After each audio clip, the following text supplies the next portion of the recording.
In this era of spiritual revival, everyone gets a shot at awakening their talent. The moment someone awakens, a mysterious egg appears right behind them. The patterns etched on its shell decide their ultimate potential. There are 9 pattern levels in total, from lowest to highest. Anyone who manages to unlock 9 patterns is destined to become an absolute powerhouse at the peak of the world. Yu Sheng is our main lead, a sensible young guy who hides an incredibly rare talent deep inside. But while the son is great, the father is a total train wreck. His dad, Yu Shui, is a completely shameless creep. Seeing his father sneak off to buy some illegal late-night company, the quick-witted young man immediately dials the police. With that handled, he warms up some leftovers and eats dinner. He feels a bit nervous because tomorrow is the awakening ceremony, and he has no idea how many patterns he will unlock. Ever since he was a kid, Yu Sheng has felt a mysterious scroll floating inside his mind. Though he has never figured out how to open it, he is highly anticipating the upcoming awakening ceremony, hoping it might finally trigger some sort of reaction from the scroll. Half an hour later, Yu Sheng finishes dinner, washes the dishes, and heads back to the sofa to read. Suddenly, his phone rings, and it is Yu Shui. Yu Sheng honestly thought his old man had somehow escaped the police raid. Instead, the moment he picks up, a loud scream erupts. Holy crap! Talk about terrible luck. Which bastard set me up? Hurry up and bring bail money to the station. But Yu Sheng coldly replies that he has absolutely no cash. Yu Shui quickly tells him to grab a key hidden under his bed, sneak to Widow Wang's back door next door, and find the cash stashed right under her vegetable pot. Yu Sheng follows the instructions and successfully finds 2,000 yuan. Right after finding the money, the police call to ask if he wants to bail his father out. But in a hilarious twist, Yu Sheng flat out refuses to help him. Since the old man refuses to behave and insists on breaking the law, he deserves to face the consequences. He even asks the officers to give his dad a solid lesson so he can finally become a decent member of society. Talk about being a model citizen. This is exactly the kind of positive vibe his teachers always told him to embrace. So, Yu Shui gets locked up. That very night, Yu Sheng has a vivid dream where he is holding a girl's hand, running frantically through a heavy downpour. Chasing close behind them is a group of hostile thugs who clearly mean serious trouble. They keep shouting slurs at Yu Sheng while relentlessly launching deadly attacks at the fleeing pair. With the enemies closing in, Yu Sheng and the girl finally draw their weapons, which are nothing but 2 ordinary simple daggers. Yet somehow, they completely wipe out the entire gang. Under the pouring rain, every single attacker is laid to rest. Holding a pass in his hand, Yu Sheng slowly walks out of the city gates. This is no ordinary dream, it is a fragment of his lost memories. As the dream fades, Yu Sheng wakes up to a bright morning. He quickly gets ready and heads out to the academy for the big exam. The venue is already packed with excited students. Some are even boasting about how they could not sleep a wink last night out of pure thrill. No wonder, since today is the long-awaited awakening ceremony. Having no friends here, Yu Sheng walks straight past the crowd and heads inside. Their homeroom teacher, Liu Qingfeng, announces that the official talent awakening ceremony will begin in exactly 1 hour. He reminds them to train even harder after they awaken. Soon, they will go out to slay monsters and protect the city walls, earning the deepest respect of the entire world. Teacher Liu is truly a seasoned veteran who has coached countless students. With just a few powerful sentences, he completely fires up the crowd and raises their spirits to a whole new level. Every single student is deeply motivated, promising to safeguard humanity's survival and serve the public with everything they have.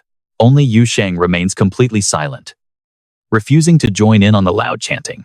Sitting at the very back, he quietly mutters to himself, "Are they really serving the people? Or is it the other way around?"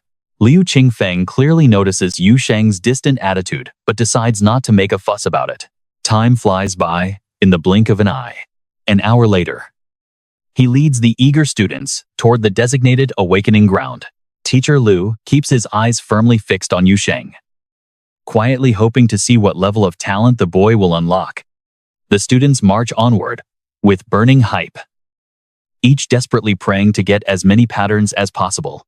For instance, a boy named Liu Yuxian manages to unlock 4 patterns, which is already considered a pretty decent talent. Once the egg hatches, he can easily join the police force and secure a very comfortable life. Right after Liu Yuxian, it is finally Yu Sheng's turn. Before the test, Liu Qingfeng asks him to empty all metallic items from his pockets, but Yu Sheng pulls out dozens of lethal weapons, leaving the entire crowd completely speechless. Why is he hiding so many blades? The other students whisper in panic. But Yu Sheng does not care. Director Liu really couldn't understand how such a skinny kid managed to hide so many weapons on him. Only after practically making him strip down to his skin did Liu finally let Yu Sheng through the talent scanner. Just like all the other students, he placed his hand on the testing orb, and his talent egg emerged to reveal his rank. And that instantly became the most shocking event of the day, because 9 distinct patterns appeared on his egg. This was the absolute highest rank possible. The examiners on duty couldn't even believe their own eyes. They had lived half their lives, but this was the first time they ever saw an awakened with a 9-pattern talent. Meanwhile, the kid behind this massive shock seemed to be thinking of something completely different. Yu Sheng just stared at the talent scanner, pointed a finger at it, and said, "Teacher, this machine is broken." The examiner was utterly baffled, saying it wasn't broken, but before he could finish, Yu Sheng smashed the testing orb right then and there. Then he casually added, "Now it's broken." This kid really knows how to drag people from one shock to another. The other examiners stood frozen, not knowing what to do. But Director Liu quickly grabbed Yu Sheng's hand and told him to follow because he had just destroyed school property. Yu Sheng obediently agreed to go with him. Liu Qingfeng immediately summoned his beast, which turned out to be a massive green phoenix. Liu Qingfeng leaped onto the beast's back first, and Yu Sheng quickly climbed up right behind him. Right at that moment, he noticed something bizarre. The mysterious scroll that had been resting quietly inside his mind finally reacted. Liu Qingfeng led Yu Sheng straight to the principal's office, where the bald man stared intently at the kid's records. Yu Sheng was 18, but he had only enrolled in school 6 months ago. He stared suspiciously at the boy for a moment before asking if he came from Sin City. The moment those words left his mouth, both Liu Qingfeng and the female secretary looked extremely uneasy. But Yu Sheng didn't seem to care at all, because his entire attention was locked onto the mysterious scroll that had just opened up. It activated right at the moment of his talent awakening, exactly as Yu Sheng had predicted. But what the strange energy inside meant, or what the drawings and characters in the scroll represented, he still had no idea. Director Liu saw the boy dazing off, so he patted his shoulder and reminded him that the principal was speaking. Yu Sheng snapped back to reality. Yes. The bald principal stared at him for a very long moment. 9 patterns on a talent egg was something ordinary people could never obtain. Only legendary geniuses possessed such incredible luck. Yet Yu Sheng was from Sin City, and this fact was giving the principal a massive headache. The principal asked if he could ask a curious question: if Yu Sheng ever awakened a high-level talent, what would he use it for? To serve the people? Yu Sheng didn't even hesitate, immediately shouting his answer out loud, surprised by his high morals. The principal didn't expect a kid from Sin City to be so righteous, so he asked Yu Sheng to prove his ideals. Unshaken, Yu Sheng proudly confessed that just yesterday, he had reported his own father to the police for visiting a prostitute. All 3 people in the office were left completely speechless by Yu Sheng's brutal honesty. The principal held his head and sighed, "Just go home and rest. Don't tell anyone about the official results of your awakening." He promised to arrange Yu Sheng's future studies. Since the kid wasn't one for polite pleasantries, he simply dusted himself off and walked straight home without a second thought. The principal could only watch his retreating figure with a look of deep regret. Why did a once-in-a-generation genius with a 9-pattern talent have to come from a wretched place like Sin City? By the time Yu Sheng reached home, it was already late, and his sharp instincts warned him that someone had broken in. Inside, a red-haired teenager, covered in blood, was frantically searching through his things. The intruder felt someone enter and immediately ducked into a dark corner, drawing his weapon, but unfortunately for him, Yu Sheng's knife was already a step faster. The cold steel rested right against the intruder's neck. Confronting this mysterious intruder with unknown motives, Yu Sheng used his coldest, most threatening voice. "You better not move. The distance between this blade and your carotid artery is practically zero. One twitch and you are dead. And I really hate mopping up blood." Scared out of his mind, the red-haired teen begged for mercy, quickly explaining that he only came looking for medicine. Yu Sheng pointed him toward the medicine cabinet, but the sharp blade against his throat didn't budge even an inch. Who on earth would dare move under these conditions? The terrified red-haired teen didn't dare to budge a single millimeter. The two stood frozen for a while, until Yu Sheng lost patience and asked, "Why aren't you getting the medicine? Your wounds look pretty bad." "Well, pull your knife back first." The kid wanted to scream those words out loud, but being completely at Yu Sheng's mercy, he could only swallow his pride and nervously squeak, "I think my wounds actually feel a lot better now. Maybe I don't need medicine." Feeling the cold blade lightly scraping against his skin, the intruder felt his heart rate skyrocket. But Yu Sheng is only threatening him. Killing people outside Crime City is illegal. After all, once the guy realizes his life is safe, he finally breathes a sigh of relief. He sighs that as long as Yu Sheng does not hurt him, everything is fine. He promises to repay this debt. Saying he owes Yu Sheng his life now, he asks if Yu Sheng needs help. Yu Sheng's face darkens, coldly asking if the guy can just end himself instead. The red-haired youth grits his teeth in anger. Yu Sheng spared him just to tell him to commit suicide. This guy must be totally insane. Is he not still trying to take his life? Furious but terrified of the blade at his neck, the kid holds back his anger and desperately begs Yu Sheng for his life once again. He pleads that, as an assassin, he can eliminate one target for free if Yu Sheng spares his life. Yu Sheng instantly agrees. But before the kid can celebrate, Yu Sheng calmly adds that he wants him to eliminate himself. Talk about a bizarre situation. This poor assassin has never been so confused. Yu Sheng claims he will not kill him, yet demands he end his own life. Finally snapping, the kid completely loses his temper. He screams out, asking why Yu Sheng wants him dead when they have no grudge. Yu Sheng calmly explains that the guy broke in without asking and even got his clean floor dirty. Back in Crime City, he would have been dead the second he stepped inside. Hearing this, the kid turns pale.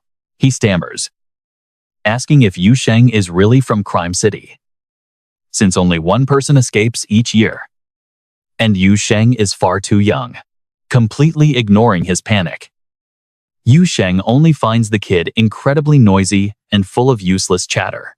Realizing that neither begging nor fighting will work, the red-haired kid finally closes his eyes and accepts his fate.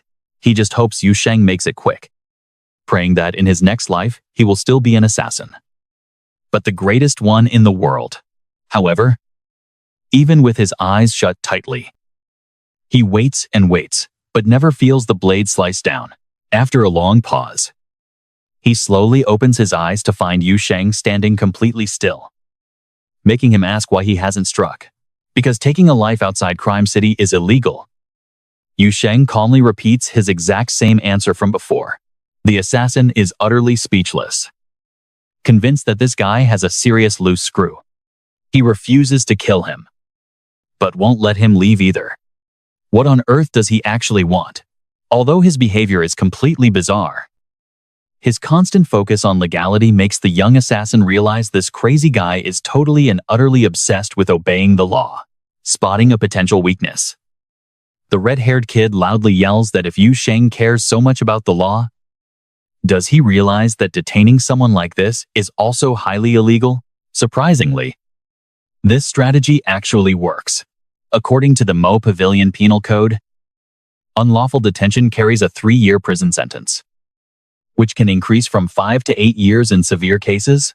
Asking how old he is, the assassin finally sees a glimmer of hope now that Yu Sheng is talking more. He replies that he is 17.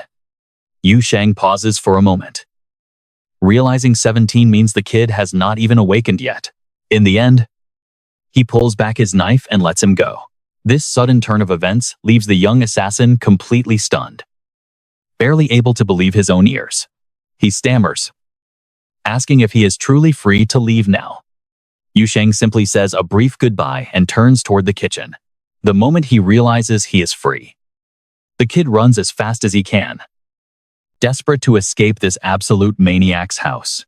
But unfortunately, the second he reaches the door, Yu Sheng grabs him by the collar and drags him straight back, thrown onto the floor. The poor guy is utterly terrified, having absolutely no clue what Yu Sheng plans to do next. Yu Sheng casually explains that since the kid technically left the room first, this does not count as restricting his freedom or unlawful detention. The assassin is left completely speechless at this point. Just when his heart had settled, it leaps right back into his throat. He fully expects this lunatic to start torturing him. But to his utter surprise, Yu Sheng simply tells him to sit still while he goes to fetch some medicine. While he waits, Yu Sheng tosses him a bar of soap and a brush, ordering him to scrub his own blood off the floor. Facing Yu Sheng's extreme cleanliness, the kid can only grit his teeth and start scrubbing. But as the kid is busy cleaning, Yu Sheng suddenly senses a powerful surge of energy radiating from him. To investigate further, Yu Sheng hands him a small bottle of medicine. But before the kid can even feel touched, Yu Sheng throws cold water on him by stating that the medicine is actually long expired. The kid is too angry to speak, which confirms Yu Sheng's suspicions. His theory is officially proven correct. A powerful energy is actively radiating from the young man. Or more precisely, it is generated directly from the negative emotions of others. Emotions that Yu Sheng himself deliberately triggered in him. He can absorb this energy using the book in his mind. He quickly tells the kid he was only joking and to drink up because the medicine is perfectly fine. Otherwise, he would bleed out and die in less than half an hour. Even though he was not thrilled about it, the young man finally drank the medicine and sat down to bandage his wounds under Yu Sheng's intense glare. After a brief conversation, Yu Sheng finally learned that the young man's name was Li Yihan. But looking at how incredibly amateur Li Yihan behaved, Yu Sheng found it hard to believe he was actually an assassin. The kid snapped back, telling Yu Sheng not to look down on him since this was just a temporary slip-up, promising he would become the world's top assassin one day. Li Yihan spoke with absolute confidence. Still, Yu Sheng could not wrap his head around such a dream, thinking it was foolish to throw away one's life just to play assassin. Despite his young age, Li Yihan was completely unafraid of dying, as long as he could go out with his dignity as a true killer intact. Yu Sheng asks why he did not just attack him back then. Taking his life would have allowed the young assassin to escape safely. Or so Yu Sheng thought. Li Yihan proudly patted his chest, claiming he possessed professional ethics and only took money to eliminate specific designated targets. It was strictly business, not for fun. And since he had no contract on Yu Sheng, he would not touch him. The boy ranted rapidly. While that sounded highly professional, Yu Sheng knew the real reason was simply that the kid could not beat him in a fight. And yet, after this brief exchange, Yu Sheng actually started believing the kid was a real killer, albeit an unawakened one, leaving him wondering who on earth would ever trust such an amateur with a contract. The kid added that he was just 2 weeks away from turning 18, meaning his awakening ceremony was close, prompting an amused response from Yu Sheng. It turned out this teenager had lied about his age to take on contracts, completely unaware of the massive power gap between an awakened warrior and a normal human. The enemy had wounded Li Yihan using nothing but a simple spoon. Yet the injury was nearly fatal, meaning he would have died if he had not managed to crawl into Yu Sheng's house. Listening to this rookie's absurd story left Yu Sheng completely speechless. So he simply told the boy to clean up the blood on the floor and take out the trash before leaving. With those words, he had officially decided to spare Li Yihan's life. But Yu Sheng quickly reminded him that he still owed a life, warning the kid that he might call in the favor later, assuming the rookie managed to survive. Besides, not every awakened person out there was as powerful as the boy seemed to believe. Roughly 100 years ago, spiritual energy returned to the world, triggering the rapid rise of the brutal demon race. As these monstrous beasts slaughtered mercilessly, humanity found it increasingly difficult to survive on their own planet. Fortunately, some humans developed extraordinary abilities during the crisis, becoming known to the world as awakened ones. The very first awakened hero stepped forward back then, sacrificing his body and life to construct 4 massive defense passes. They were named the Zhenyao Pass, Baxiao Pass, Kongding Pass, and finally, the Gimen Pass, standing in 4 different directions. These grand fortresses were guarded by elite human masters to keep the ferocious demon hordes from invading. Lately, however, those 4 great defensive passes have shown worrying signs of weakening. In fact, while out today, Yu Sheng heard rumors that the Zhenyao Pass had fallen, allowing several monsters to slip through. They had reportedly attacked Linhai City, causing devastating casualties among the innocent citizens.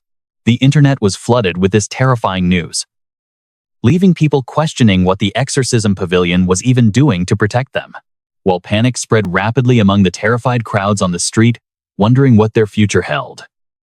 Yu Sheng remained incredibly calm amidst the growing chaos. He made his way over to a local grocery store. But shopping was not his objective. The shop owner had clearly been waiting for Yu Sheng, quickly handing over a small paper bag, while stating that this was their absolute final favor, meaning they were now officially even. Nodding in agreement, Yu Sheng simply took his package and walked away without looking back. The moment Yu Sheng was gone, the man's face twisted into a sinister grin, muttering that they certainly would not be seeing each other again. The real owner had actually been killed long ago, and the man Yu Sheng met was a dangerous imposter harboring some unknown, sinister motive. Once back in the safety of his home, Yu Sheng carefully emptied the mysterious paper bag. Inside were several demon cores, pure concentrations of energy formed after beasts consumed the vital blood of humans. After inspecting his new resources, he immediately began setting up traps all over his apartment. He rigged a crossbow at every single entry point, tying all the triggers to a central cord he could pull at a moment's notice. With this setup, the moment any intruder tried to break in, they would face an instant, lethal barrage. With his defenses ready, Yu Sheng sat quietly in a corner and began absorbing the energy of the demon cores. Meanwhile, a group of young awakened recruits approached the Zhenyao Pass, only to find a white-haired old man meditating silently in their path, declaring that the path was closed. The old man's simple words carried a massive, undeniable weight that shook the air. The lead awakener bows politely, asking if they can just pass through. But the old man finally opens his eyes, firmly repeating the exact same 4 words, "This path is closed." At that, the awakener's face instantly twists in anger. He snaps. What if he insists on passing through? The guy clearly has no idea who he is dealing with. Showing such a disrespectful attitude in front of an incredibly powerful senior is just pure foolishness. The old man stays seated. But this time, a suffocating wave of killing intent floods the air. He answers the arrogant young man's question with a single, icy word: death. Suddenly, the elder's glowing staff materializes, radiating a massive, completely overwhelming energy. Dark clouds instantly gather overhead, whipping up a violent storm that threatens to tear everything apart at any second. Terrified out of their minds, the awakeners turn pale. They quickly raise their hands in a desperate apology, claiming they were only joking. They swear their divine sect is fully dedicated to humanity, carrying absolutely no hidden evil motives. There is no way they would dare offend the senior, promising they will leave right away. With that, they turn to scramble away. But they do not even take 3 steps before a sharp shout stops them in their tracks. Did I say you could leave? A single sentence is enough to make the entire group freeze and slowly turn back around. They are absolutely terrified that if this senior loses his temper, their lives are officially over. When they submissively ask what else he commands, he tells them to go back and advise their leader to rename themselves a wicked cult. As it fits pretty well, he coldly adds that trash like them is not even human. When someone has real power, they can say whatever they want, and his words slap them right in the face. The elder even notes that if he did not have to stay here and guard this spot, he would have ended all of them on the spot. Though they are incredibly pissed off, they still have to swallow their pride to save their own skins. Bowing and thanking the elder for his lecture, they scurry away like beaten dogs. Once they are finally gone, the elder quietly puts his staff away. A week later, Yu Sheng is still calmly sitting in his usual meditation. Just as he finishes absorbing the last of the monster cores, his phone starts to ring. It is Director Liu calling to let him know that representatives from the Demon Slayer Pavilion are arriving tomorrow morning. They are going to test the reserve student group and distribute valuable resources to the top performers. Since this selection is incredibly important and spots are highly limited, Director Liu warns Yu Sheng to show up on time and give it his absolute best. Oh, and by the way, why can I not get in touch with your father? Director Liu asks. Yu Sheng casually replies that they probably do not allow cell phones inside the jail. The director lets out a loud gasp, almost forgetting that Lu Sanshui was thrown behind bars by his own son for solicitation. Early the next morning, Yu Sheng heads to class early as instructed. The classroom is buzzing with excitement, everyone hoping to get picked by the Demon Slayer Pavilion. Not long after, Director Liu arrives to deliver a pretty big update to the class. It turns out the visitors today are not just from the Demon Slayer Pavilion, but also from the security department and the reserve army. On top of that, the evaluation format has completely changed. Instead of testing the entire class, the examiners will select the top 4 candidates to undergo the final screening process. The students all stare at Director Liu with deep anticipation, each praying they get picked, since the guests visiting today are all high-ranking officials. Even if they do not get chosen in the end, simply presenting themselves is already a pretty great opportunity. However, only one student from Director Liu's class is chosen, and it is a direct recommendation from the principal himself. That student is none other than Yu Sheng. The very moment his name is called out, the entire classroom erupts in furious protest. They slam their desks, complaining that it is unfair and claiming he must have used some backroom connections to get picked. The loudest critic is a boy named Xiao Jing. But before he can even finish his complaint, Director Liu shuts him down completely with a harsh lecture. It is easy to see why Xiao Jing is upset. But this world has never really been a fair place. He tells them that if they feel things are unfair, they should work on themselves until their power can shatter that injustice. Rather than screaming helplessly in a corner, Lu Qingfeng's powerful voice booms even louder than a megaphone, immediately silencing all the terrified students in the room. Right after, he sends Yu Sheng to the principal's office. This time, the principal seems to be in a much better mood. Even though his head is still completely bald, he greets Yu Sheng, asking how he is doing, and politely checking in on his father. Yu Sheng casually replies that things are probably fine, since the bread in Crime City is worth a lot. The principal is left completely speechless by this kid. He really knows how to kill a friendly conversation. Since bonding is clearly off the table, the principal decides to cut straight to the point. The visiting officials are here not just to evaluate the students, but also to inspect the school itself. This upcoming exam actually carries massive significance, because this city is quite small but somehow has 3 different schools. The higher-ups have a plan. They want to merge all 3. Naturally, control of the newly unified academy cannot be shared equally among everyone. Most of that power will be decided by this exam. Because of this, the principal is banking entirely on Yu Sheng to go all out. Losing to the other schools is simply not an option. The principal expects a passionate speech about loyalty and school pride. But instead, the kid calmly drops a single word price. The principal freezes instantly. He actually thinks he misheard. Frankly speaking, Yu Sheng is demanding payment.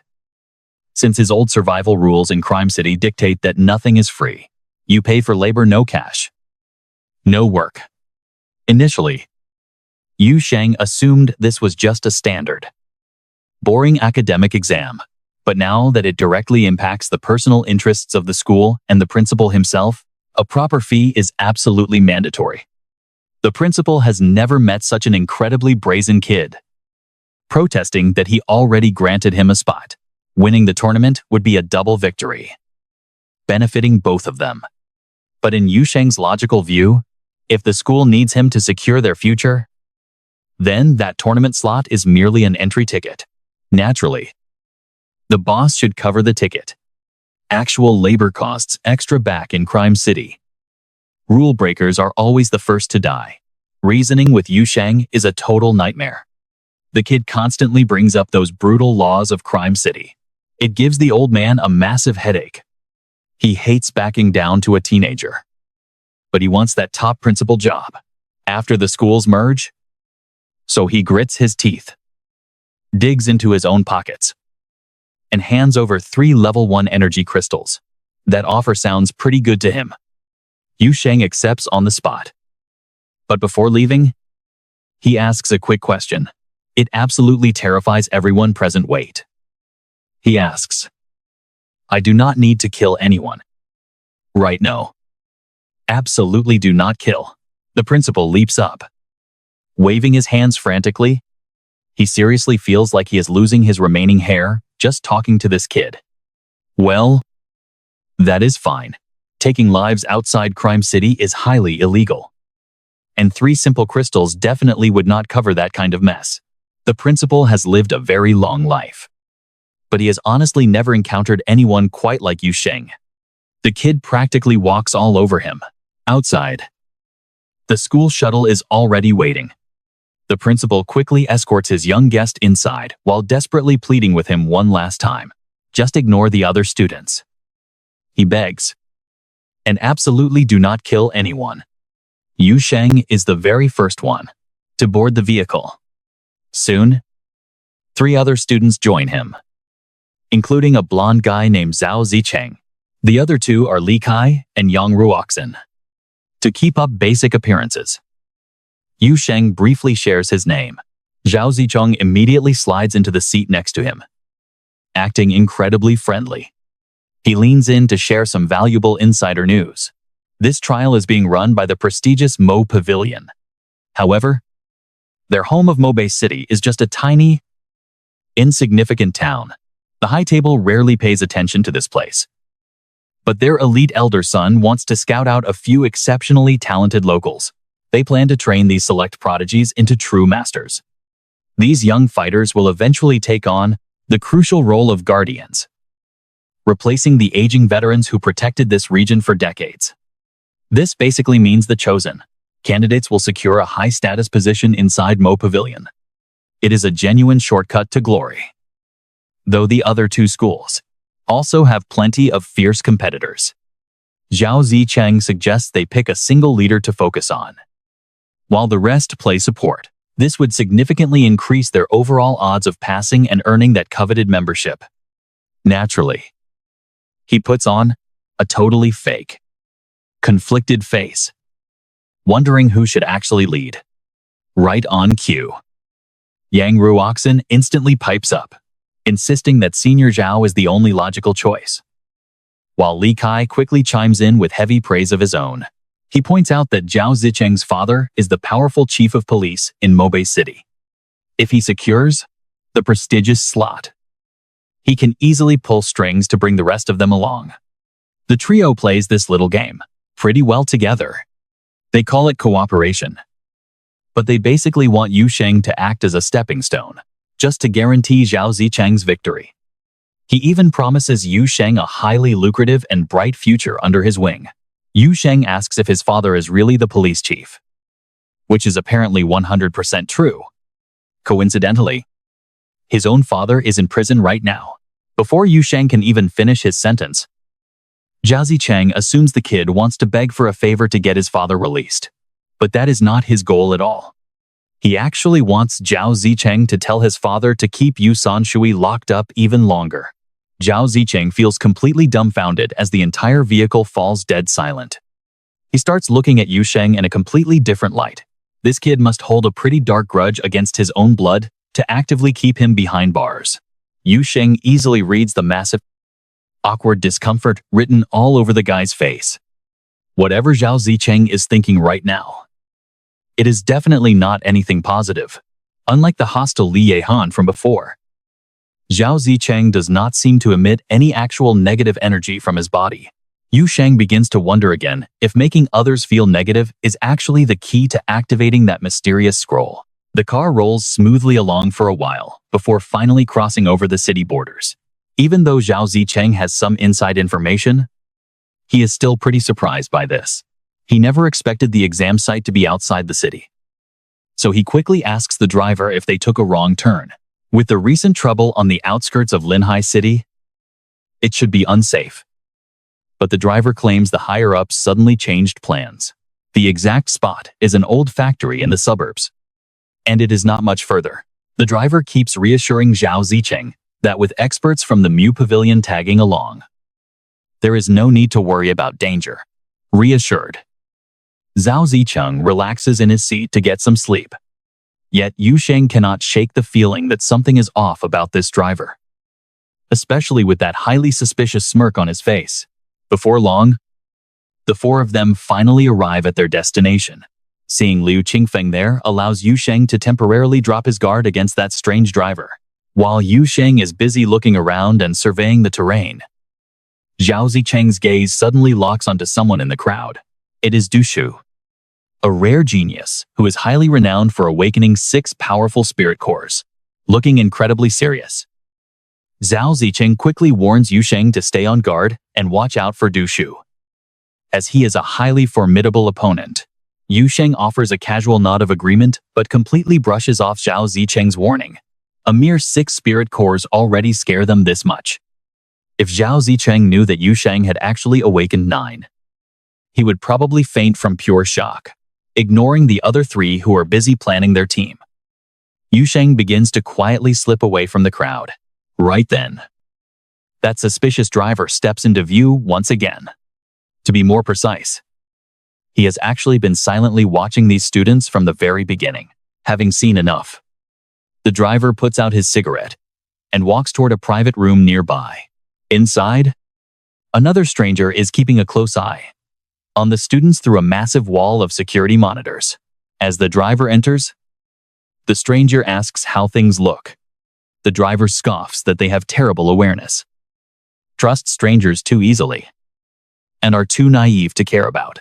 He then points directly at the screen, showing Yu Sheng, noting that this particular kid might actually be somewhat interesting. This time, Director Liu is here acting as their group leader. Besides looking after his own group, he is also responsible for all the students arriving from the other 2 schools. In fact, even Liu Qingfeng himself does not know the exact details of the upcoming exam. All he can do is urge the students to cherish this opportunity while remaining highly cautious and calm. That is the only way they can get an edge over the others. Although he is addressing the whole group, Director Liu keeps his eyes locked firmly on Yu Sheng. He is truly excited to see what kind of surprise the kid will pull off this time. Just as he finishes speaking, the rusty gates of the factory creak open. An off-road military vehicle storms inside, and a heavily built man steps out of the car. After quickly scanning the crowd, he rushes straight over to Liu Qingfeng and loudly asks where on earth his old friend has been hiding all these years. When Liu Qingfeng mentions he is currently working as a teacher, the man is so shocked he nearly drops the cigarette right out of his mouth. On second thought, being a teacher is not a bad gig, since it is way safer than his own current job. After quickly catching up with his old friend, the man glances over at the nervous students gathered nearby.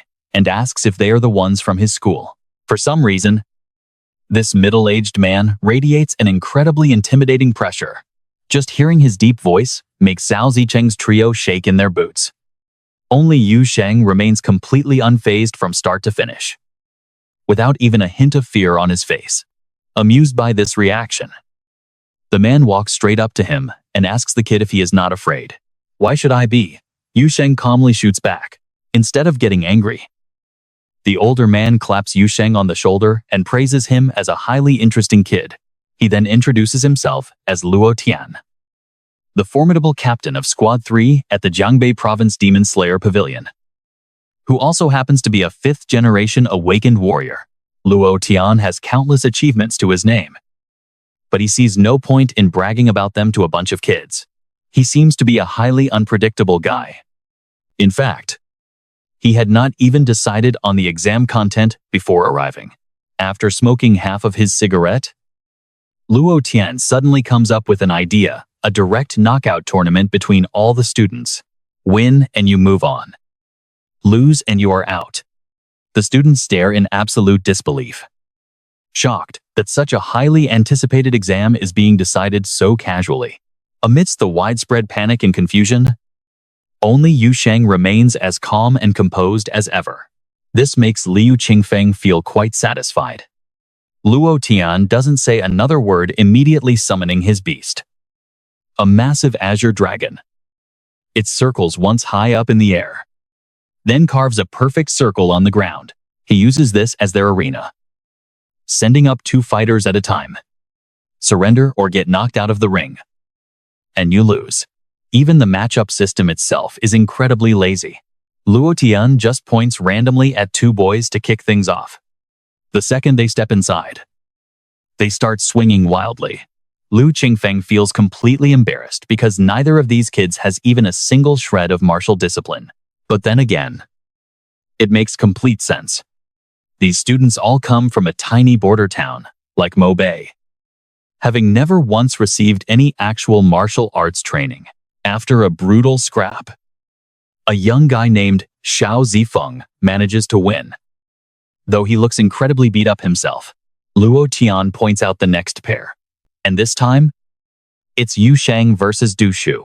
Before they even step inside, Du Shu relies heavily on his 6-ring talent to start talking trash, yelling out that the kid better get ready for a beating. Liu Qingfeng knows exactly how strong Du Shu is, which makes him pretty anxious. He silently hopes Yu Sheng can pull off another miracle. But the boy keeps a completely blank expression. Walking onto the platform, he only asks Luo Tian one simple question: if he is allowed to use a weapon. Luo Tian immediately nods, but the surrounding students burst out laughing, calling Yu Sheng an absolute idiot. If Yu Sheng gets a weapon, so does Du Shu, basically begging to get himself permanently crippled. Contrary to all the mocking, Zhao Zicheng, whom everyone likely suspects of being a villain, he is cheering for Yu Sheng with all his life. We don't know what his deal is yet, but for now, let's just label him a good guy. Smoking a fresh cigar, Luo Tian is fully anticipating what Yu Sheng might do next. He signals the start of the match, keeping his eyes completely glued to the boy. Meanwhile, Du Shu holds a simple wooden staff as his weapon, looking absolutely confident. But the very moment the signal sounds, he freezes right in place, utterly stunned by Yu Sheng's terrifying speed. Before Du Shu can even register what is happening, a deep gash is ripped right across his right arm. Du Shu screams in pure agony, clutching his heavily bleeding arm, while Yu Sheng stands completely calm after inflicting that brutal wound with a tiny pocket blade. His agonizing screams are loud enough to be heard from miles away. Yu Sheng has zero intention of letting him breathe. He slams the boy's head to the ground with his left hand, while his right hand already grips a sharp dagger.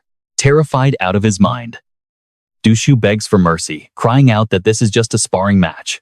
The boy's gaze is just as cold as the steel in his hand. Ignoring the pathetic begging, he plunges the dagger straight down. Naturally, he has no intention of killing him. He just wants to terrify him. The blade thuds into the dirt, slicing off a few strands of hair. sobbing uncontrollably with tears and snot flowing. Du Shu screams, asking if this is some kind of sick joke. He keeps wailing. This is likely the very first time he has ever been reduced to such a pathetic state. His proud image as a top-tier fighter has completely vanished, letting out a hearty laugh. Luo Tian doesn't even have time to praise him before Yu Sheng suddenly forces Du Shu's mouth open and reaches inside. Luo Tian is completely baffled, wondering what on earth this kid is doing. Without saying a single word, Yu Sheng forcefully rips out one of Du Shu's molars, a bizarre move that absolutely nobody saw coming. Staring at the pulled tooth with a deadpan expression, Yu Sheng mutters, "Why is there no poison inside? Could it be hidden somewhere else?"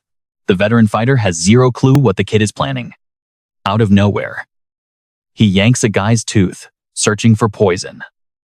And when he finds none, he starts patting down the entire body instead. Maybe he just doesn't have any poison on him. Yu Sheng insists it's impossible, claiming that if an enemy captures you and you can't end your own life, you'll be tortured to a fate worse than death. The seasoned pro is utterly speechless. This kid isn't taking an exam, he is playing a literal game of survival, where only one gets to leave alive. Meanwhile, Du Shu is still sobbing hysterically. Honestly, he probably wishes he actually had poison in his teeth right now, just to end this absolute nightmare of an ordeal. Finding this behavior highly unusual, Luo Tian asks point blank if he came from Crime City. To his surprise, Yu Sheng admits to it without a single second of hesitation. He even asks if people outside Crime City genuinely don't carry suicide pills. It turns out that since everyone in Crime City does it, he assumed outsiders do too, and he was only searching Du Shu to prevent him from taking his own life.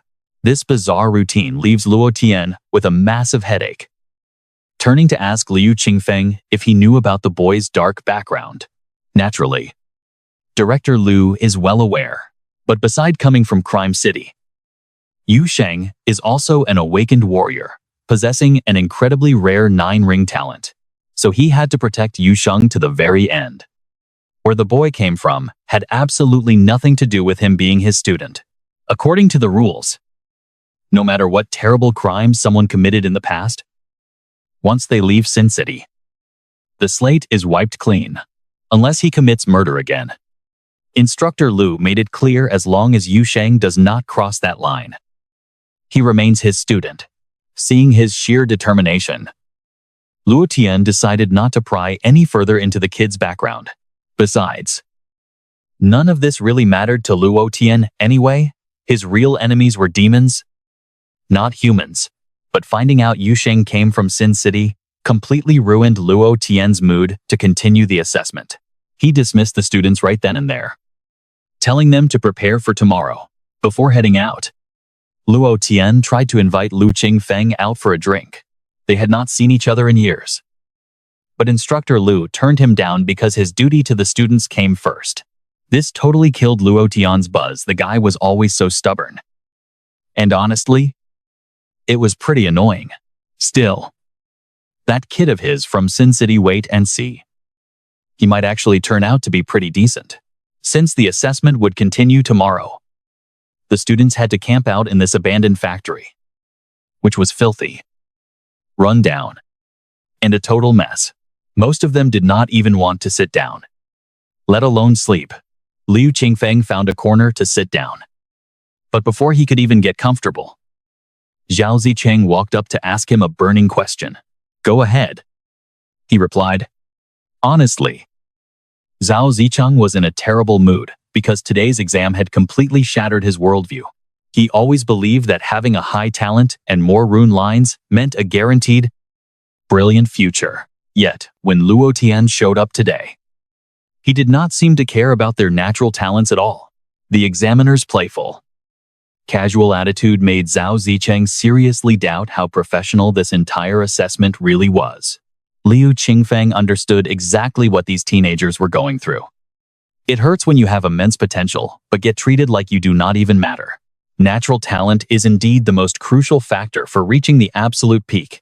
That is true. But the world is never short of geniuses. The instructor answered calmly. With a human population so massive, new prodigies emerge every single year. But believing that sheer talent alone is enough to reach the top of this world is just plain wrong. If it were that simple, humanity would have wiped out the demon race a long time ago.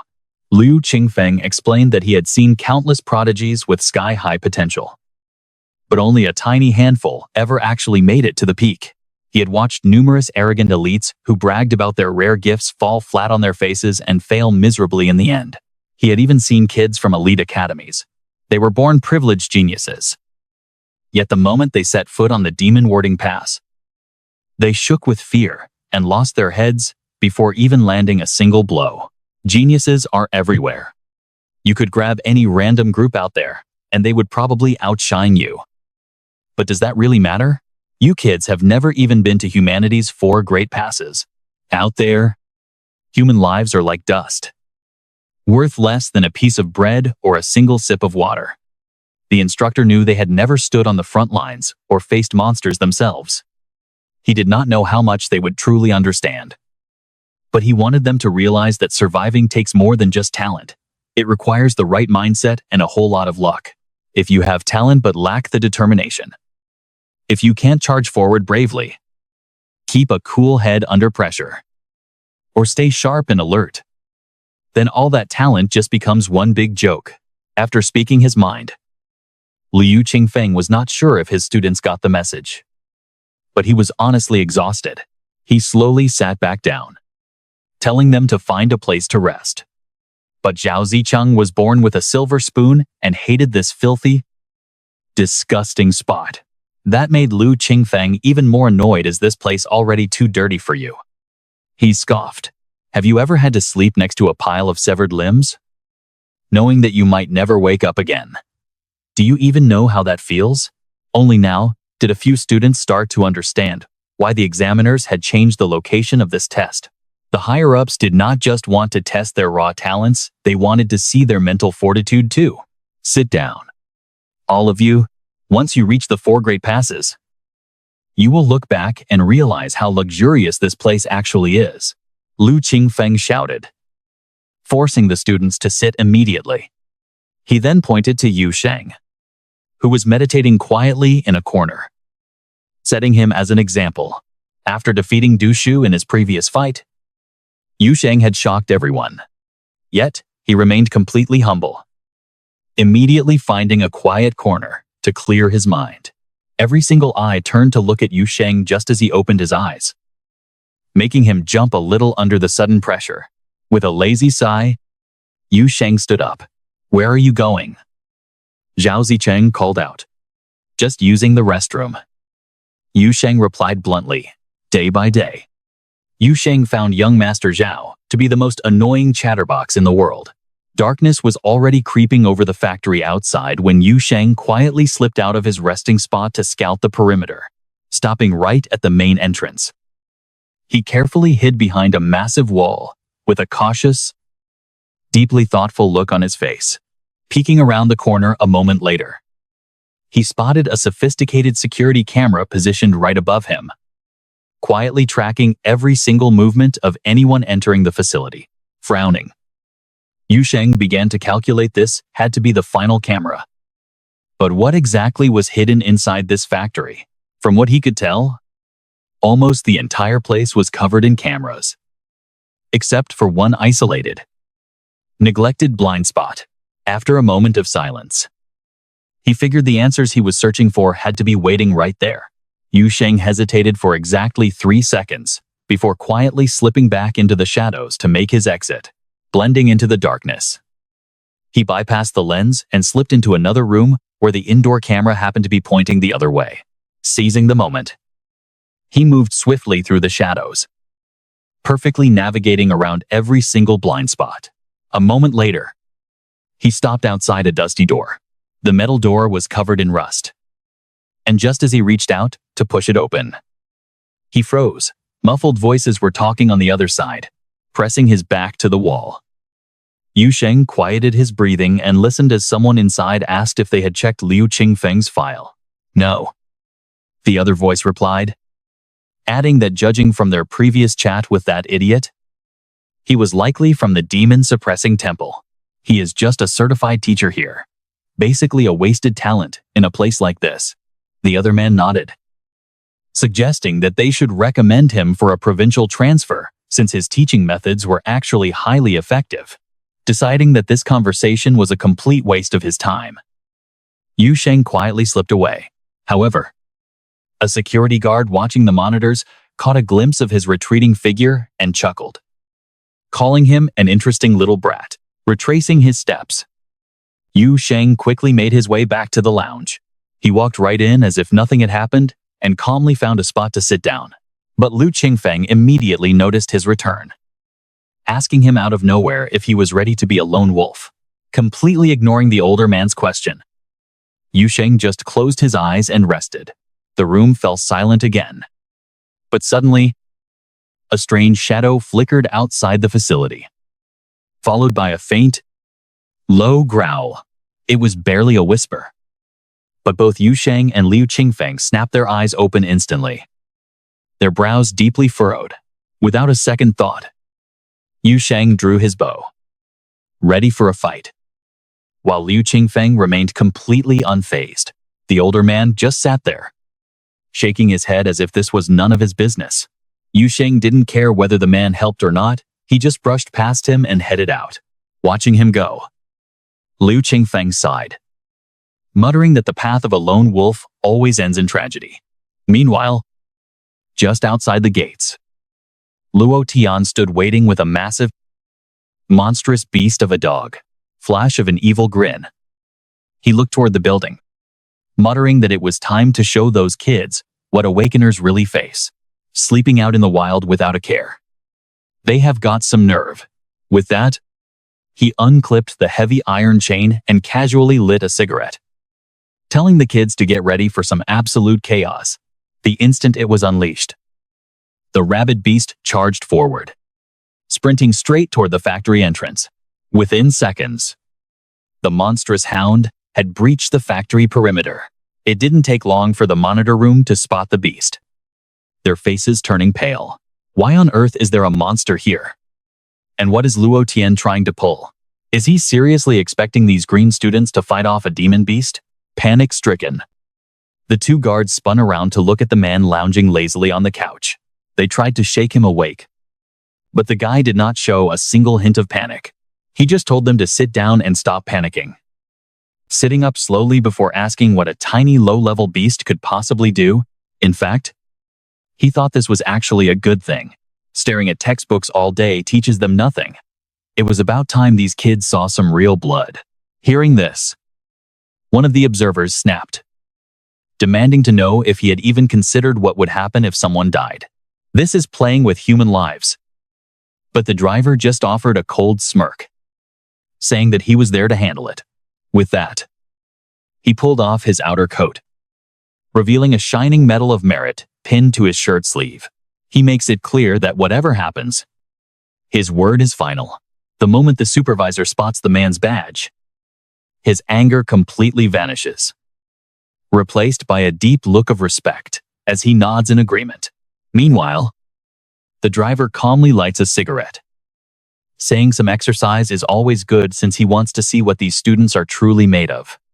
Just then, Latian's dog beast catches their scent and violently smashes through the door of the cabin where the students are resting. The beast's terrifying roar wakes the groggy students from their sleep, sending them screaming and scrambling to escape in pure panic. They have absolutely no idea why a wild beast is even in this place. Ignoring their panic and unanswered questions, the red-eyed monster lunges straight at a slow student who cannot run fast enough, leaving him screaming in absolute terror. But before the beast can sink its razor-sharp teeth into the boy, a wooden staff flies out of nowhere, slamming hard into the monster and forcing it to back away in pain. It is Du Shu stepping up. He shields the terrified boy, his eyes filled with fierce determination as he tells him not to be afraid because he will protect him. Furious at being ambushed, the beast's eyes turn blood red and terrifying, sending chills down everyone's spines as it growls menacingly right at Du Shu. In an instant, the monster launches a vicious charge, snapping its massive actioned terrifying jaws and razor-sharp teeth straight at Du Shu's throat. Du Shu takes a nasty bite, and fresh blood immediately begins dripping onto the floor, just in time. A powerful kick flies in from the side, catching the distracted beast completely off guard and sending it tumbling backward again. Zhao Zicheng glances back at his terrified classmates, telling them not to fear, because as long as they stand united, this beast cannot hurt them. But these sheltered students have never seen blood before, and panic takes over as they look around frantically for Liu Qingfeng.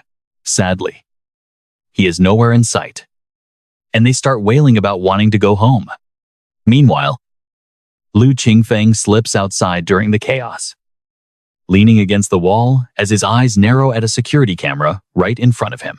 In a low, heavy voice, he wonders if those people honestly think this nightmare is a good lesson for these students.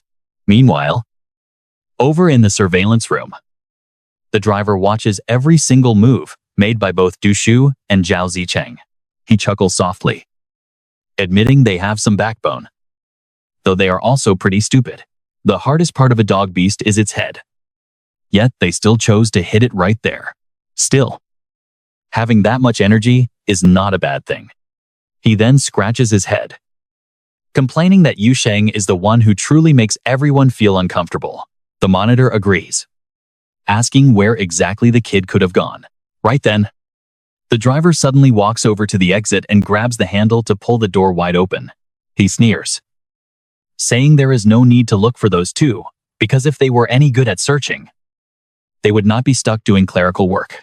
But the moment the door swings open, Yu Sheng is already standing right there, having arrived out of nowhere, without showing any surprise. The driver calmly invites the young man inside. Yu Sheng steps inside without any hesitation. The two shocked monitors ask how he managed to track down this room, to which Yu Sheng casually replies that he simply followed their footprints. Shock washes over the supervisor's face, wondering how anyone could possibly follow a trail when the footprints outside are in such absolute, messy chaos. Are people from Sin City really this monstrous? The driver then speaks up, asking Yu Sheng why he did not go and help his classmates. Yu Sheng simply sits down, looking completely unbothered, as he casually says, "They will not die." Hearing this, the driver frowns and challenges him, saying if he does not step in, and Yu Sheng does not save them, they are definitely dead. Yet Yu Sheng remains perfectly calm, stating that the dog beast clearly understands the rules. So even if the driver does not act, those kids will be fine. Taken aback, the driver demands to know what would happen if the dog beast's power suddenly spiked out of nowhere. Yu Sheng simply shakes his head, saying it will not. But the driver fires back, declaring that he will personally force its power to spike. Hearing that, Yu Sheng finally looks up, locking eyes with him. He bluntly warns him that doing so would be classified as indirect manslaughter, or potentially even first-degree murder, under Article 75 of the Penal Code, that carries a minimum sentence of 7 years, and potentially the death penalty. The driver is completely speechless by how well this kid knows the law. Yet he refuses to back down, asking what if he actually wanted to murder those students himself? Would Yu Sheng step in to save them? Then seeing the driver lose his temper, the two proctors behind him cannot help but break into a cold sweat. Even so, Yu Sheng remains absolutely firm, stating that he still would not save them. Irritated by his cold attitude, the driver demands to know why he would just stand by and watch his own classmates die.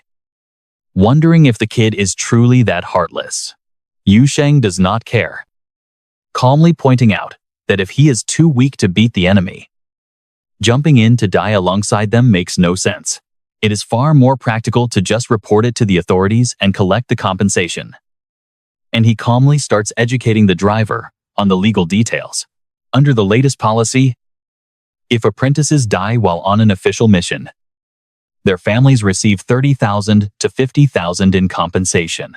Plus, as a witness to the murder of 11 apprentices, he would get a hefty reward for reporting a major wanted felon, easily banking around 100,000. Yu Sheng finishes speaking and raises an eyebrow at the driver. Would he really kill them? Hearing Yu Sheng explain the reasons and consequences so clearly, the driver is lost for words. He just stares in dead silence. At that very moment, out in the suburbs, several strangely dressed middle-aged men stare at a distant factory. Repeatedly chanting their fanatical slogan, "We must be one with the gods," a man in a suit looks up at the sky, his eyes full of absolute faith as he murmurs that starlight bathes them tonight. And the gods are watching.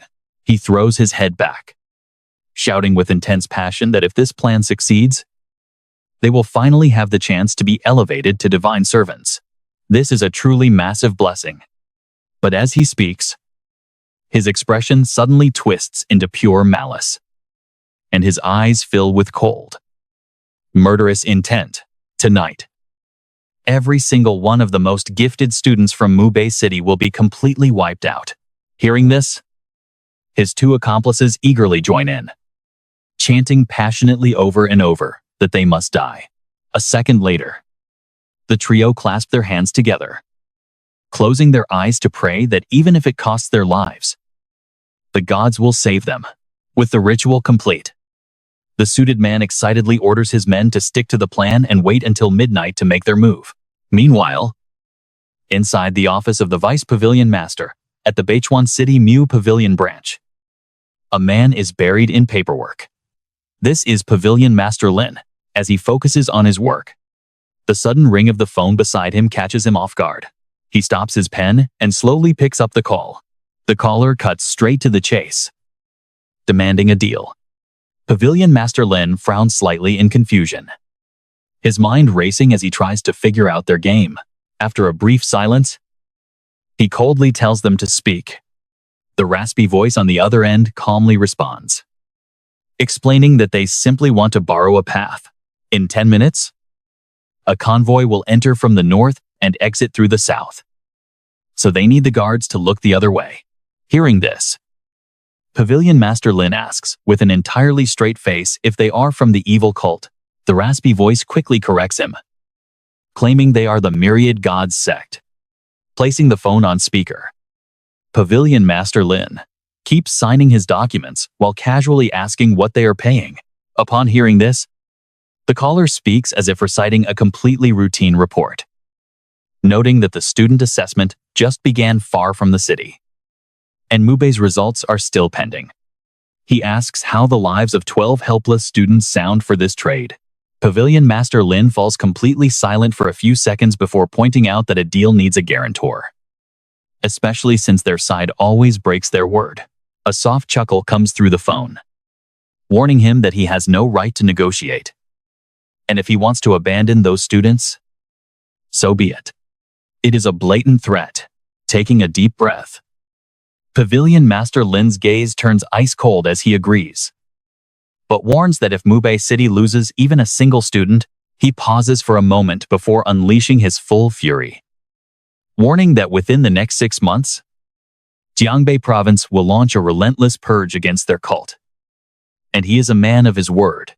The voice on the other end corrects him, repeating that they are the Myriad Gods Sect. Before hanging up, meanwhile, back in the monitoring room, Yu Sheng continues giving the driver a detailed legal lecture, leaving the man lost in deep thought. Talk about a painful realization. A hint of regret flashes in the driver's eyes as he realizes how much cash he just lost, calculating 30,000 per head. While the driver is still mulling this over, Yu Sheng suddenly points at the surveillance monitor and asks if he can get a copy of the footage. Suspicious. The driver asks what he needs it for. Yu Sheng does not hold back, honestly explaining that during the assessment, he had no idea what the real answers were. He genuinely thought it was real, meaning saving those 12 people should earn him a massive reward of 360,000. Hearing this absurd claim, the driver immediately snaps, yelling that Yu Sheng has some serious nerve. He declares that this is completely unfair to other students, and he will report this parasite to the Mu Pavilion right away. The two supervisors watching from behind admire his righteous fury, quietly praising him for being such a respectable and noble man. But Yu Sheng completely ignores the threat, casually offering the driver a 50-50 split before sliding the door open and slipping out of the room. The driver is briefly stunned, but a wide grin quickly spreads across his face as he promises to handle everything on this end. Total sellout. Seeing this, the two supervisors feel incredibly slapped in the face. Meanwhile, back at the student rest area, Duxu and Zhao Zixing stand back to back, desperately fighting side by side, fending off a hound monster. Zhao Zicheng anxiously asks Du Shu if he can hold on. Du Shu shakes his head, praising Yu Sheng for his incredible foresight. At the mention of Yu Sheng, Zhao Zicheng grumbles in frustration, wondering where the guy vanished to. He even snaps that if Yu Sheng returns now, he will call him daddy. But right after saying that, Zhao Zicheng's face completely freezes in shock. Du Su, on the other hand, is ecstatic.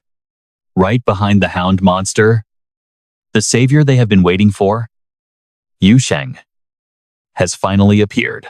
Remembering his bet, Zhao Zicheng pulls a bitter face but actually mutters daddy.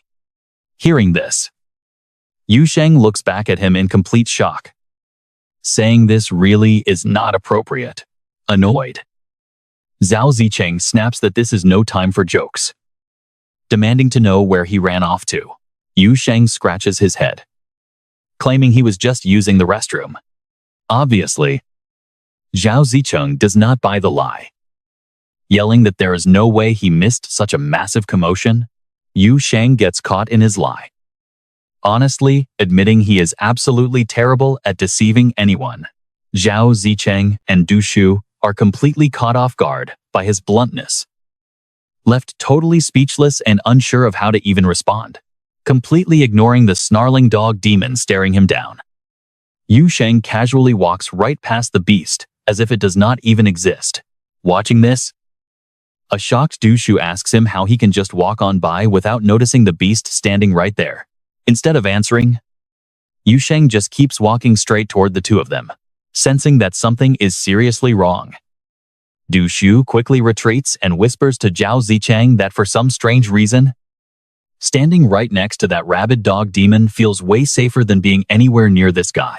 Suddenly, Yu Sheng looks back at them with hesitation, his expression shifting from internal conflict to a hint of sheer embarrassment. Seeing this bizarre attitude, Du Shu cannot help but shiver even harder with fear.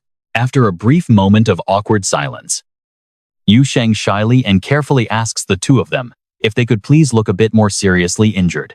The moment those words leave his mouth, Du Shu instinctively backs away even further, while Zhao Zicheng is left completely at a loss for words.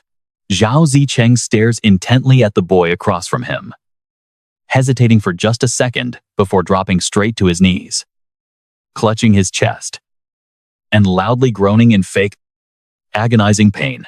Du Shu and Yu Sheng stare at each other for a long moment until Du Shu finally lets out a helpless sigh. Although he has no idea why Yu Sheng is asking this, he does not argue and joins Zhao Zicheng, rolling around on the ground while the surrounding students stare in absolute shock. Right after that, he begins clutching his back and letting out loud, painful groans. Yu Sheng nods in satisfaction at their performance before glancing toward the nearby surveillance camera and letting out a quiet sigh of relief. Instantly, Yu Sheng's expression turns completely serious as he glares at the dog demon, shouting dramatically about how such a vicious beast dares to oppress his fellow humans. Under the leadership of Moji, they will fight for humanity and protect it to the death. But before Yu Sheng can even finish his grand speech, the dog demon completely loses its mind, its eyes turning blood red with absolute fury as it unleashes a savage roar and charges straight toward him. Meanwhile, inside the surveillance room, watching the screen, the driver chuckles while stroking his chin, noting that Moji's faction will definitely be moved enough to cough up some cash when they witness this, even if Yu Sheng's stiff delivery has zero actual emotion behind it. The two monitors behind him are left completely speechless by his greed, while the driver is already sighing with regret. If they had known they could control the beast so easily, They should have given Yu Sheng more room to perform, paving the way for future partnerships. But right at that moment, the monitor flashes an image that leaves the surveillance team absolutely horrified. One of the monitors frantically pats the driver on his shoulder, urging him to look at the screen, which makes him spin around in shock. Right there on the screen, Yu Sheng is beating the dog demon with his bare fists, chanting about protecting his countrymen with unyielding resolve and keeping humanity's flame burning forever. Cold sweat pours down the driver's face as his eyes go wide with shock. Wondering how anyone could possibly pull off a stunt like this, back at the scene, Yu Sheng finally steps back and fakes being out of breath, dramatically asking how such a vicious beast could exist and what would have happened if he had not arrived in time. Watching this incredibly fake and over-the-top display, the driver starts to panic before angrily muttering that Yu Sheng is acting so terribly that no one will ever buy it, which might ruin their entire money-making scheme. After finishing his dramatic little speech, Yu Sheng casually glances over at the surveillance camera hidden in the corner, staring at the bloody dog demon collapsed on the ground after Yu Sheng's beating. The other students are totally dazed, prompting Zhao Zicheng to stop pretending and ask if it is finally over. On the other hand, Du Shu looks at Yu Sheng with deep admiration, realizing the massive, humbling gap that exists between them despite being peers. Are they really just completely useless compared to him? Plagued by sudden self-doubt, he watches the entrance as a voice suddenly bellows out a chant about walking with God, instantly startling everyone and forcing them to turn their gaze toward the doorway. Immediately, a ragged beggar bursts into the room, locking his crazed eyes onto the group of terrified students. Floating above his head is his awakened object, a broken bowl embedded with a glowing crystal as he repeatedly screams to offer fresh souls to their god. Spotting the pure, radiant energy pulsing from the beggar's bowl, Zhao Zicheng gasps in horror. Realizing the intruder is actually a level 1 awakened, they look at the figure in sheer terror, wondering if this lunatic belongs to the evil cult. How could someone like that even get in here? And why is he silently smiling at Yu Sheng while preparing to summon something dangerous? Zhao Zicheng watches closely, muttering that if the rumors about these evil cultists committing endless crimes are true, this cannot possibly be part of their exam. A level 1 awakened is far too strong for them, and their only hope of survival now lies with one person. With that thought, everyone turns their eyes toward Yu Sheng. Filled with desperate hope, they quickly resume their pathetic acting in front of him, crying out that their severe injuries make it completely impossible to fight. Zhao Zicheng smiles proudly at their incredibly smooth coordination, leaving a totally helpless Yu Sheng to step forward alone, calmly warning the cultist that hurting innocent people is strictly against the law. But because he is the first one to speak up, the crazed cultist immediately marks him as his very first target. Since the boy talks too much, he becomes the very first target. Moving fast like lightning, Yu Sheng instantly dodges the deadly attack, catching him completely off guard. Not bad, the cultist thinks. The god will love this. Just as those words leave his mouth, he vanishes. Nearby, another student aims a loaded crossbow right at the empty space. Realizing the target is gone, the archer slowly lowers his weapon in confusion. Somehow, the cultist instantly appears behind Yu Sheng's friends, mockingly asking why harming others is illegal. He then decides to send them all to the underworld to join his god. He shouts that his god's light is eternal, but before the chant even finishes, Yu Sheng silently appears right behind his back. With lightning-fast speed, Yu Sheng slaps something onto the cultist's body before instantly slipping past him in the blink of an eye. The tiny object he left behind instantly tears a deep, bleeding gash right across the cultist's arm. Yet, Yu Sheng does not rush in to capitalize on his advantage. Instead of attacking, he backs away, keeping a highly alert and cautious gaze locked onto his opponent. Unfazed by the wound, the cultist charges straight back at Yu Sheng, unleashing a flurry of razor-sharp strikes aimed directly at his heart. But no matter how hard the desperate cultist tries, his combat skills and reaction times are simply light years behind Yu Sheng, making it impossible to land a single hit. Watching from the sidelines, the examiners now see the young boy in a completely new light. Wondering how a cultist even got in here, he orders Luo Yun to quickly clean up the cultist who unexpectedly infiltrated the exam area. The proctor reminds Yu Sheng that anyone is authorized to eliminate cultists. Seeing him only dodge, Liu Qingfeng watches in confusion. Wondering what the kid is waiting for, he shouts out to Yu Sheng again, reminding him that killing cultists is legal, and a level 1 awakener brings a $100,000 bounty. Hearing that a massive cash reward is on the table, Yu Sheng instantly grabs the man's arm, locking him in place, with eyes radiating sheer, cold, murderous intent. He easily draws a hidden razor blade to slice a deep gash directly across the cultist's throat, ending his life in a split second. The surrounding students are completely shell-shocked by the sight, questioning if this was actually just a school exam. To them, his actions seem incredibly cruel and brutal. Ignoring their whispers, Yu Sheng turns to Liu Qingfeng and asks why he has never heard of this classified policy before. The teacher sighs, explaining that this classified rule is only revealed once someone officially becomes a registered awakener. From the distance, Du Shu screams at Yu Sheng, arguing that the cultist was still a human being. Liu Qingfeng just shakes his head, asking the group if this is their very first time seeing someone die. He asks if they think Yu Sheng was too cruel, and why he had to kill him. But remember, if Yu Sheng had not stopped him, you would be the ones lying dead on the floor right now. I have observed your group all day, and your weak performance deeply disappoints me.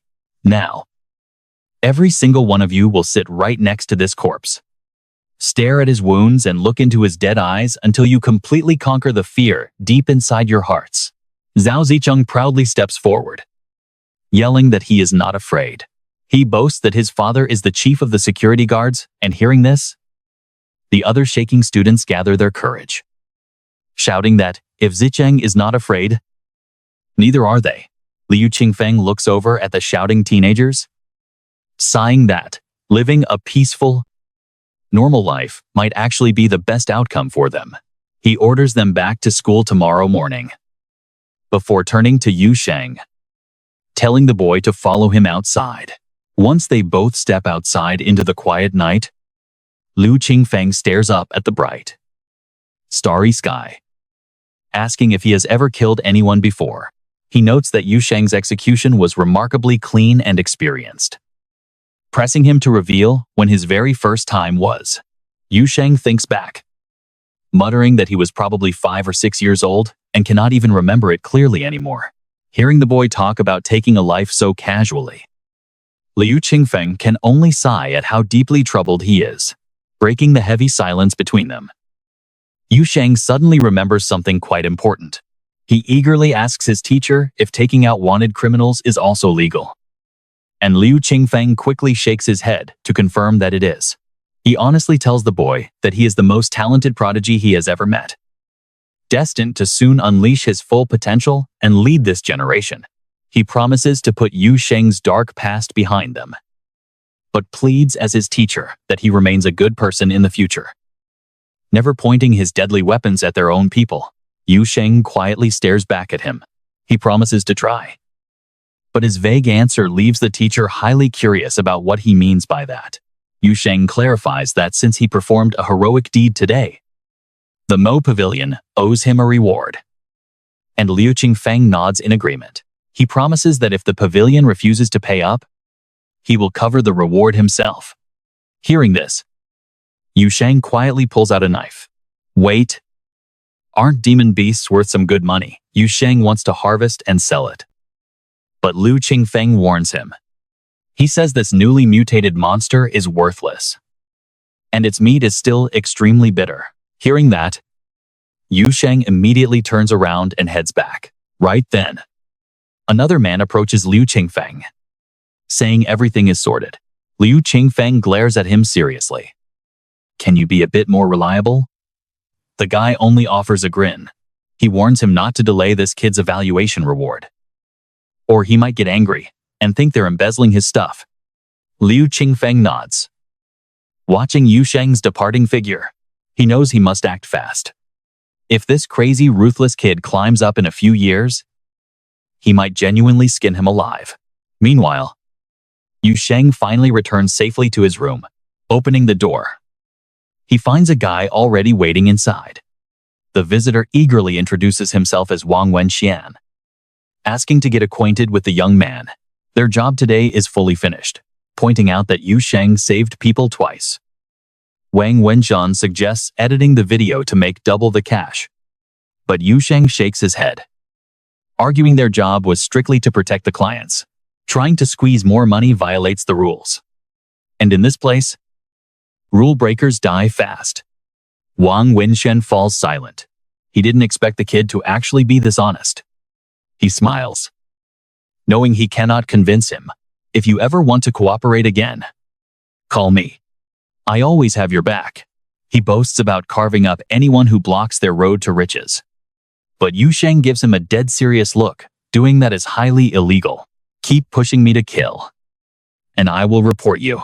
Wang Wenxian smiles politely, but inside, he is fuming. Next time, he will definitely find a new partner. Survival rule number 3 in the city of Sin is simple. Never get close to a fool. Morning comes fast. Yu Sheng's friends are still sitting next to the cultist's cold corpse. After a sleepless night, Wang Wenxian finally walks in to deliver the news. You guys can go home now. The group is incredibly relieved. Thank goodness they finally do not have to stare at that nasty corpse anymore. After surviving a brutal and exhausting night, the group finally boards the truck to head back home. On the ride, Zhao Zisheng calls out to Yu Sheng, promising that he will sort out that important favor the moment they arrive. Hearing this, Yu Sheng finally remembers his previous request. Knowing that Zhao Zisheng agreed, Yu Sheng immediately slaps his best friend's shoulder. Hearing those 3 simple words, "Good brother," makes Zhao Zicheng's eyes light up with pure joy. Is he finally recognized? But just as they share this bromance moment, another hand suddenly drops onto Yu Sheng. Du Shu looks at him earnestly, asking if he can follow him for a while to learn the secret method of eliminating enemies. Yu Sheng looks at them, totally confused. Why is everyone around him so incredibly bloodthirsty? Isn't that job completely illegal? Hearing this, Du Shu just chuckles at him. He clarifies that he is just bad with words, only wanting to become stronger. Yu Sheng playfully jokes that if he shaves his head bald, he might get stronger. And with that, their City of Sin journey officially ends. Wang Wenxian is still following Yu Sheng around, asking if he is finally well-rested enough to take on some more jobs. Yu Sheng shoots him a blank look, saying he literally just got off the bus. They quickly head to an office to submit their mission. The clerk looks at him, explaining that the official exam rankings are not finalized yet, so nothing is decided. Since this is a transaction, he suggests they wait until the official results are posted.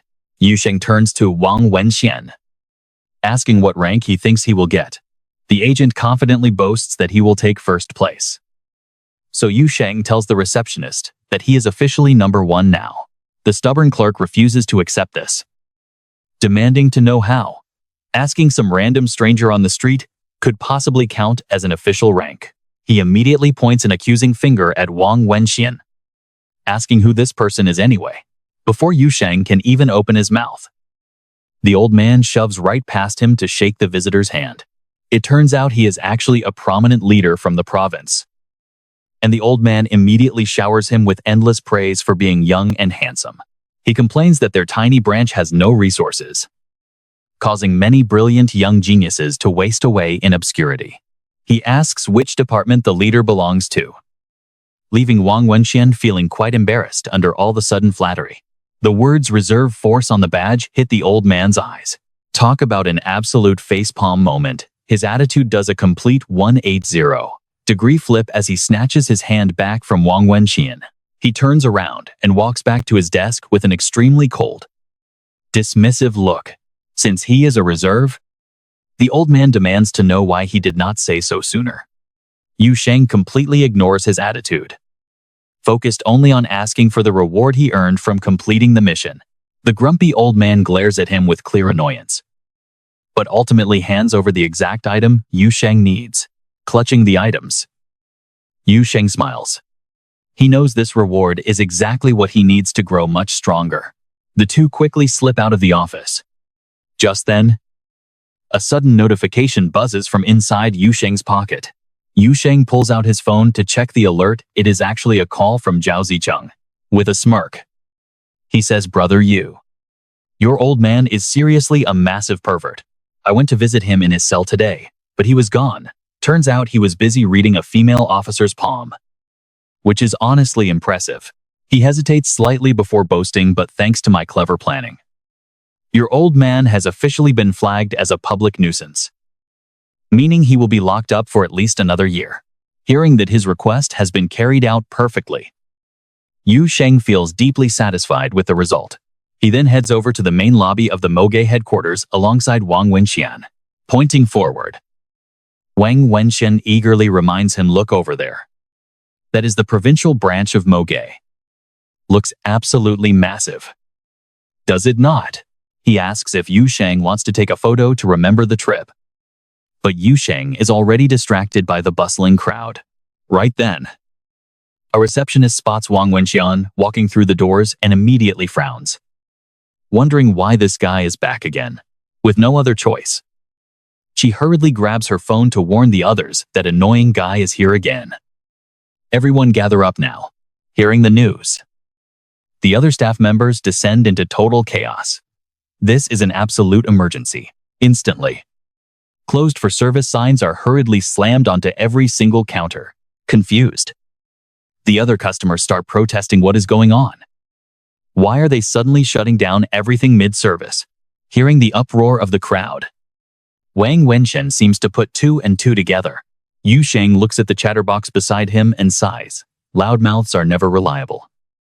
And I must have been completely out of my mind to actually trust you.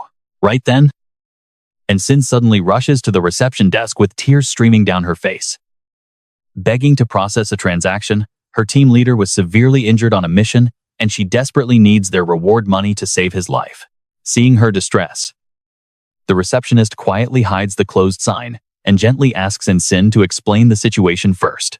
Sobbing, Shin quickly explains fighting the evil cult and rescuing others should qualify them for an emergency reward payout. He fought to protect humanity. Her weeping grows even more pitiful.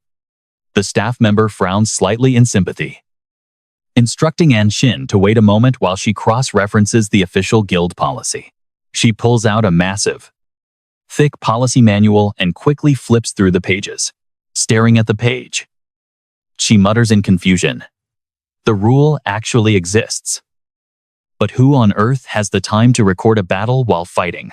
Before the words even leave the clerk's mouth, Shin slams a flash drive onto the counter. The clerk blinks in surprise. Someone actually recorded the whole thing. Snapping out of it, the clerk plugs the drive into her computer.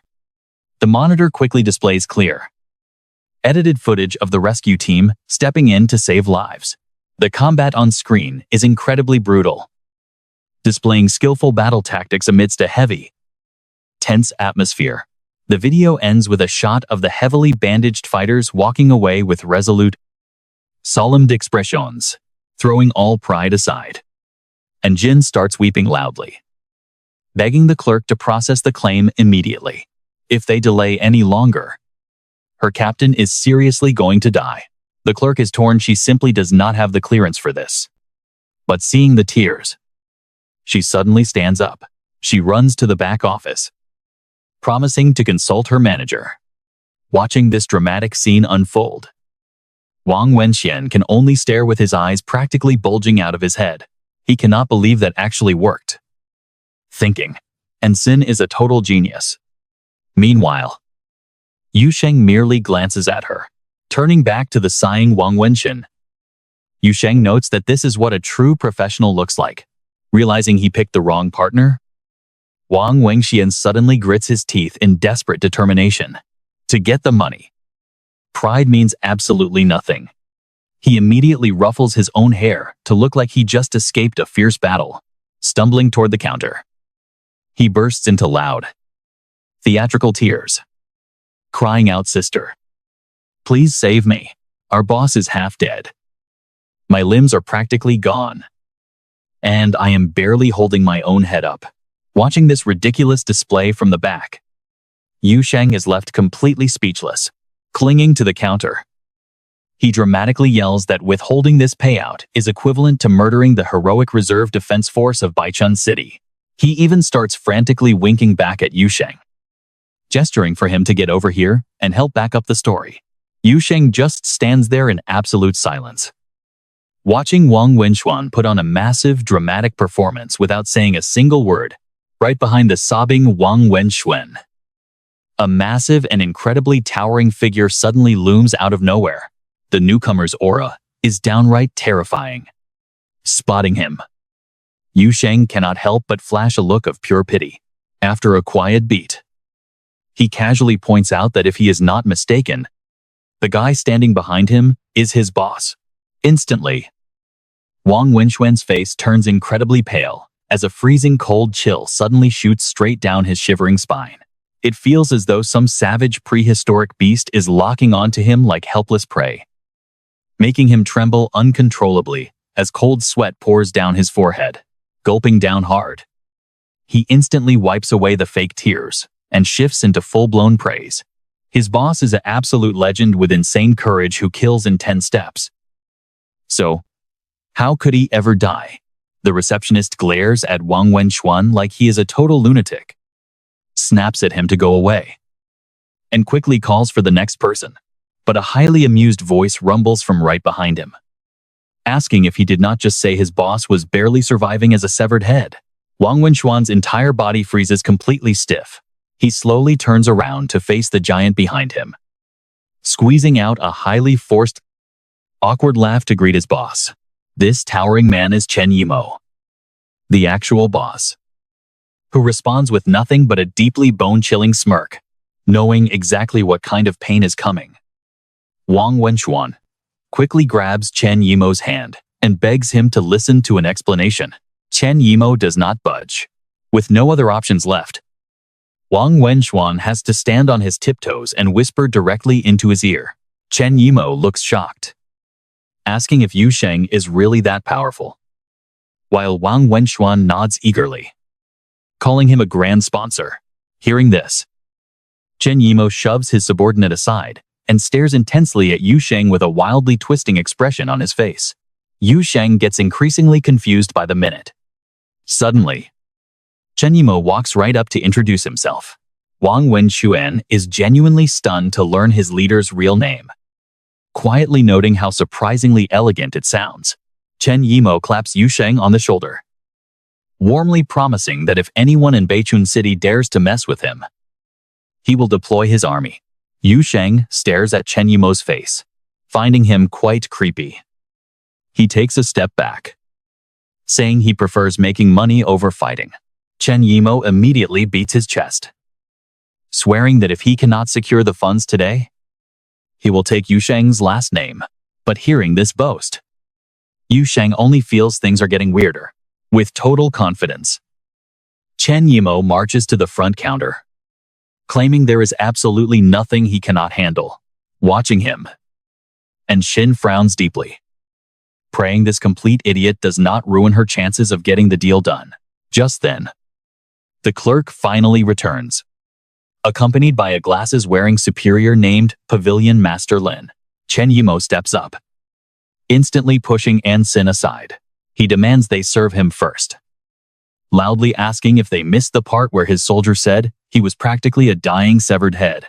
The newcomers are completely speechless, knowing this decorated war hero loves to come over and act like a total menace every other day. Looking quite exasperated, Pavilion Master Lin tells him to wait a minute while he handles official business first. He turns to ask the receptionist where the girl is, and she immediately points her finger right at Anxin. The second his eyes land on Anxin, Master Lin's face falls completely as he mutters that it turns out the legendary hidden dragon and Crouching Phoenix are both here. Taking a deep breath, the master holds back his anger and orders the clerk to blacklist both of these scammers immediately, leaving her nodding in pure panic. Sighing deeply, the master coldly tells them that their requests are denied and they should leave immediately. Chen Yimo snaps instantly, shouting that he is speaking utter nonsense. Before wrapping an arm around Yu Sheng and demanding if he knows who this is, Master Lin turns back, asking with confusion who on earth Yu Sheng is, as a Tier 6 awakened and leader of the Jiangbei Reserve. What kind of legend could possibly outrank Chen Yimo? Chen Yimo glares fiercely, introducing him as his close brother who shed blood and slaughtered demons for humanity. Yu Sheng can only sigh helplessly, while Master Lin is utterly speechless at the sheer nonsense this menace is spouting. Losing his temper, the master yanks his tie and snarls at Chen Yimo for constantly letting his squad rob the Mo Pavilion. Unfazed, Chen Yimo boldly dares him to bring it on. Let's see what the master can do to him. Right after that, the two immediately lock eyes in a tense standoff, neither willing to back down as tempers reach a boiling point. Watching this unfold from the side, Yu Sheng cannot help but clear his throat, helplessly speaking up to break the heavy silence. He asks them to let him speak, but instead of offering peace, his voice turns completely robotic as he starts reciting the Mo Pavilion laws.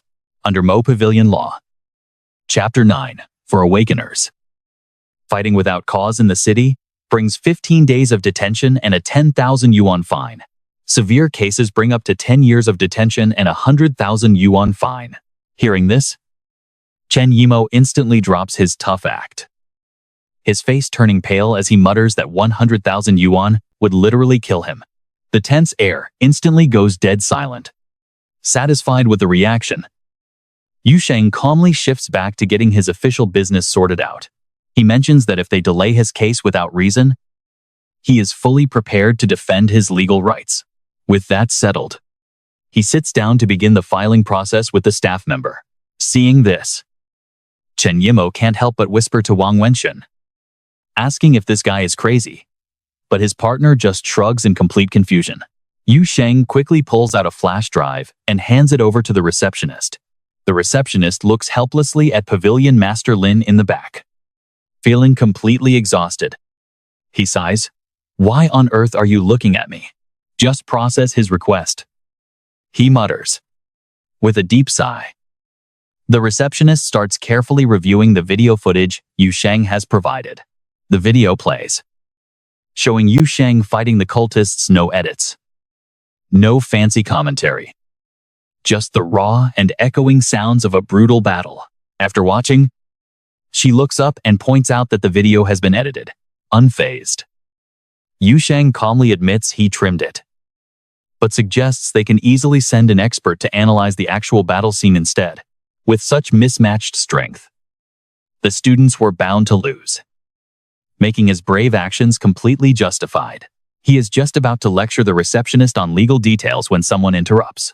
Pavilion Master Lin, watching from afar, suddenly intervenes and tells her to approve it and pay out the full standard reward immediately. Still slightly dazed, the receptionist quickly nods and starts typing away, processing the request on her computer. A moment later, she smiles and informs Yu Sheng that his application is submitted and the funds will arrive within 3 business days. After thanking her, Yu Sheng stands up and asks Pavilion Master Lin why he decided to help him out. Instead of answering, the old man turns the question around, asking if Yu Sheng has ever considered joining the Dark Pavilion. Yu Sheng pauses for 2 seconds before shaking his head, explaining that he currently has no such plans. Lin doesn't push further. He hands over a card, introducing himself as Vice Pavilion Master Lin of the Beijiang branch, promising that his income will skyrocket once he joins the Dark Pavilion. Seeing this, Chen Yimo immediately panics and blocks the way, preventing Yu Sheng from taking the card while calling Lin a total old bastard. "This kid is on my reserve squad," he yells, complaining about how hard it was to find someone smart after all these years. but Lin only smiles and completely ignores the outburst. Turning around to head upstairs and leaving a thoroughly frustrated Chen Yimou standing there helpless. With a cold huff, Chen Yimou turns to Yu Sheng with a flattering grin, insisting this was just a fluke, and his strength is totally legit. He tells him to just contact him next time he wants to make quick money. Before quickly dragging a dazed Wang Wenxian away to save whatever face he has left. When Wang Wenxian panics about not getting paid, Chen Yimou snaps back, asking if he actually has the nerve to ask for money right now. Sensing the danger, Wang Wenxian smartly shuts his mouth and quickly follows behind, leaving them behind. Yu Sheng heads straight back to school after wrapping things up at the Mo Pavilion. Arriving at the second high school gates, he spots Zhao Zicheng waiting, who instantly lights up with joy upon seeing him. Running over, he grabs his hand and half cries that the entire school is falling apart without him around. Apparently, even though they passed the assessment, two sore losers keep showing up every day to cause trouble. Yu Sheng just stares back blankly, not offering a single word of response. But Zhao Zicheng keeps rambling on, saying things will be much easier now that they can team up and absolutely dominate everyone. Hearing this, Yu Sheng frowns, asking if Zhao Zicheng is just planning to ride his coattails. Dumbfounded, Zhao Zicheng struggles to find words, but quickly changes the subject, telling him that Liu Qingfeng is waiting at the diner next door. Yu Sheng frowns with suspicion, wondering what the old man wants. Yu Sheng heads over and indeed finds Liu Qingfeng already sitting inside, waiting for him.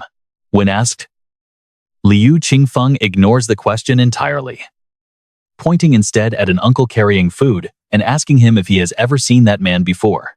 Yu Sheng takes a close look before nodding, confirming that he has indeed run into him. He mentions the other students call the man Lame Wang. Sipping his water, Liu Qingfeng calmly asks what he thinks of him, confused by the odd question.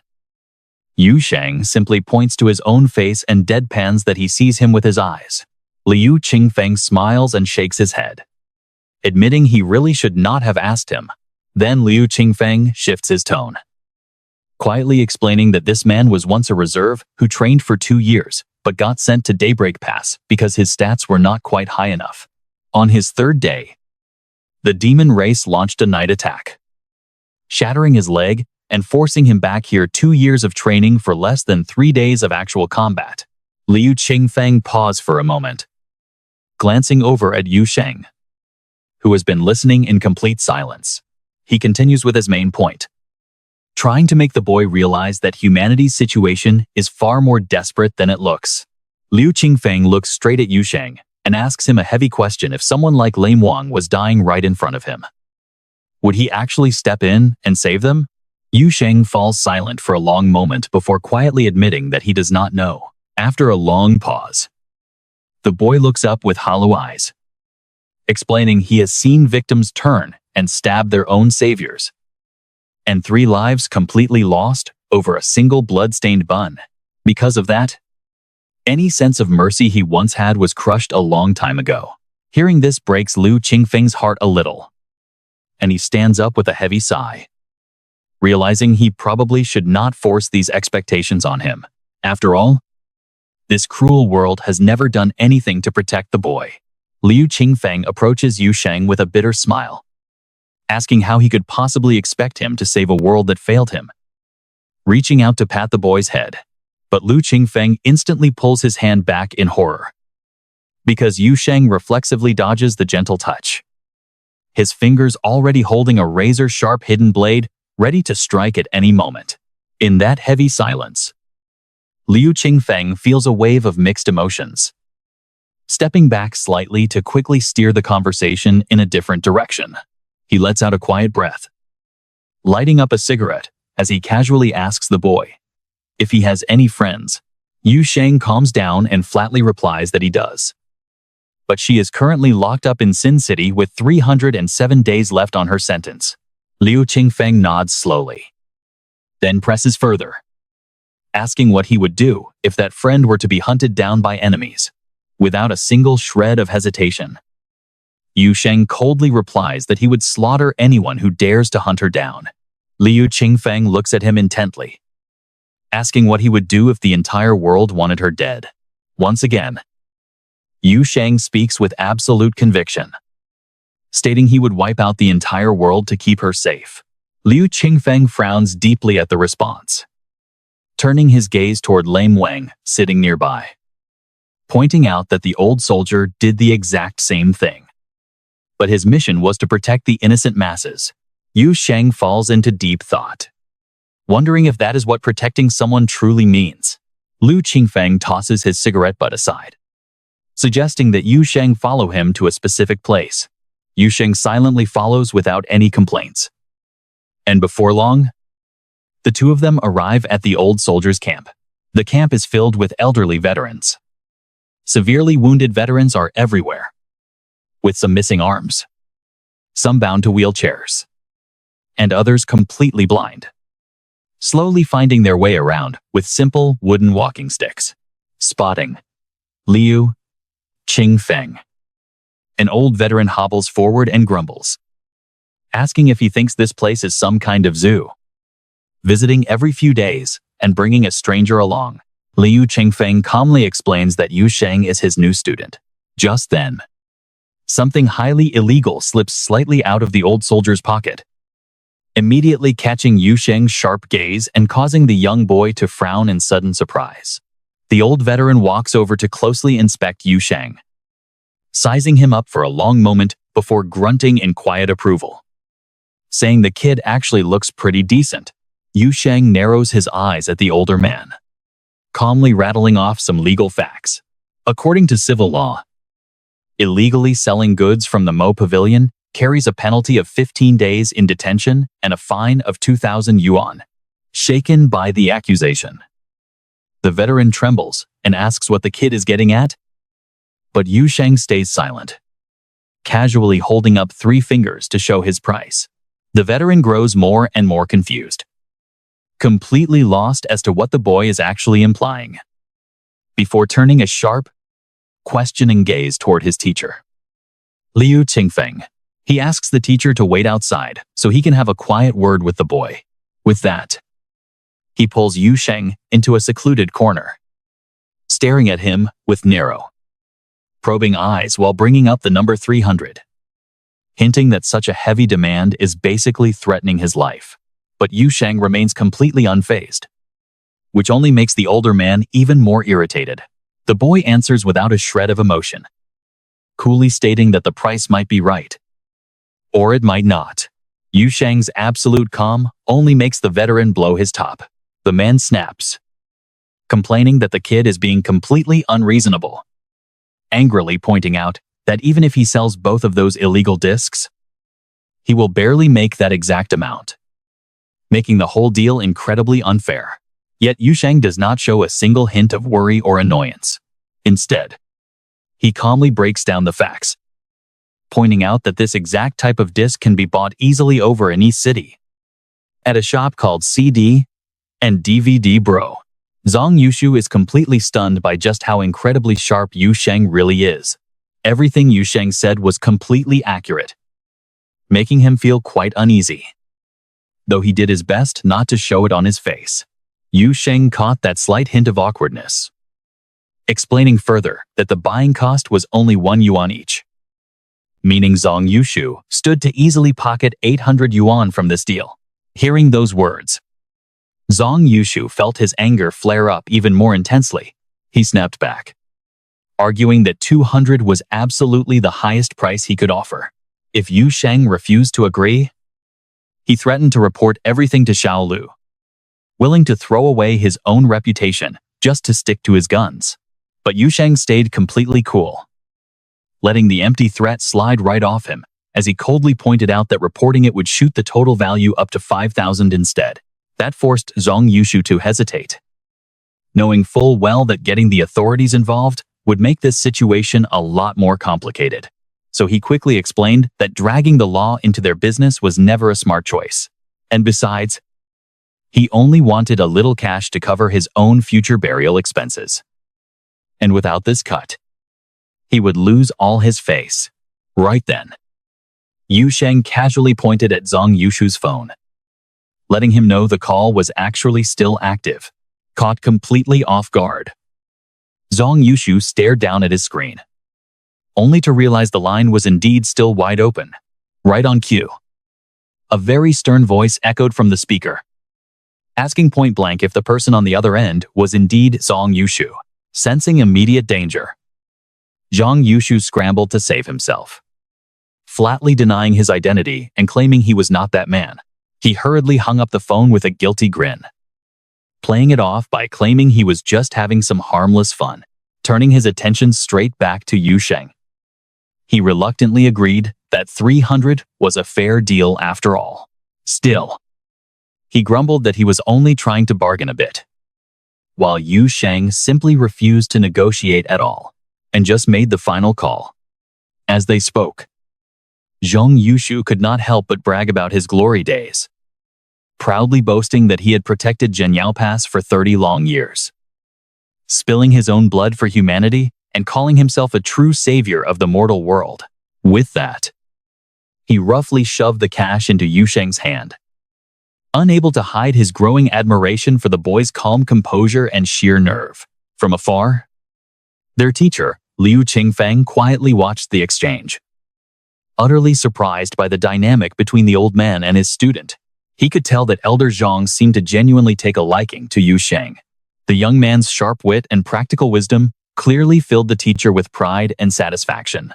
Zhang Yushu even tossed a rare compliment toward Liu Qingfeng, praising him for raising such an exceptionally sharp and capable student. Receiving such high praise, Liu Qingfeng could only scratch his head in embarrassment, expressing his deep humility while promising that he would keep putting in the effort. To himself, Zhang Yushu grumbled that those reserve forces were nothing but clueless fools who easily missed his subtle warning. At this point, Yu Sheng calmly suggested that Zhang Yushu could easily change his entire business model. He proposed that if they replaced the shady CD content with educational anti-fraud videos, they would never have to worry about getting reported again. And, even better, by actively promoting public safety awareness, they might actually build a highly respectable brand for themselves. Mulling over Yu Sheng's clever idea, Zhang Yushu recognized the massive potential there. Realizing the young kid possessed not only raw courage, but also a highly practical mind for generating cash, rather than offering praise, he decided to test Yu Sheng again, asking if he had awakened his power. Yu Sheng replied that the awakening process would take about a week, prompting Zhang Yushu to flash a sly grin and probe further by asking how many patterns he expected to get. But he got no reply as Yu Sheng remained completely silent, keeping his guard up to ensure he did not leak any precious information. In the end, Zhang Yushu burst out laughing, clearly delighted by how incredibly cautious the young man was. He admitted that even though Yu Sheng was cold, it was a vital trait for survival. Still, he advised the kid that down the road, he should learn to trust those around him, as mutual trust can make all the difference when things get tough. Soon, Liu Qingfeng and Yu Sheng found themselves standing before 4 simple yet deeply solemn gravestones. The teacher slowly swept his gaze across each marker, his face clouding over with a somber, deeply reflective expression. He stood there in silence for a while before speaking up, his low voice carrying deep respect. The teacher quietly explained to Yu Sheng that these final resting places belong to the parents, the wife, and the children of none other than Zhang Yushu himself. Taking another step, the teacher pointed toward an empty plot at the end of the row.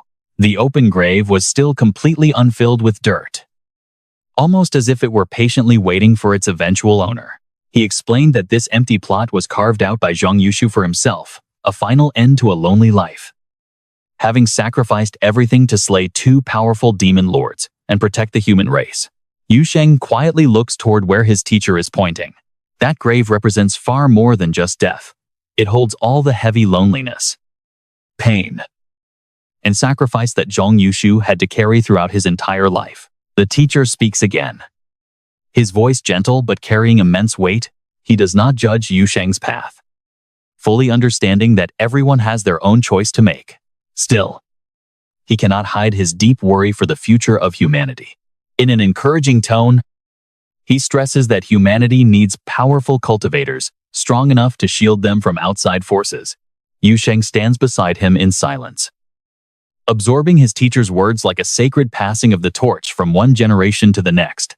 Liu Qingfeng gently reaches out to pat Yu Sheng's head, his eyes filled with profound affection and immense hope. He does not need to say much, but every single word carries boundless faith in his student, hoping that Yu Sheng will be the one who ultimately steps up to protect humanity in the dark days ahead. Yu Sheng does not answer immediately. He steals a glance at his master, his eyes a mix of quiet, resolve, and solemn silence. No words are spoken. Yet that single look is more than enough for the teacher to understand his inner thoughts. Yu Sheng unconsciously tightens his fist, desperately trying to hide his rising emotions and fierce determination. But that tiny gesture does not escape the sharp, observant eyes of Liu Qingfeng. Glancing down at his student's hand, the master silently notes that this kid knows how to keep his sharp blade hidden, even with massive power at his disposal. Yu Sheng remains completely calm and controlled, showing absolutely no sign of the terrifying strength locked deep inside him. Together, master and disciple stare silently into the vast sky, looking toward the distant horizon where the city of sins is now just a tiny speck in a massive world. The sky is a deep, endless blue, as a gentle breeze carries their gaze far beyond the limits of this small sanctuary. Liu Qingfeng speaks, his warm voice filled with wisdom. The city of sins is just one place. The world is massive, and he must go out to listen, see, and truly feel it all. His advice is not just about raw physical actions, but about truly experiencing life and exploring the wider world to understand himself, his own people, and the heavy weight of his ultimate responsibility. Yu Sheng stands there and quietly nods. From a distance, approaching footsteps echo as Zhong Yushu appears. Having watched the entire scene play out from afar, annoyed at seeing the duo standing right in front of his family grave, he shouts out, shattering the quiet cemetery with his incredibly rough voice. A mix of humor and irritation. Stop being so damn dramatic over here, you bastards. This is his family grave, not some damn zoo. His blunt words slice right through the silence without an ounce of hesitation, perfectly showing off his shameless, direct nature. Both Liu Qingfeng and Yu Sheng flinch, instantly turning red under Zhong Yushu's harsh shouting. They immediately look at one another and let out embarrassed chuckles, their eyes filled with sudden awkwardness. Both of them scratch their heads at the exact same time, forcing awkward smiles to break the tension of the moment.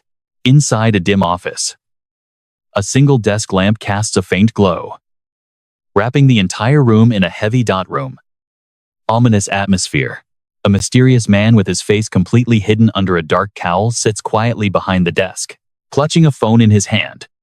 His eyes flash with cold resolve, as an urgent voice on the other end demands that their master plan must proceed ahead of schedule, causing him to scowl and grip the receiver tight. Through the call, feeling the heavy pressure of the demand, he admits that recent events in Jiangbei province have blown out of proportion, even drawing the Demon Slayer Pavilion into a sweeping crackdown that caused severe losses for their organization. He pauses, his gaze drifting across a massive map spread out before him, marked with several red flags pointing to an undeniable spike in enemy activity. On the other side, fury crackles through the speaker as the caller snaps that the upcoming exam period is when Jiangbei is most vulnerable. Striking right now is absolutely critical for the success of their entire grand strategy. The cloaked man feels a heavy weight but forces himself to stay calm under the pressure, assuring the caller that the plan is solid despite the growing dread in his gut. In that instant, he cannot help but remember that the divine envoy is personally overseeing this operation, making him wonder if there is an even darker plot hidden from his view. His eyes lock onto the complicated markings and symbols spread out across the map.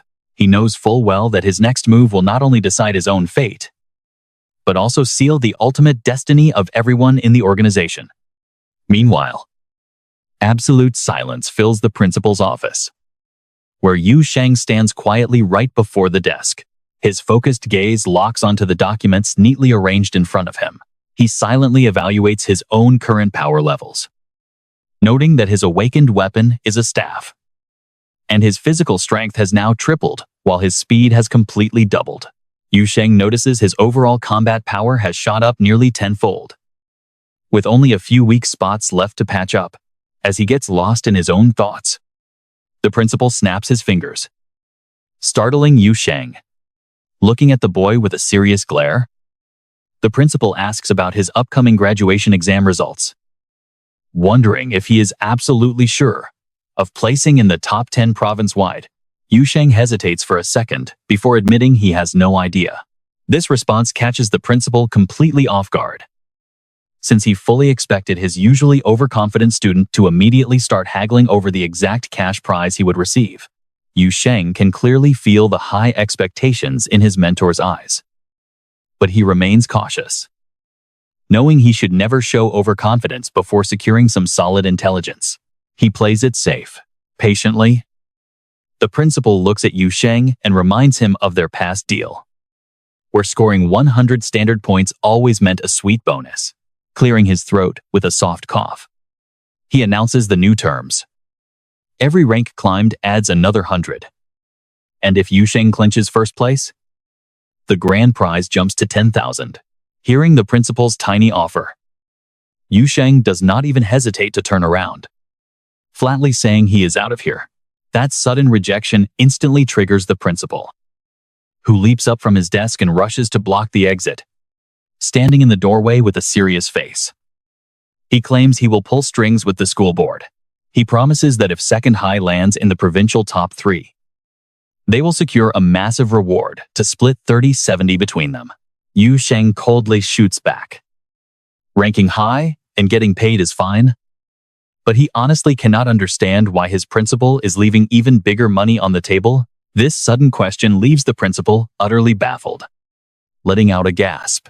Without even turning back, Yu Sheng keeps walking and suggests they tweak their little game plan a bit.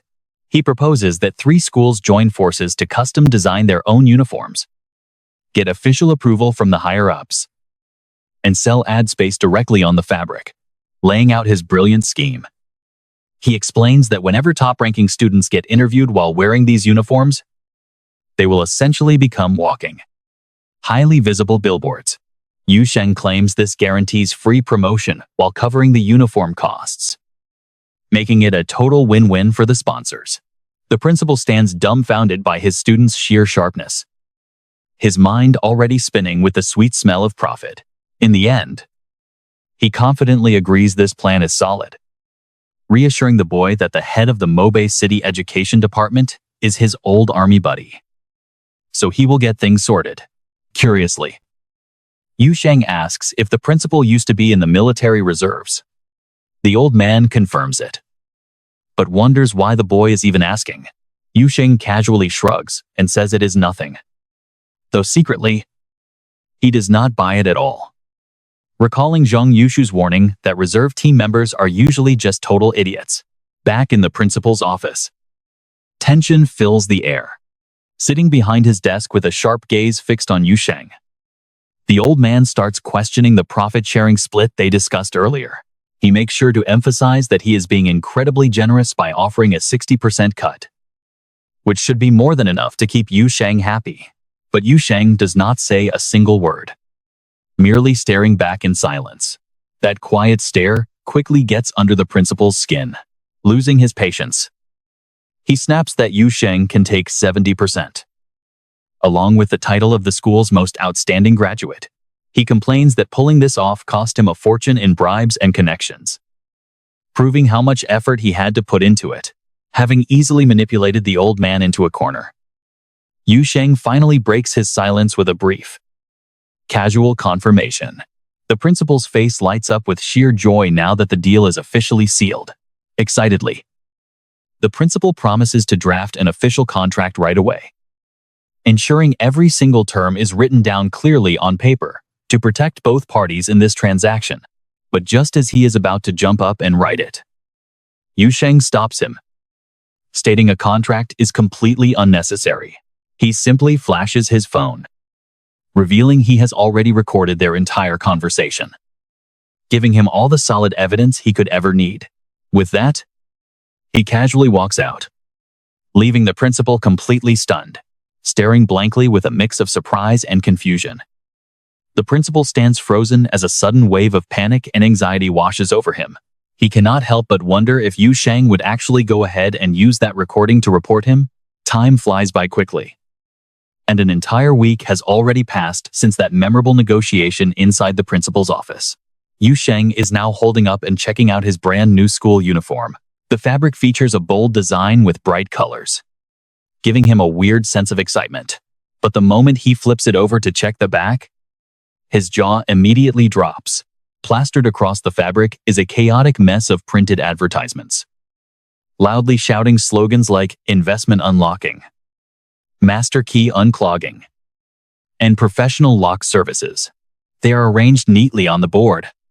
The setup does not just grab attention. It clearly showcases the principal's creativity and hard work to benefit the school. Pure satisfaction fills Yu Sheng as he quietly admires the principal's brilliant mind and impressive talent.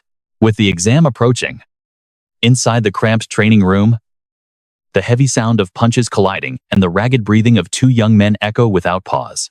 Yu Sheng keeps a deadpan face while hammering the sandbag, while a bruised and battered Zhao Zicheng stands nearby with tears streaming down his swollen cheeks. Panicking, he begs Yu Sheng to stop hitting and let him take things a bit slower. Despite the desperate begging, Yu Sheng has zero plans of stopping. He draws a deep breath, focusing all his weight into a devastating strike directly at the hanging bag. The thunderous boom of that massive impact echoes through the small room like a crack of lightning. Zhao Zicheng shivers in terror at his absolute, monster-like power. He blurts out that while the pain brings a weird rush of energy, it still hurts way too much to handle. Over in the corner, head teacher Liu Qingfeng watches them closely with a serious frown. He silently notes that, since they just transferred to number 2 high school, they cannot waste their time. Seeing Zhao Zicheng get completely wrecked by Yu Sheng, the teacher realizes he also needs some sparring action to sharpen his own skills. Liu Qingfeng refuses to just watch from the sidelines. Feeling the itch to join, he charges straight toward the two boys, fully prepared to jump into the sparring match right then and there. A wild brawl erupts. Both Zhao Zicheng and Liu Qingfeng quickly learn the agonizing reality of going toe-to-toe with Yu Sheng. A barrage of non-stop kicks and punches leaves both of them rolling on the floor in agony, beaten to a pulp and gasping for air. They look completely unrecognizable. After a grueling round, a heavily bruised Zhao Zicheng wheezes out that it is finally over. Absolute exhaustion and pure pain are written all over his face. Outside the training hall, Yu Sheng stands all by himself, looking lost in some deep and heavy thoughts. Noticing him alone, Liu Qingfeng walks up to ask what is on his mind. Yu Sheng turns around slowly, his eyes still clouded with worry. He lets out a soft sigh, admitting he is terrified of what happens if the test requires fighting because he does not know how. His voice trembles with genuine concern, showing he is deeply anxious about what lies ahead in the trial.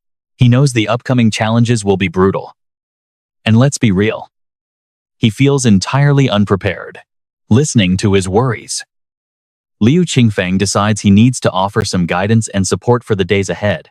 Taking a moment to think, the teacher finally offers some advice. He suggests that Yu Sheng could remove the arrowhead from his bow or maybe dull the dagger's edge slightly. But Yu Sheng immediately shakes his head, firmly stating that a warrior must never damage their own weapons. Then he drops a chilling question, asking why taking a life is considered illegal here.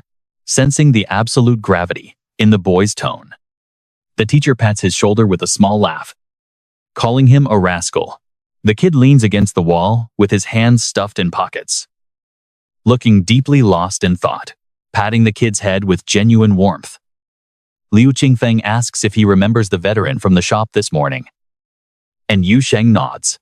The old man apparently has to report to the veteran camp tomorrow since his only son was drafted. A heavy silence falls as the teacher carefully weighs his next words. Apparently, the Mo Pavilion has been pressing him lately because he is old and childless. Demanding he report to the veteran camp, he hesitates slightly for a moment, clearly trying to find the most appropriate words to share. Making up his mind, Liu Qingfeng lays it all out, saying he wants to officially register Yu Sheng as his personal disciple, even without biological kids. He must report. But before he can even finish, Yu Sheng cuts in firmly, declaring that he will go too. The boy's instant resolve catches him off guard, but a proud smile quickly spreads across the teacher's face. He stares back at Yu Sheng with absolute warmth, feeling the unspoken, deep bond they share. In that very moment, trust and hope fill the heavy air as both realize that no matter how dark the road ahead gets, they will never have to face it alone. Outside the gates of Mabei, tension hangs thick in the cold air as Yu Sheng and Liu Qingfeng arrive, gearing up for the brutal exam ahead.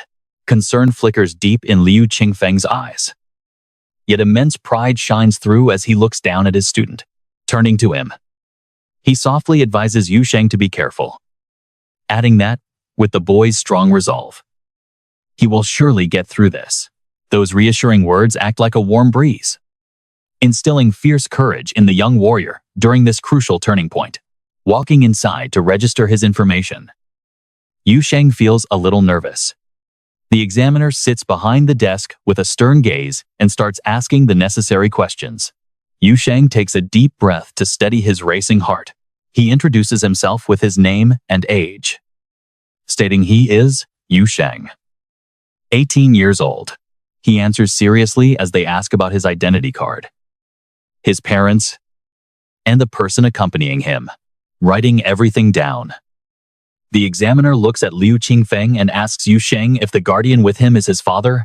A heavy silence falls over Yu Sheng. He hesitates, looking down at the floor before quietly admitting his father did not come. Seeing his student hesitating like that, Liu Qingfeng immediately steps in to protect Yu Sheng. He tells the examiner to write his name down, firmly stating he is Yu Sheng's teacher and guardian. The teacher's voice is solid and unwavering, bringing a sudden wave of comfort to those nearby. And then, boom, a massive explosion rips through the building opposite, throwing the entire crowd into absolute panic. They spin around to see a chaotic crowd as murmurs rise and intense worry quickly spreads across terrified faces. Teacher Liu, ever calm and experienced, instantly senses the extreme tension in the air. He guesses the blast came from somewhere close by, or maybe even inside the school itself. Seeing the panic, the examiner quickly tries to reassure them, explaining an evil cult is causing trouble and Mo Gay has already sent forces. He advises everyone to stay calm and carry on with their registration as usual. But those empty words do very little to ease the growing dread in their hearts. Teacher Liu turns to Yu Sheng with encouraging eyes, letting him know he once took first place in the provincial exam. He promises to wait for him. Yu Sheng feels the immense pressure, but his resolve only hardens, nodding with renewed confidence. The young man says goodbye to his teacher and steps inside to face the exam. As Liu Qingfeng tries to head toward the school, an examiner blocks his path, warning him it is too dangerous to enter. Pure, uncontrollable rage. He declares he is part of the Jiangbei Provincial Reserve, Unit 308. Having guarded Zhenyao Pass for 2 years, he shouts that defending his people is his duty. And as a teacher, protecting his students is also his responsibility. Right then, another man steps forward, introducing himself as a Jiangbei Reserve member from Unit 305, who fought to break Dawn Pass back in the year 141 of the Dawn era. Not wanting to be outdone, another soldier steps up as a Jiangbei Reserve member, Unit 309, who marched to Ghost Gate Pass in year 145 of the Dawn era.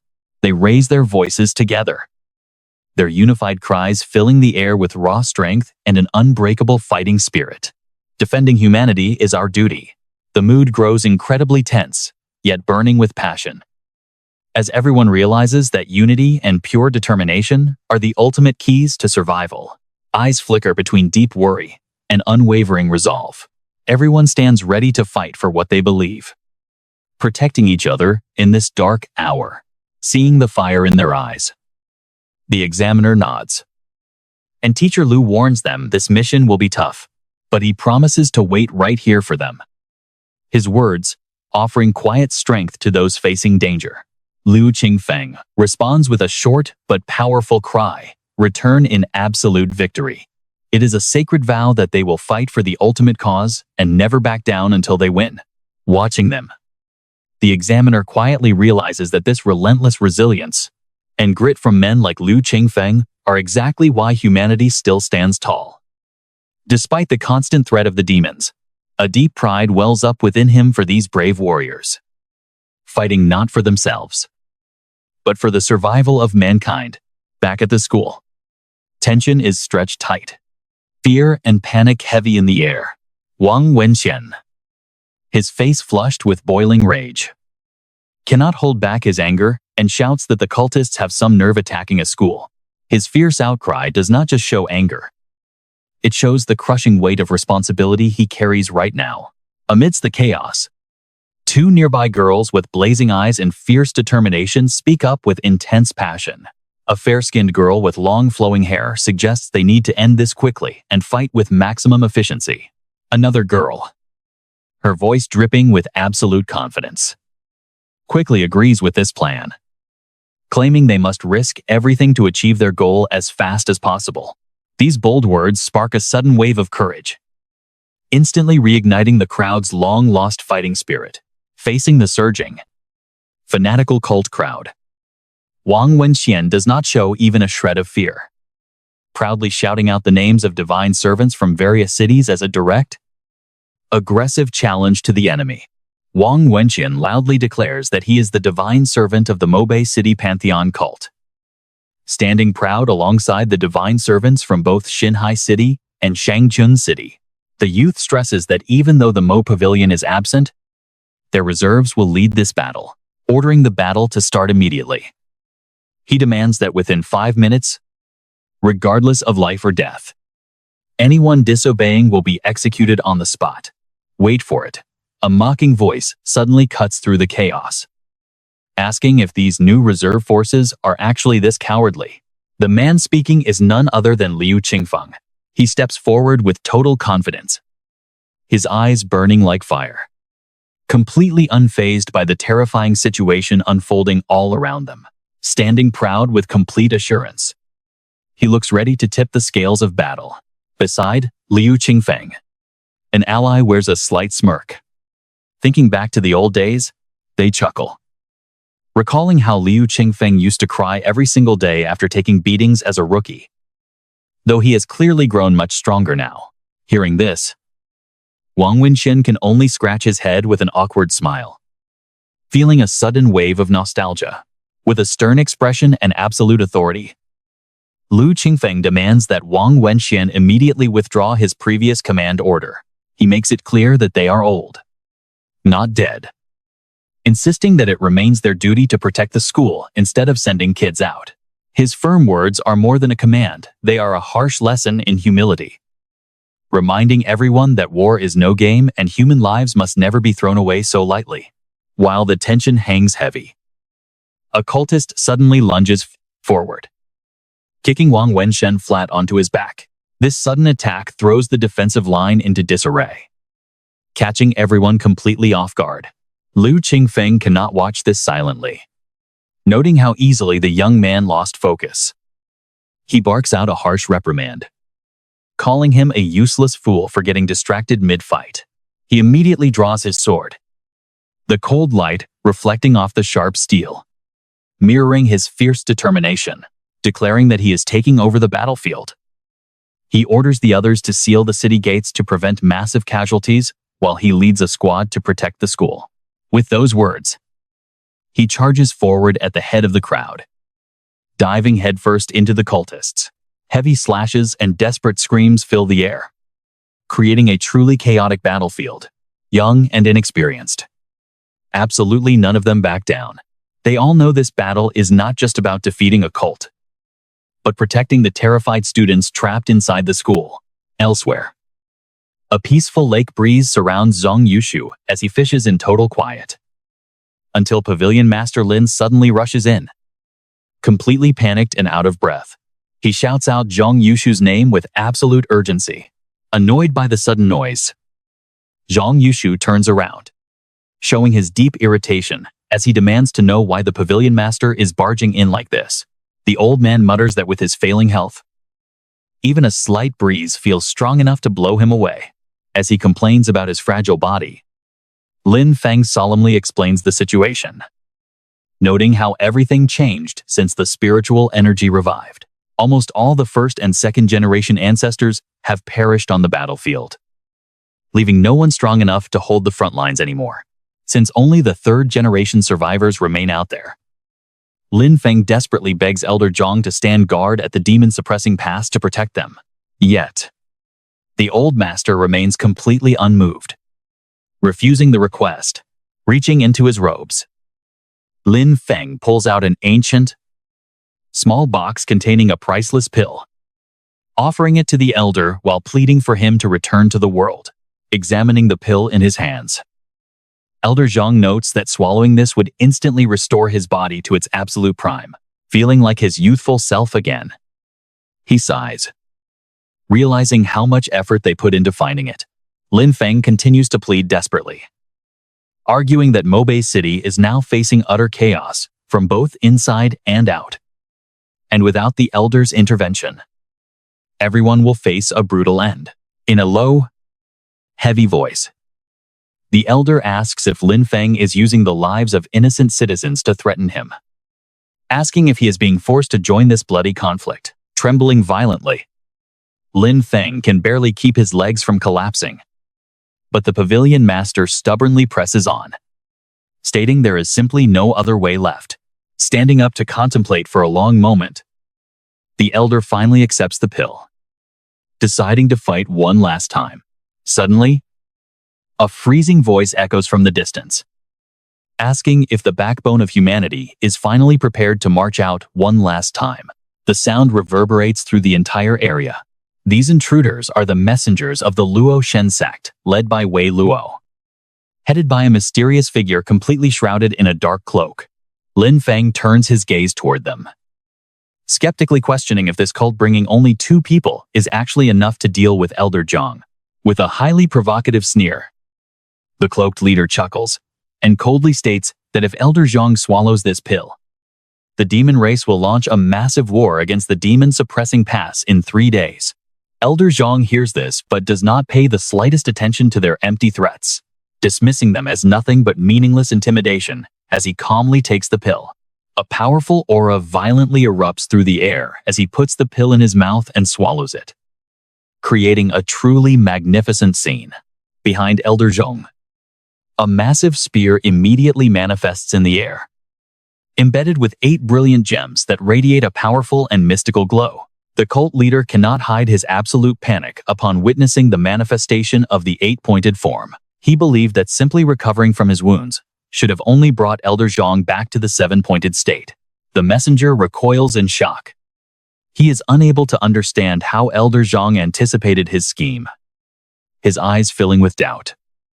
But before he can speak, the elder's terrifying aura completely crushes him. Instantly, Elder Zhang unleashes a powerful strike as a giant silvery hand suddenly conjures from his arm, causing the surrounding space to shake violently. That massive hand reaches out to grasp the majestic spear. He swings the weapon with immense force, sending a devastating slash of pure energy ripping through the air straight toward the Yu Sheng sect members standing in the distance with zero mercy.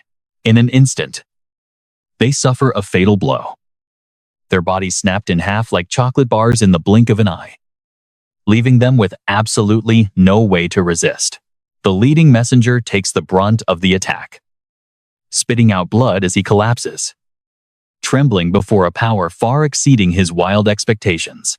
He lies on the ground, gasping for breath, begging Elder Zhang to answer one last question before he dies. But the elder coldly refuses to waste words on a dead man walking. With those final words, His body goes completely limp, collapsing onto the cold ground as the spark of life slowly fades from his eyes. Elder Zhang then barks an order to Lin Feng, instructing him to call Chen Yimo immediately and tell him to pull in the net according to their prearranged plan without any further hesitation. Lin Feng still has no clue what's going on, his mind swirling with questions. But under the elder's urgent pressure, he quickly pulls out his phone to make the call. Lin Feng makes the call to Yimo, passing on the exact message of Elder Zhang. And on the other end, Chen Yimo doesn't say much, quietly setting their prepared plan into motion immediately. Only at this moment does Lin Feng realize this is all an elaborate trap designed to lure and wipe out the Luo Shen sect members as thoroughly as possible. Elder Zhang looks at Lin Feng with a faint smile, mocking the people from Lingying Academy as a bunch of absolute fools who fail to understand the sheer brilliance of the plan. He stares at Lin Feng before lowering his voice to declare that it's finally time to settle some old debts, resolving things from the past right now. Suddenly, several young men appear behind Lin Feng, shouting to Elder Zhang that if he leaves this time, he should never bother coming back. Looking at them, it seems they have suffered quite a lot during his absence. Elder Zhang pauses upon hearing the emotional shouts, muttering that if an old relic like him can still win a grand victory for humanity, it's a completely worthy sacrifice. With those words, he walks off into the brilliant sunlight without once looking back. His silhouette slowly fades away, yet it remains filled with immense resolve and majesty. Elsewhere, at the exam venue, Yu Sheng cautiously navigates the dense forest while clutching a pickaxe, his eyes carefully scanning every single step. Suddenly, he spots two massive demon beasts peacefully resting under the shade of a tree.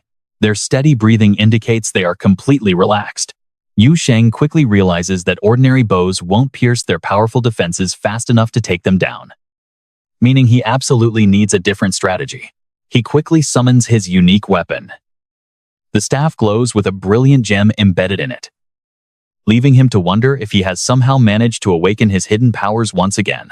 Right at that very moment, the beast's sharp eyes snap open as it detects his presence, wasting zero time before launching a terrifyingly fast attack straight toward him.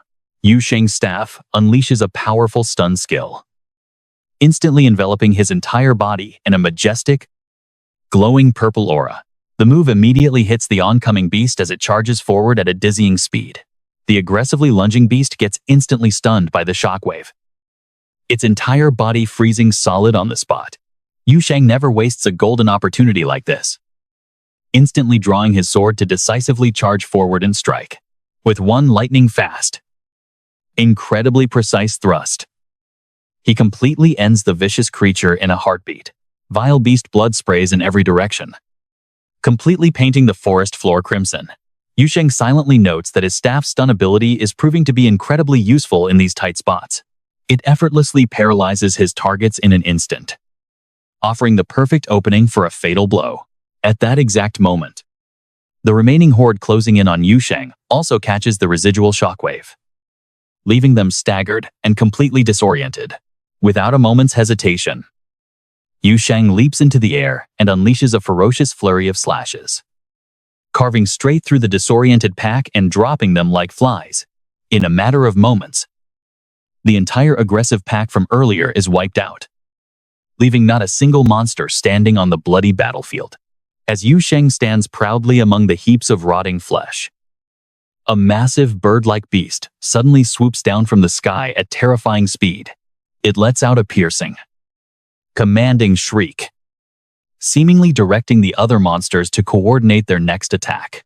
A dark cloud of winged fiends suddenly blots out the sun, diving straight for Yu Sheng, forcing the young fighter to instantly raise his guard and brace for the incoming aerial assault. With one powerful, sweeping arc of his blade, he tears through the flying swarm, scattering their bodies and turning the sky into absolute chaos. Far away from Yu Sheng's brutal battleground, a proctor watches the screen from a high vantage point, utterly amazed that so many beast souls have been wiped out in only 15 minutes. Checking the map, He realizes that one of the participants has already managed to reach the final goal. To his utter disbelief, he discovers the pioneer is none other than Yu Sheng. He silently marvels that after so many mediocre years, Jiangbei province has finally produced a monstrous genius with such terrifying, unmatched potential. Meanwhile, Yu Sheng is still running at breakneck speed through the depths of the dense forest. He tells himself he must push even faster to completely outclass and leave his competitors in the dust. Suddenly, a giant demonic tiger materialized right before his eyes. Its entire body radiating a powerful orange light that serves as a warning of its deadly strength. Yu Sheng's face darkens instantly. He curses silently at how incredibly annoying this beast is. Knowing he must approach this duel with absolute caution, Yu Sheng quickly pulls back his coat, revealing dozens of razor-sharp needles hidden inside. Without a moment's pause, he hurls the entire volley of needles directly at the massive tiger, aiming to cripple it. However, the deadly needles fail to pierce its thick hide, bouncing off harmlessly without leaving a single scratch. This useless attack only serves to make the demonic tiger even more furious. Yu Sheng remains completely unfazed by this setback, calmly weaving a set of mysterious Tamer razor-sharp threads around his fingers to prep for his next strategy. Pulling back his bow, he unleashes a powerful arrow directly at the giant tiger charging right at him. The sharp arrow flies like lightning, piercing straight through the beast's neck and forcing a painful roar from its throat as it writhes in agony. Even so, the crazed tiger still leaps at Yu Sheng with wild, desperate strength. But the young warrior matches its ferocity, jumping high into the air without a single trace of hesitation. Those mysterious thin threads coil tightly around his fingers, wrapping around the tiger's neck and choking the life out of it with every single twist. He yanks them back with raw, overwhelming power, strangling the creature until its massive body collapses to the ground with a deafening thud, finally ending the brutal clash. Within a heartbeat, all signs of life completely fade away. Yu Sheng calmly steps forward and enters the mysterious spatial portal that has just materialized in front of him. He quietly thinks to himself that the trial is finally over, and he can finally catch his breath. He cannot help but wonder if his respected teacher Lu has survived the brutal chaos waiting on the outside. Outside the intense trial grounds, the proctor monitoring the glowing screen suddenly spots a lone silhouette stepping out from the spatial portal. He instantly springs to his feet, crying out in shock that someone has managed to exit the arena in only 20 minutes. Yu Sheng steps out with an ice-cold expression, completely ignoring the man's shock as he bluntly demands to know his exact ranking. He simply wants his final score. And the stunned proctor stammers out that Yu Sheng has taken first place in the entire province. He even took top marks in all of Mobei City, a feat no one anticipated. Upon hearing his stellar results, Yu Sheng says absolutely nothing, quietly turning on his heel to leave. The bewildered proctor stops him, asking where he could possibly be going right after completing such an important mission. Yu Sheng replies with cold determination, stating he is heading to the city, where a brutal battle is currently raging. The frantic proctor quickly rushes forward to block his path. Spreading his arms wide with an expression of pure dread, he warns that the city is currently pretty dangerous, especially since Yu Sheng is already badly injured. Those wounds need immediate treatment. But Yu Sheng simply aims his crossbow straight at the examiner, a cold, silent warning. If the man keeps blocking his way, Yu Sheng won't hesitate to end him right here. The threat leaves the examiner stunned. Yet, even with a weapon in his face, he stubbornly refuses to back down. He argues that killing him won't get Yu Sheng inside anyway, because he is ultimately responsible for Yu Sheng's life to the very end. The examiner wonders, is this kid completely fearless? Or is this whole aggressive show just a test to read his reaction? Meanwhile, Yu Sheng's finger rests tight on the trigger, ready to fire at any second. The examiner quickly realizes he isn't prepared to pay such a high price today. Thud. The bolt suddenly flies, biting into the dirt right next to the examiner's foot, a final, terrifying warning. Stop blocking me. Stepping past the older man, Yu Sheng calmly states that his life is his own responsibility. He demands the man step aside and stop interfering with his choices, taking full ownership of his own survival. And things only get worse inside the city, where a brutal bloodbath is already unfolding with agonizing screams. Waves of attacks clash in the air as neither side yields an inch. Qingyi watches with a cold stare, summoning a razor-sharp shard of ice. She hurls it straight through an enemy's neck like a flying blade, sending him crashing down. Without a single moment of hesitation, she immediately conjures up another freezing shard, driving it straight into the foe before her, ending the fight quickly with deadly, polished skill. Elsewhere on the battlefield, enemies are being tossed around like ragdolls by incredibly powerful impacts. Wang Wenxuan looks over and spots Lin Xiaoxiao, absolutely tearing through the enemy ranks with her monstrous physical strength. After shattering their defensive line, Lin Xiaoxiao pauses for a quick breath and yells back at her teammates, asking if they still have the strength to keep fighting after such a punishing round of combat. Her two comrades immediately roar back with fierce determination, shouting that they will never stop, ready to fight to their absolute last breath. Conjuring up a massive golden battle axe, Wang Wenxuan charges forward with a roaring battle cry, aiming to land a single, decisive strike, but the heavy weapon is just too slow. His opponent easily sidesteps the massive swing without breaking a sweat, making his desperate attack fail in an instant. Right after, the enemy retaliates with a lightning-fast, brutal kick. It slams directly into Wang Wenxuan's chest, blasting him backward to roll across the hard dirt in pure agony. Fortunately, Qingyi arrives just in time, jumping high into the air. She strikes with a deadly ice shard gripped tightly in her hand. She drives the frozen blade straight through his torso. Standing over the fallen foe, she sharply orders Wang Wenxuan to get back up immediately. They need to keep fighting, as giving up now means death. Wang Wenxuan grits his teeth, thoroughly frustrated with himself. As a man, having his life saved by Qingyi in the middle of a war zone is a massive blow to his pride. He lets out a heavy sigh, warning Qingyi that the enemy forces are simply too overwhelming for them to hold out much longer. Still, his only hope is that the students and innocent citizens inside the city will stay safe. Across the battlefield, an even larger wave of hostile soldiers surges forward like a dark tide, screaming fanatic war cries. They yell about walking with God, filling the air with a terrifying galor. Cult-like frenzy. Standing in the center of the chaos, the headmaster silently accepts that the broken gates can no longer be defended. But he remains remarkably calm.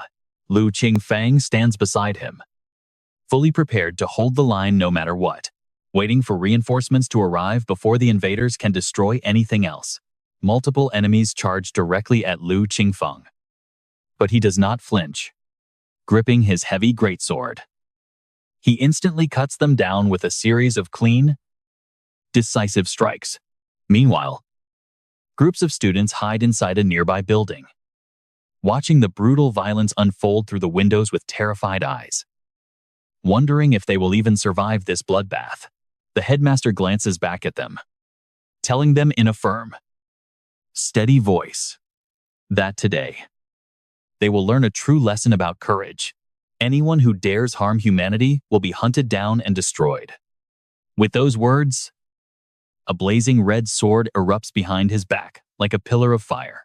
He reminds them that back in his day, he fought at the demon-suppressing pass to protect mankind from the monsters. Drawing the burning blade, he charges directly into the enemy ranks with a mocking laugh at these pathetic fools. Anyone daring to touch his beloved students must pay the ultimate price. Lu Qingfeng bursts into a hearty laugh, shouting that it has been far too long since a battle felt this thrilling, bringing back the glorious memories of his youth. The principal responds in a highly powerful voice, declaring that wiping out this vile cult to protect the future of humanity makes him feel like he has returned to his glorious prime from over a decade ago. Suddenly, a sharp and mocking laugh cuts through the air from behind. followed by a voice scoffing that protecting the future of humanity is nothing but a highly ridiculous, delusional fantasy. Standing there is the cult envoy. Sporting a pair of fiery red wings on his back, he laughs mockingly, claiming that his mission is to cleanse this corrupt world of all its sins. It is a twisted plan to build a new world order through sheer, brutal violence. The principal spits in pure disgust, calling the cultists absolute beasts who abandon all human decency. He yells that they are the ones poisoning minds with their cruel, wicked lies. Unfazed, the envoy does not stop, continuing to preach his cult's twisted dogmas and spewing out a dark, world-destroying philosophy, as if it were some holy truth. Lu Qingfeng has absolutely heard enough. He immediately lunges forward to fight, determined to shut this monster up before he can utter another foolish word. The envoy sneers with mocking amusement, mocking him. He says he quite likes Master Lu's direct and decisive approach, then instantly charges straight ahead. He leaves a crimson trail of after images as his fiery wings harden like solid steel. He swings his hardened wings to slice Lu Qingfeng down, but the master blocks the strike with his blade, declaring that this sword is called Tang Yao, forged to slay demons, though today it will be used to cut down a human. With that, he unleashes a powerful counter-slash, forcing the envoy to leap back in a desperate scramble to avoid the blow. The envoy laughs out loud. He mocks humanity as mere filth crawling on the ground, unworthy of this world, screaming the Pantheon Sect slogan. He spreads his wings and shoots up into the sky. Liu Qingfeng instantly realizes the beast is targeting the defenseless students. He yells at the top of his lungs, telling the others to handle the main battle while he goes to protect the children in the courtyard. The intense aerial clash between Lu Qingfeng and the winged demon continues across the open sky. The monster circles above, while Lu Qingfeng maintains a steady, deadly stance, spotting his opening as the demon lunges from behind. He spins and swings his blade with a fierce warning, telling the beast to never dare step foot near the school again. But wait, the demon already saw this coming. Liu Qingfeng pours all his might into a direct slash. Seeing this, the demon quickly folds his wings forward to shield himself, but the sheer impact is too heavy.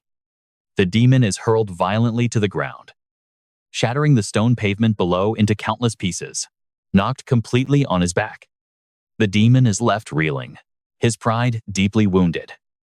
His expression darkens with absolute rage. He sneers, telling Lu Qingfeng that he has quite successfully managed to make him angry. Liu Qingfeng feels absolutely no fear. Instead, the demon's sheer arrogance only makes him angrier. He snaps back, asking why on earth he should care about a wicked beast's feelings. Calling him a troublesome monster, he channels his energy, leaps into the air, and swings his sword to deliver another heavy strike, now used to Liu Qingfeng's attacks. The demon spreads his wings again to narrowly dodge the incoming blade, but he has a deadly surprise waiting. In a sudden, explosive burst of power, the demon's wings launch hundreds of razor-sharp feathers straight at him. He channels his power, cursing and shouting that once Lu Qingfeng dies, he will go join his god. Liu Qingfeng is caught off guard by the rain of razor-sharp feathers. Shocked by this unexpected and bizarre source of power, he quickly raises his blade to deflect the projectiles, desperately moving his sword to block the onslaught of sharp blades. Realizing there is no room for mercy, Liu Qingfeng decides that it is time to end this fight now. Though he blocked the deadly downpour of feathers, Lu Qingfeng is left covered in deep cuts. The ecstatic demon senses victory. He channels his energy once more, reshaping his massive wing into a terrifying, blood-red blade of pure energy. Looking incredibly menacing with that massive weapon, he charges straight ahead with absolute killer intent. Lu Qingfeng refuses to back down, eyeing his perfect chance. This is it, the final clash that will decide it all. Now is the moment. As the giant blade wing lunges forward at maximum speed, Lu Qingfeng throws his sword with all his might, setting off two blinding, terrifying flashes of light. Though Liu Qingfeng tries to dodge the counterattack, he cannot escape completely unscathed.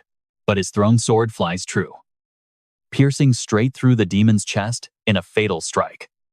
Completely blindsided, the beast is left with a look of pure shock on his face. Blood instantly spurts from the mortal wound. He never expected such a reckless move. Groaning in agonizing pain and asking how this could be. As their massive powers fade, the ruined battlefield is left blanketed in heavy dust, covered in blood. Liu Qingfeng stands tall and firm. He boldly declares to the empty air that anyone who dares threaten the future of humanity deserves nothing but death. After a brutal and exhausting battle, the defeated demon finally vanishes into thin air, covered in severe wounds. Teacher Liu Qingfeng collapses to the ground, leaning heavily on his sword because he has absolutely no strength left. Suddenly, he weakly mutters Yu Sheng, his eyes fading as his strength drains away, and his face visibly grows dark. Seeing Yu Sheng here after the battle, the teacher thinks death must be near, and he is just seeing things. But it is no illusion. Yu Sheng is actually standing right there. Liu Qingfeng panics, wondering why his student is even in this dangerous place. Slowly walking over, Yu Sheng gently sits down right beside his teacher, seriously beginning to share the great achievements he has just accomplished. He took first place, the absolute champion of Manbei City. Although the provincial results are not out yet, Liu Qingfeng feels incredibly proud, despite his failing strength. He softly praises him, telling Yu Sheng that he will always be the most brilliant genius in his eyes. His voice falters and breaks, showing just how much agonizing pain he is enduring. Gazing at his teacher's critical state, Yu Sheng grows deeply worried. His student succeeded, but the master is dying. Yu Sheng cries out in heartbreak. Noticing his student's grief, the teacher tries to comfort them both, saying that sometimes death is a form of release, refusing to let his death be in vain. Liu Qingfeng pulls a token from his pocket and calmly hands it to Yu Sheng as a final legacy. This token is his life pride. Carrying it will officially prove that Yu Sheng is the family member of a fallen hero. Staring at the token in grief, Yu Sheng listens as Liu Qingfeng promises to shield him from his origins in Sin City. Overwhelmed with sorrow, Yu Sheng watches as Teacher Feng uses his absolute last bit of strength to raise his trembling hands, but his injuries make it a painful struggle. So Yu Sheng leans in closer, allowing his teacher to gently pat his head one last time, giving his very final advice. He tells Yu Sheng that no one has the right to change him. He must stay true to himself and do what he desires. Standing closely by his side, Yu Sheng silently listens to every word. Liu Qingfeng struggles to add that he wishes for Yu Sheng to shine brilliantly for the rest of his life, and with those words, the teacher collapses. Yu Sheng gasps out those words, "shine brilliantly," as a sudden light glows, and Liu Qingfeng completely fades away. Unable to hold back his tears, Yu Sheng lets absolute hatred take over, growling that these monsters all deserve to die. His glare could burn those demons alive. Gripping his sword, Yu Sheng puts his entire life force into a relentless, furious charge against the enemy. His blade strikes with terrifying speed, slicing through them one by one.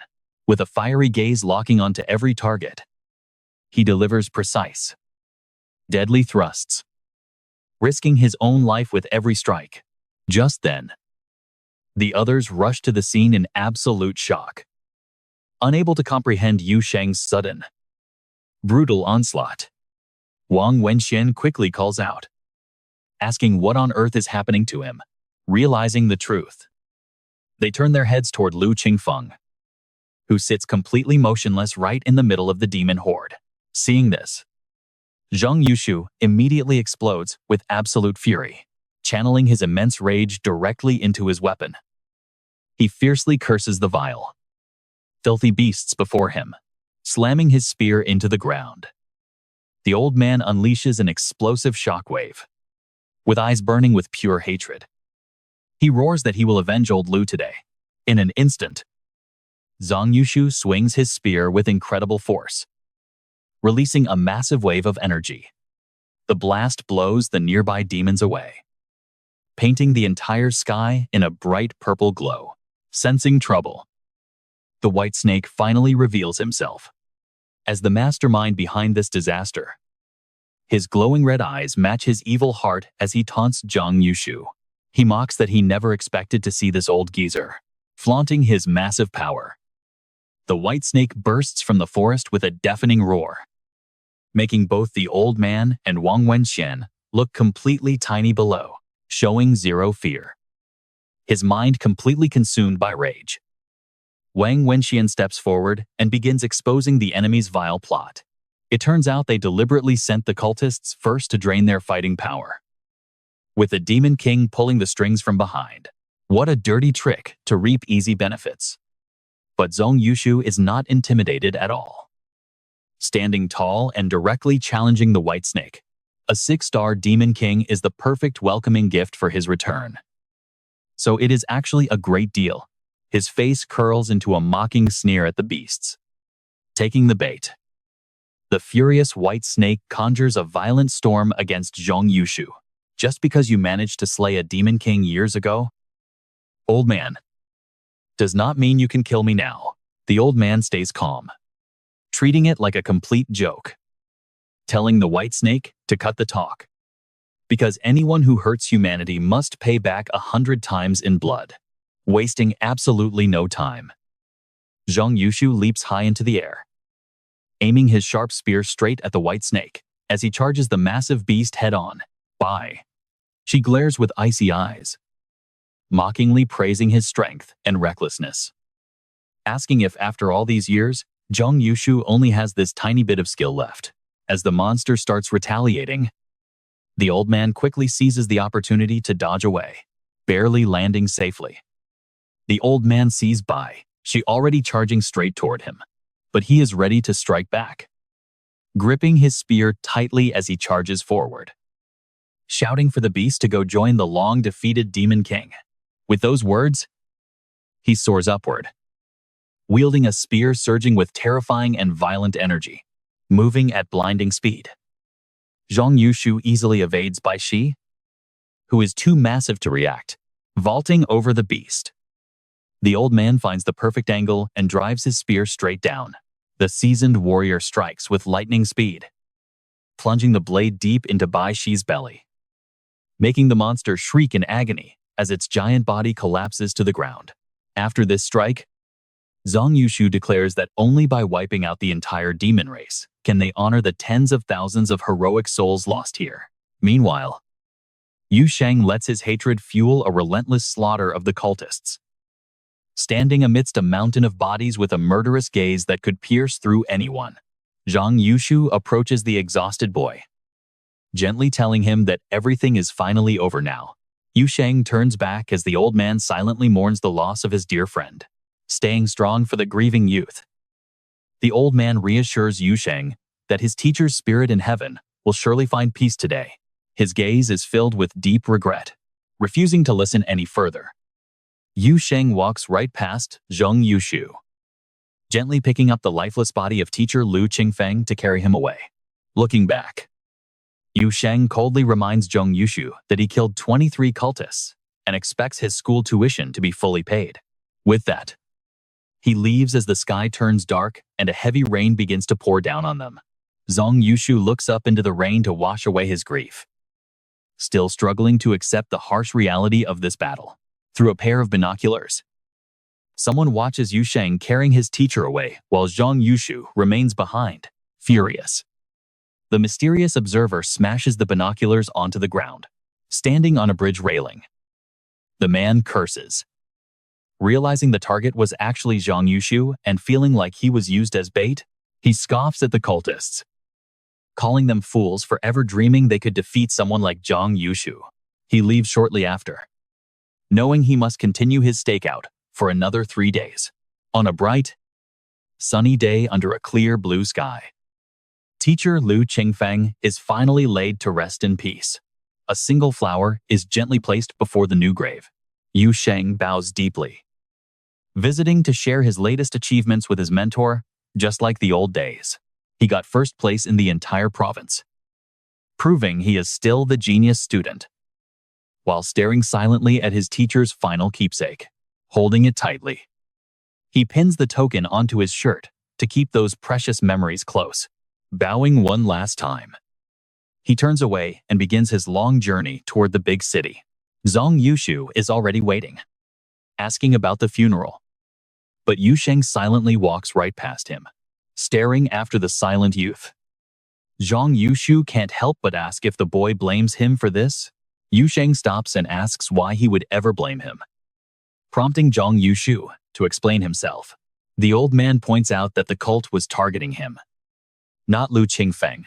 His friend died fighting in his place. And if he had only been a bit faster, he could have saved him. Yu Sheng coldly notes that failing to save someone is just a normal thing, leaving Zhang Yushu utterly speechless. Breaking the silence, Zhang Yushu mentions recommending Yu Sheng to the Mo Academy. Knowing he was his teacher's pride, he hopes the boy will live up to this honor. And Yu Sheng silently accepts before walking away. Returning home, Yu Sheng barely has time to rest before someone knocks loudly on his door. Revealing Li Yehan, he arrived to announce his invitation to the military academy entrance exam, eagerly asking Yu Sheng who they should eliminate next. He explains that once he leaves for school, his duties will change, making it much harder to help Yu Sheng with his targets. Amused by his companion's enthusiasm, Yu Sheng calmly asks what rank he actually achieved on his test. Li Yehan proudly boasts that he ranked 9th in the entire province of Jiangbei. Pressed further, a sheepish Li Yehan admits it was actually 9th in Manbei City, leaving Yu Sheng questioning how on earth the military academy even accepted this kid. Still, Li Yehan remains stubbornly proud, insisting that 9th place in Manbei City is not bad at all. He tells Yu Sheng to just name a target and he will handle the rest. Yu Sheng pauses as painful memories darken his eyes. He admits he absolutely despises those cultists, so just go ahead and take down any one of them. Li Yehan doesn't flinch. A cultist? Not a problem at all. He turns on his heel, ready to hunt down his target. But before he can take another step, Yu Sheng grabs him. Don't forget, Yu Sheng warns taking out a cultist comes with a bounty. Since Li Yehan is just doing a favor, the bounty goes to Yu Sheng. Helpless, Li Yehan agrees since he doesn't care about the cash anyway. Leaving the house, Li Yehan pulls out his phone to search exactly how much a cultist bounty is actually worth. He scoffs, fully confident he will be the world's top assassin anyway. Why would he care about some petty pocket change? But the search results instantly make him change his mind. $30,000. Li Yehan gasps, suddenly losing all interest in being a regular assassin. He wants to be a great hero who hunts down cultists instead, making serious cash while building an amazing reputation. Right then, Zhao Zicheng walks by on his way to see Yu Sheng. Watching this guy jump around in public, he figures he has totally lost his mind. Shrugging it off, Zhao Zicheng heads inside to share some great news, while Yu Sheng just groans at another unwanted visitor. With pure excitement, Zhao Zicheng announces that the prestigious Mo Academy has officially invited him for their entrance assessment. Yu Sheng is totally unimpressed, asking why he is so worked up. But Zhao Zicheng objects this is absolutely a massive deal. Mo Academy is the legendary institute founded by the Mo Pavilion itself. How could anyone not celebrate this? They only accept 3 students every single year, but every single graduate goes on to become a household name. As Zhao Zicheng continues to rave, Yu Sheng pauses. Mo Academy? Why does that name sound so familiar? Meanwhile, Zhao Zicheng keeps proudly boasting about bringing ultimate honor to his ancestors, confident that very soon his entire family clan will be chanting his name. As they talk, a strange man approaches, squinting at Zhao Zicheng's face. He suddenly goes off, furiously blaming the young man for utterly ruining his life. Zhao Zicheng blinks at the angry stranger in front of him, completely confused as he asks who the guy even is. Enraged, the man lunges forward, grabs his collar, and yells that he's Yu Shui, the guy Zhao Zicheng locked up for harassing women. Realizing who it is, Zhao Zicheng gets a massive headache. Man, talk about a seriously small world. But Yu Shui isn't in a joking mood at all. He sneers that if an old buddy hadn't bailed him out, he wouldn't have gotten to enjoy this sweet payback so soon. He was only reading palms when he got reported. And now he is ready to beat this punk half to death. Zhao Zicheng backs away warily, warning the old man that the tables always turn. So don't bully the young, because he will get revenge. Yu Shui glares, snapping at him for playing hero and asking if he thinks he owns the local police station. But as soon as he remembers the kid's official position, he instantly freezes in panic, terrified of getting thrown back in jail. Quickly changing the subject, he turns to his son, Yu Sheng, awkwardly asking how his recent exams have been going. He asks how the tests went and if he gets along with his classmates, but he doesn't care, brushing past his father, saying he is going out for a bit. His dad awkwardly tells him to be careful and invite his friends over for dinner sometime, but the only response his father gets is a heavy door slamming shut in his face. Once Yu Sheng is gone, the old man sighs deeply in the empty room. Suddenly, his phone begins to buzz. He answers it, immediately slipping right back into his old habits. Hey, Xiao Li. He purrs, explaining he had a little trouble recently, but didn't mean to ignore her. He asks if her husband is home tonight. Meanwhile, Yu Sheng uses his key to unlock a door across town. This is Liu Qingfeng's old dorm room, and he decides to crash here for the night. Spotting the old sofa, he collapses straight onto it to get some rest. But as he lies there, memories from the past suddenly come rushing back. He remembers Liu Qingfeng handing him a special token as his final wish, telling him it was his greatest pride and proof that Yu Sheng is family to a martyr. The heavy memory instantly sours his mood, making him quiet. He then pulls out his phone to make a call to an unknown contact. He introduces himself as Yu Sheng, saying he needs a medal, but has no clue where the cultists are hiding. The voice on the other end asks if it's really worth wasting a major favor over such a small matter. Yu Sheng nods, replying that it is absolutely worth it. The voice promises to text him the exact location before 7 p.m. tonight.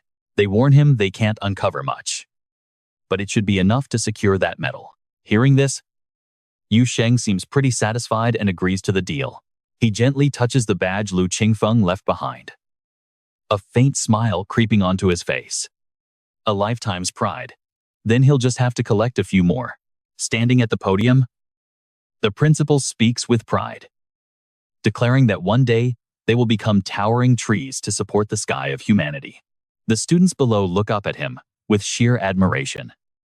But Yu Sheng is lost in his own thoughts, finally relieved to be graduating.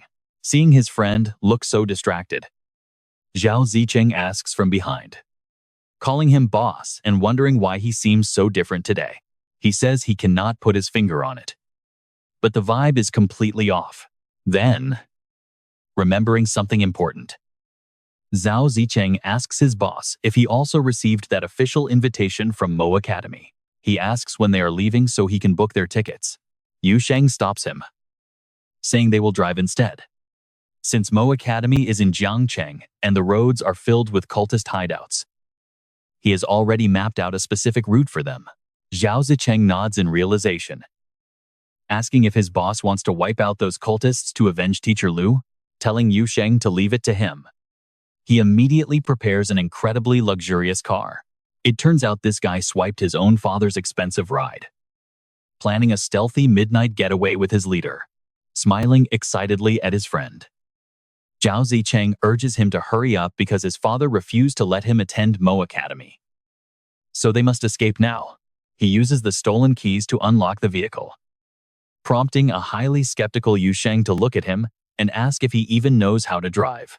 Zhao Zicheng immediately tries to show off his fancy driving skills, slamming his foot onto the gas pedal as the car speeds down the road, before casually admitting that he has absolutely no clue.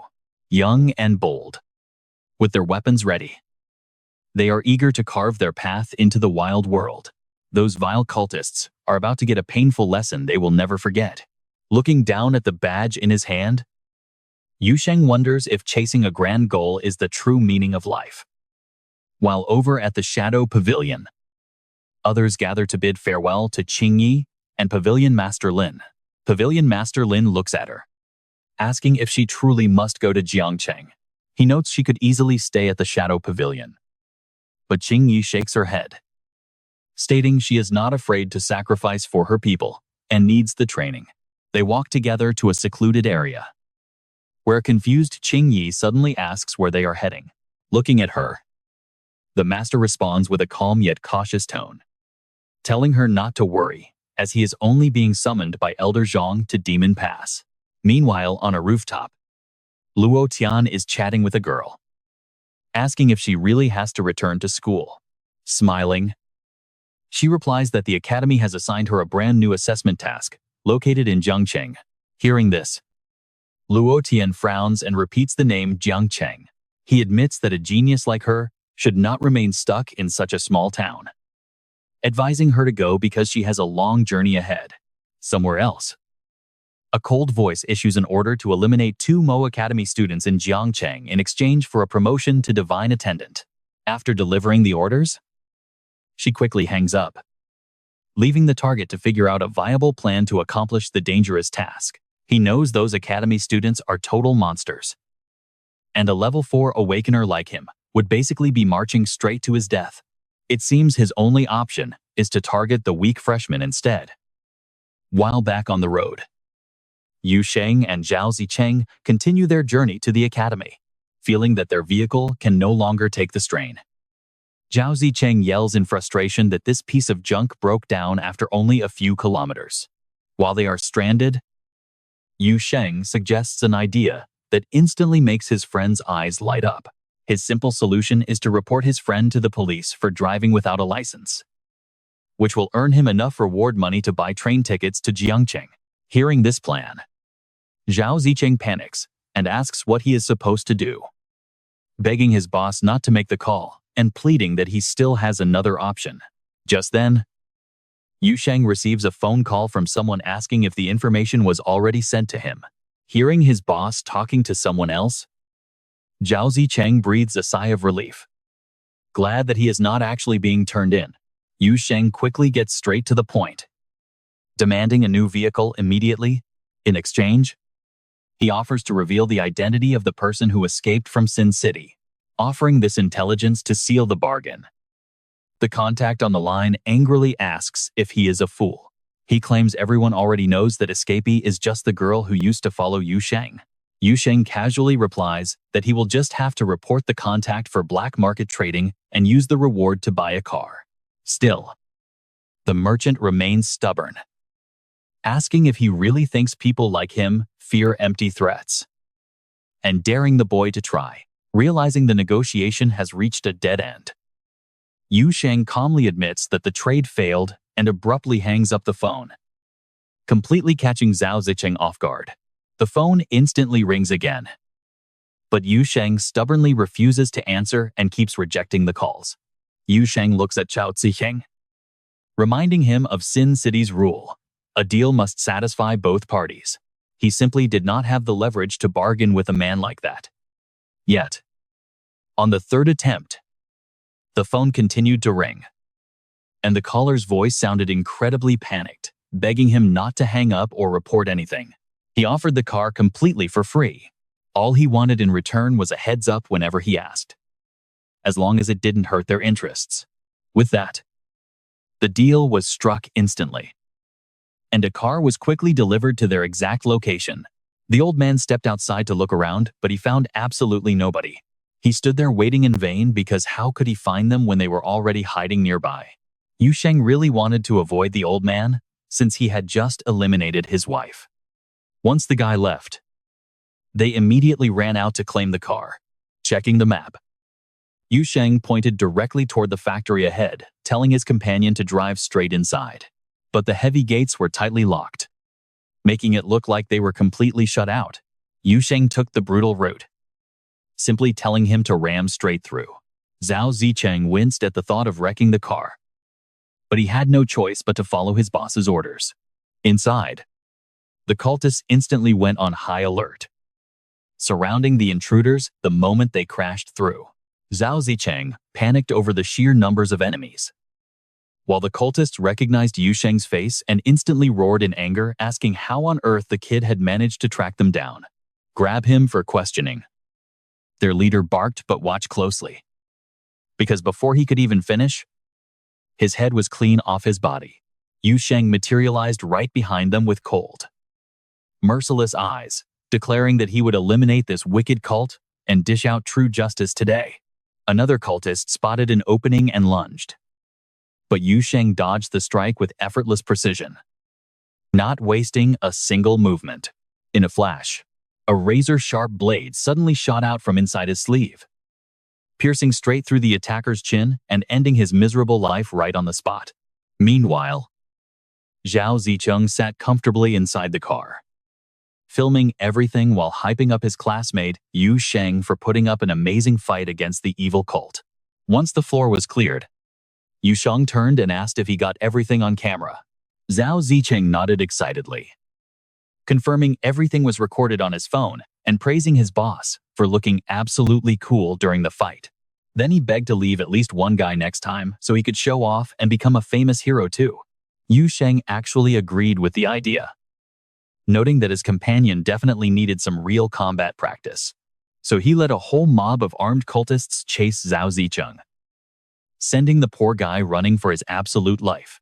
He screamed at the top of his lungs, begging his boss to save him, but Yu Sheng completely ignored him. As the focus shifts to residential building number 2825 in eastern Yulin City, over with Qing Yi and Pavilion Master Lin. She looked ahead and wondered why they weren't traveling by car. He smiled, explaining it was for her training, because even with strong abilities, physical conditioning can't be ignored. Just look at her completely exhausted after walking only a few steps. So that was the real purpose of this journey, rather than him simply not owning a vehicle. Since he felt her training was going decently enough, he decided they would raid a few cult hideouts next to conclude her lessons. Being a former vice master after all, he still had plenty of solid intel on these groups. He wanted to take a page out of Yu Sheng's book and take down cults for the sweet bounty money. That way they'd easily afford bus tickets. And luckily, there was a hideout right up ahead. Yet the moment they stepped inside, Pavilion Master Lin stood completely frozen because someone had already wiped out every single cultist. It felt like his entire sky had collapsed. He screamed in anguish about who stole his money, while shocking headlines began popping up all over the news. They talked about a mysterious teen hunting cultists, sparking a massive bounty hunting trend as Zhao Zicheng stared at his phone with a huge grin. He told his boss they hit the jackpot, since humanity was now following their lead and hunting down cults for easy cash. But Yu Sheng warned him to hold off on making any more moves. Zhao Zicheng was utterly confused and asked why, especially since wiping out these evil cultists happened to be his favorite hobby. He claimed he literally got an itch if he didn't bust some bad guys daily, leaving Yu Sheng totally speechless. But remembering how his friend kept throwing up at the sight of dead bodies, the young man could only sigh. He calmly pointed out that they were moving pretty slowly, and wiping out so many people would definitely trigger a cult response. If they kept pushing, they were highly likely to walk straight into a deadly ambush. So their primary target on this journey is to head straight for Zhengcheng.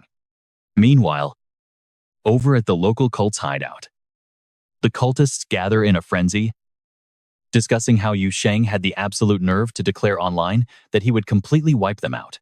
Because of this, they are now grouping up to lay a deadly trap for him. The moment they hear footsteps coming from outside, they immediately raise their guard. But to their absolute surprise, the arrivals are not Yu Sheng, but Pavilion Master Lin alongside Qing Yi. Spotting the two of them, the cultists quickly realize they have caught the wrong fish, but they do not care and immediately charge forward together, hoping to take down both of them at the same time. Pavilion Master Lin might be getting on in years, but his spirit is as fierce as ever, instantly unleashing his power as a level 6 awakened. He conjures a massive whirlwind that easily sweeps away the mob in front of him. Jiang Cheng is more lively than ever. With only 3 days left before the entrance exams for Mo Academy finally kick off, as Yu Sheng's car glides past the front gates of the hotel, it immediately draws the attention of everyone nearby. Every single eye is glued to the vehicle, and the crowd simply cannot hide their sheer curiosity and surprise. Inside the car, Zhao Zicheng flashes a slight grin, clearly enjoying every bit of the attention from the crowd outside. Feeling rather smug, he genuinely believes he is finally being recognized as the next big rising star. But all his showing off does not faze Yu Sheng one bit. Wearing his usual cold expression, Yu Sheng remains unfazed, though he quickly anticipates a serious problem that might soon arise. If Zhao Zicheng's arrogant attitude gets out, Yu Sheng is certain the cults will not hesitate to strike, aiming to assassinate the loudmouth just to boost their own reputation. Yet, Zhao Zicheng shrugs off the warning, jokingly saying that if things get that dangerous, he will just hole up inside Mo Academy for a whole year without stepping foot outside. His supreme confidence blinds him to the idea that anyone would be foolish enough to break into the academy just to take his life. Yu Sheng merely nods and tells him to keep pushing forward, even with all these potential threats lurking in the shadows. Outside, a massive swarm of reporters has already gathered. Flashbulbs pop nonstop and cameras click away, with everyone eager to capture the biggest headlines for tonight. Articles are already being drafted, featuring bold headlines about the insane combat power that Yu Sheng and Zhao Zicheng bring to the table, alongside their estimated success rate for the upcoming Mo Academy exam. It is projected at a full 100%. Meanwhile, right at the Mo Academy gates, a heavily built young man quietly approaches, carrying a massive tombstone strapped to his back. Every step he takes is slow, steady, and filled with unwavering determination. But he doesn't get very far before another arrogant youth blocks his path. Dressed in purple, this newcomer looks down his nose and sneers, mocking the tombstone bearer and claiming he does not have what it takes to enter the academy. The tombstone-carrying youth remains completely calm and fires back instantly, stating that the guy is not even worth his time. The guy in purple refuses to believe it, declaring that a quick clash is the only way to settle things. The instant the arrogant youth lunges forward, the tombstone bearer reacts with the brutal swing of the heavy stone slab off his shoulder. He knocks the guy completely unconscious on the spot. Standing over him, the young man coldly repeats his warning that the guy was never on his level to begin with. Word of the encounter spreads like wildfire. News about this mysterious tombstone-carrying youth who has awakened for a second time quickly becomes the talk of the town. People are already whispering about his terrifying combat strength and debating his chances of passing the upcoming exam. His chances at the Mo Academy exam are rated an impressive 9 out of 10. As night falls, the buzz is far from over. But then, a sudden panic erupts near the gates as terrified crowds begin screaming about a wild beast on the loose. The tension spikes instantly as they realize it is a dangerous level 2 beast. Several people in the crowd shout to go to Mo Academy for backup. But in the middle of all this chaos, a young girl suddenly steps forward. Her cute, tiny frame stands in complete contrast to the chaos. Sizing up the situation, she calmly steps forward and commands her summoned beast, Dabai, to immediately halt. She quickly reassures the terrified crowd that Dabai is simply her awakened beast, explaining that this is all just a huge misunderstanding. Bowing politely, she apologizes for causing such a scene. But the moment she finishes, she immediately turns to glare at Dabai, scolding the beast for sneaking off with her Tanghulu. This adorable scene instantly diffuses the tense situation. Many laugh off the incident, completely charmed by her. And the lighthearted moment quickly becomes yet another hot topic of conversation. News quickly spreads about Lin Xiaoxiao, a second-time awakener with mysterious combat power, whose projected success rate for the Mo Academy exam is listed at a bizarre 1/0.3. From afar, Another young man stands watching Mo Academy, his eyes gleaming in the shadows as he takes in everything unfolding before him. He kept a sharp eye on everything that went down that day. Thanks to his quick wits, he basically figured out all the newcomers heading to the academy entrance exams. Inside his head, he was quietly plotting his moves, just waiting for the exams to wrap up before setting his plan into motion. That would be the exact moment he finally steps out of the shadows and strikes. On an empty street, a sleek black car tears past. The engine hums quietly but packs the raw power of a beast ready to pounce. With only 1 day left before the Mo Academy exams start, the tension across the city is practically suffocating. Inside the car, a girl sits in the passenger seat, staring straight ahead. Something strange catches her attention, causing her to lean right over toward the man sitting in the driver's seat. She warns him that the city gates up ahead look like they are about to close shut. Pavilion Master Lin does not seem worried at all. His face is completely calm as he tells her to hold on tight because he is stepping on the gas, without hesitating for even a second. The car surges forward with incredible speed.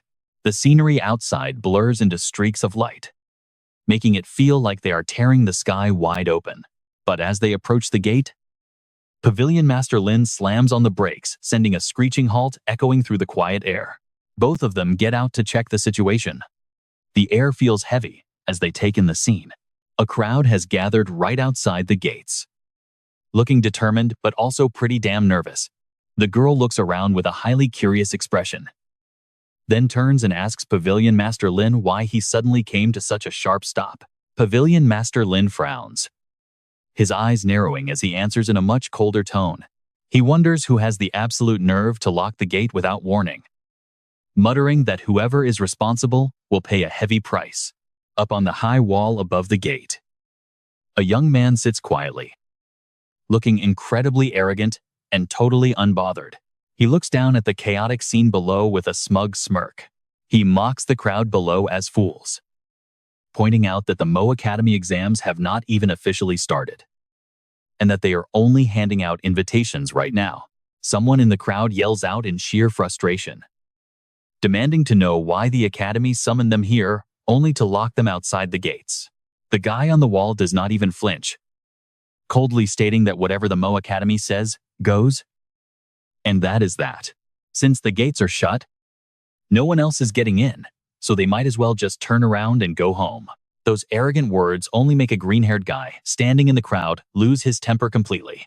Murderous intent flares across his face. He grabs a massive stone, clearly planning to smash his way through by force. The guy on the wall looks slightly surprised by the bold move, but then just sighs, muttering that today is certainly turning out interesting. Without saying a word, the green-haired guy slams the stone into the wall with brutal, bone-shattering force over and over. After a barrage of heavy blows, he finally smashes a massive hole right through the wall, glaring up at the gatekeeper. The green-haired guy mockingly asks if breaking a wall is going to be a problem. The guy on the wall keeps a totally blank face, casually replying that he could not care less. Pavilion Master Lin watches the whole display without losing his cool for a second. He turns to the girl, explaining that these seemingly nonsensical rules are just how the Mo Academy asserts its absolute majesty and rigid sense of order. Meanwhile, just inside the city gates, Yu Sheng pokes his head out to quietly observe the chaotic scene unfolding outside. The quiet gates of the Mo Academy are suddenly buzzing with energy. Slipping a large bag over his shoulder, Yu Sheng keeps a highly cautious look in his eyes. Once he makes absolutely sure there are no security cameras monitoring the area, he quickly leaps over the top of the gate and vanishes silently into the night. But just a few minutes later, another guy sitting on a nearby rooftop spots Yu Sheng on the move. An intriguing thought crosses his mind, and a slow, cold smirk spreads across his face. He mutters to himself that sneaking into the academy to plant sleeping pills before classes even begin means this year's newcomers are going to be incredibly fun to watch. Inside a quiet room, the soft morning light filters through the window, making the whole place feel peaceful and warm. Yu Sheng and Zhao Zicheng are totally knocked out on the bed. But a sudden wave of anxiety hits Yu Sheng's mind. He sits straight up looking a bit dazed before quickly snapping awake and scanning the room. There is absolutely no time to waste. After getting everything ready for the upcoming exam, Yu Sheng looks back at Zhao Zicheng, who is still sleeping like a baby. His friend looks incredibly peaceful. But Yu Sheng cannot help but feel a deep sense of unease creeping in. Yu Sheng couldn't help but wonder about Zhao Zicheng's ridiculously deep sleep. Completely unable to comprehend how his friend could sleep so heavily, deciding not to waste his breath, calling out again. Yu Sheng grabbed a small Ziploc bag filled with a foul stench and tossed it directly onto Zhao Zicheng to wake him up.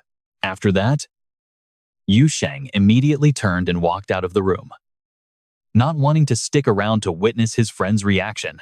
Within a single second, the disgusting stench from the Ziploc bag began to spread through the air, instantly jolting Zhao Zicheng wide awake. Waking up in a complete panic from the unbearable odor, Zhao Zicheng grimaced. Completely unable to hold back his rising anger, he shrieked in absolute panic, unable to endure the suffocating stench that was violently assaulting his nostrils, tearing himself out of bed in total chaos. A furious Zhao Zicheng lost all patience and rushed out to chase after Yu Sheng, loudly screaming about the dirty trick. Yu Sheng didn't show even a hint of worry, simply turning back with a calm shrug to say they needed to get ready for the exam. Zhao Zicheng refused to let it go, continuing his chase while arguing that it was only 6 a.m. With 2 full hours left before the test started, he was confident that with their sheer strength, they would easily pass the selection, making such an early arrival completely pointless. Yu Sheng just offered a nonchalant response, telling Zhao Zicheng that he was more than welcome to go back and sleep for another 2 hours. Instead, Zhao Zicheng still refused to stop, keeping up the chase. Determined not to let Yu Sheng head off all by himself, the duo soon arrived at the gates of Mo Academy, where a massive crowd of other hopeful candidates had already gathered. The atmosphere was thick with tension, anticipation, and pure anxiety, with every single eye glued to the massive, majestic gates that had finally swung open to welcome them. The heavy, echoing groan of the opening gates instantly drew everyone's sharp attention. A tall, middle-aged man with piercing, sharp eyes and a remarkably calm expression slowly stepped out from the gateway. That was Xu Yuanqing, an instructor at the academy. And as he appeared, the entire crowd stared at him in hushed silence, eagerly waiting for the crucial announcement. With a slow, lazy drawl, Xu Yuanqing casually introduced himself by name. He paused for a brief moment to carefully observe their reactions before going on to explain that despite being a teacher, he much preferred being a boss, so they should all just call him President Xu. Following his brief introduction, Xu Yuanqing curtly ordered everyone to file inside the gates. Hearing the command, the candidates immediately began jostling and shoving, desperately rushing to squeeze through the entrance. Xu Yuanqing stood off to the side, quietly mumbling as he counted the passing crowd. 37, 38, 42, 43. All right. That's enough. The chaotic scramble of the crowd only pushed the tense atmosphere even higher.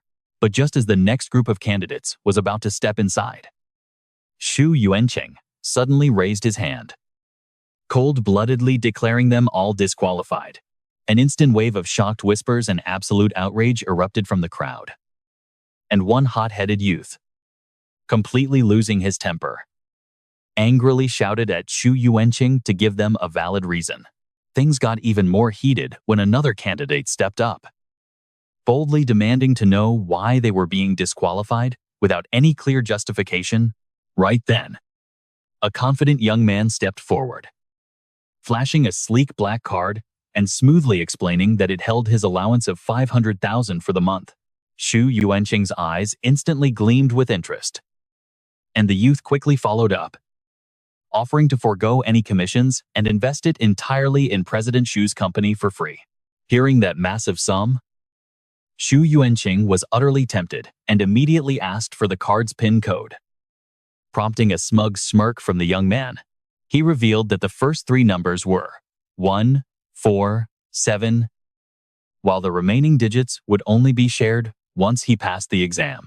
Xu Yuanqing chuckled with absolute satisfaction, warmly asking the young man for his name. Upon learning that his name was Sun Wen, the surrounding candidates immediately showered him with eager congratulations, warmly welcoming him to Mo Academy and hoping he would have a truly wonderful time. They even took the chance to pitch their own business ventures, constantly hyping up a highly promising future partnership with him. Unsurprisingly, not everyone in the crowd was pleased with this blatant corruption. An outraged candidate raised his voice, boldly declaring that these people were openly cheating on the exam. He swore to file a formal complaint with the Board of Education and completely expose the shady practices of Mo Academy. Sun Wen stood proudly in the center of the crowd, his powerful aura demanding respect from everyone around him. Those surrounding him dared not offend him, quickly stepping aside to let him skip the queue, even if it cost them. Watching from afar, Yu Sheng couldn't help but chuckle. He recalled how the city gates had closed much earlier than expected yesterday, meaning any sharp-witted person would have realized they needed to show up early today. Looking at the oblivious group at the back getting so foolishly disqualified, Yu Sheng couldn't suppress a smirk, wondering if those people were simply too stupid to connect the obvious dots. Thoughts of Sun Wen quickly flashed through Yu Sheng's mind, a guy who seems pretty sharp at using cash to solve his problems. He wonders whether flexible thinking actually got Sun Wen admitted into the academy, or if the guy simply bought his way in with mountains of cash. Looking over at Xu Yuanqing, Yu Sheng suddenly recalls the previous day when the old man happily clutched that card with pure, unadulterated joy. While his thoughts drift, an angry young man in the crowd suddenly explodes with rage, shouting that admission to Mo Academy is somehow only worth 500,000. He loudly complains that everyone used to think Mo Academy stood for absolute and total fairness, but seeing this cheap price tag leaves them completely disappointed. Xu Yuanqing hears the outburst and lets out a mocking laugh, calmly asking the kid if he even has 500,000.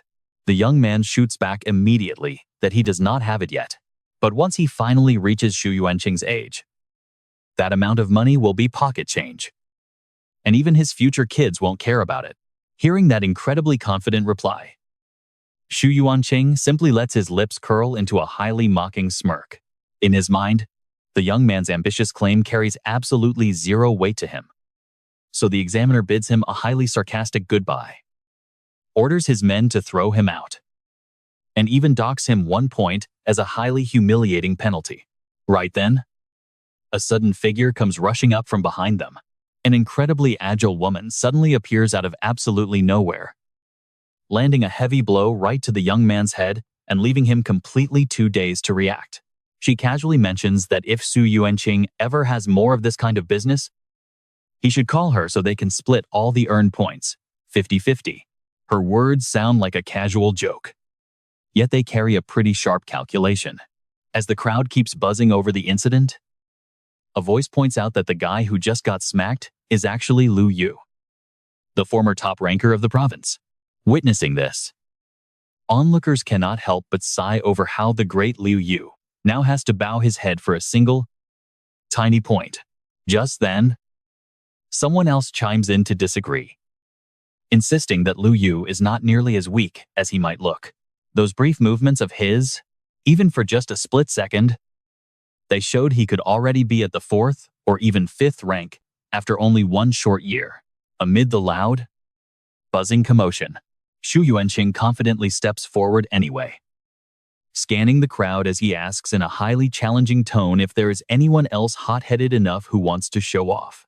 He wants to use this chance to weed out some people so they do not waste any more time. His warning completely silences the crowd, and absolutely no one dares to speak up. Right in the middle of this tense silence, Yu Sheng steps up, looks directly at Xu Yuanqing, and asks if he can be admitted directly to the academy without any of these tests.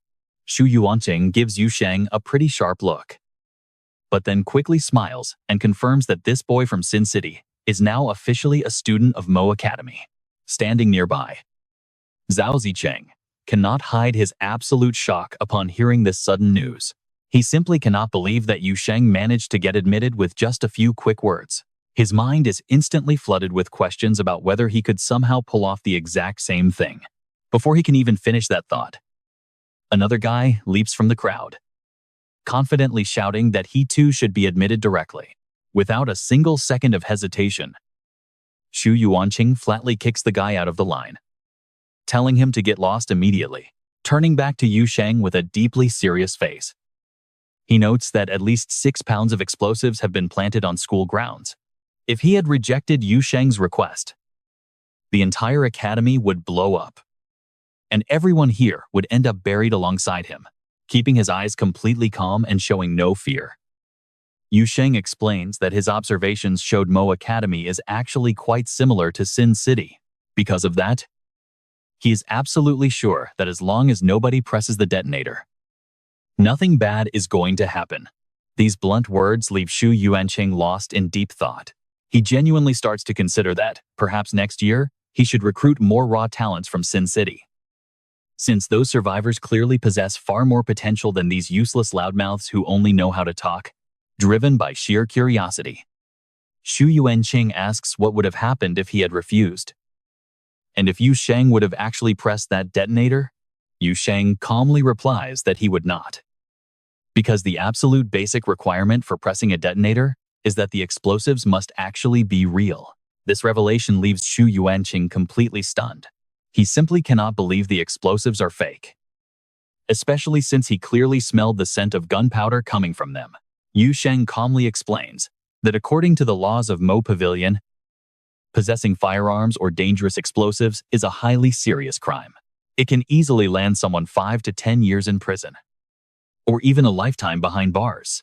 So instead of using real explosives, he simply brought some common fireworks and sprinkled them on top to make it look authentic. Right as Yu Sheng finishes speaking, an announcement blares from the speaker, declaring that Shu Yuanqing is docked 50 points for poor supervision. Shu Yuanqing boils over, completely unable to hold back his rage as he harshly lectures Yu Sheng. But Yu Sheng remains as calm as ever, merely parting his lips to reply that he wouldn't even have bothered to explain if Shu Yuanqing hadn't asked him twice. Standing in the middle of the yard, Yu Yuanqing glares down at Yu Sheng with a sharp, chilling look and a deeply mocking smile. He has officially memorized this student's name and makes sure to tell him, hoping that over the next 3 years, Yu Sheng can enjoy a truly comfortable life at Mo Academy. Shu Yuanqing points out that Yu Sheng might have a very bright future ahead. Though his words are actually dripping with bitter sarcasm, he cannot let go of that 50-point grudge and vows to settle the score slowly. Hearing this, Yu Sheng simply bows his head slightly and politely thanks Shu Yuanqing for his kind wishes. But behind that calm face, he knows this exam is going to be far from easy, wasting absolutely no time. Shu Yuanqing turns to the gathered crowd and loudly announces the start of the first exam. He speaks with supreme confidence, clearly trying to assert his absolute authority over everyone present. He even urges them to trust him, claiming he is just a poor victim exploited and robbed by greedy capitalists. After all, every single time he kicks one of them out of the academy, he pockets 0.8 points. He promises that this year's test will be exceptionally brutal, completely unlike anything they have ever seen before. On top of that, he reveals that the first round will be a direct duel against Yu Sheng, where the loser gets instantly disqualified. Shu Yuanqing keeps stressing Yu Sheng's heavy duty as the eldest senior disciple who enrolled first, claiming he is fully responsible for testing and correcting any peers arriving after him. He declares that this is a sacred obligation Yu Sheng simply cannot run away from. Staring back with a deadpan expression, Yu Sheng softly questions his instructor with a subtle challenge, asking if he is not worried that only a single student will successfully enroll this year. That bold question immediately stirs up a wave of annoyed whispers in the crowd. With several applicants frowning in deep frustration, Zhu Yuanqing merely lets out a loud laugh, treating the remark as nothing more than a totally naive question. He boasts that Mo Academy heavily values quality over quantity. So, having just one student pass is absolutely fine with them, far from being embarrassed. He actually takes great pride in that standard. Besides, he is the official examiner this time. And no old codgers watching from the shadows can meddle with his custom-made test. He promises to reward Yu Sheng with some points if he wipes out all the other contestants. But these bold words fail to rattle the young man. Instead, he smirks and throws back a sarcastic question, asking if the teacher truly means the total number of new students is completely secondary as long as the quality is top tier. Xu Yuanqing confirms that without a shred of hesitation, while his scheme for petty revenge and rigged enrollment rates takes perfect shape in his mind. He tells himself his plan is flawless, allowing him to exact public vengeance while maintaining total control over the entire selection process. Showing no signs of worry, Yu Sheng deadpans that this revelation finally sets his busy mind completely at ease. He openly declares that for 10,000 yuan, he is fully prepared to throw the match, accepting cash or a quick QR code scan. As he speaks, he whips out his phone and displays the payment code on screen, presenting a beautifully mocking challenge to his peers. He calmly tells the crowd that if anyone wants to step up and beat him down, they are more than welcome to try. But since he has already been admitted while they are still being tested, even if he loses, they cannot easily pass. Right on cue, Zhao Zicheng raises his hand from the crowd and loudly proclaims that as a young cultivator, he must assume a stance of absolute supremacy to conquer this era. Zhao Zicheng quickly steps forward, his eyes burning with intense determination, though slightly hesitant deep down. He simply cannot ignore Yu Sheng's blatant provocation. While Yu Sheng watches him with a deeply knowing look, he admits that his opponent is quite powerful, but gladly accepts the challenge without a single moment of hesitation. Zhao Zicheng immediately steps forward and scans the QR code on Yu Sheng's phone, causing a loud ping to announce that 10,000 yuan has arrived. The surrounding crowd goes dead silent, completely unable to believe the transaction that just occurred. Yu Sheng merely grins and starts trembling in mock terror, acting as if he is utterly crushed by Zhao Zicheng's immense power, before dramatically collapsing to the dirt to declare his defeat. Xu Yuanqing loses his absolute mind, roaring in pure frustration at these ridiculous students who are treating the prestigious Mo Academy like an absolute playground. He immediately decides to rewrite the rules for the very first round, fully intending to punish them with extreme severity.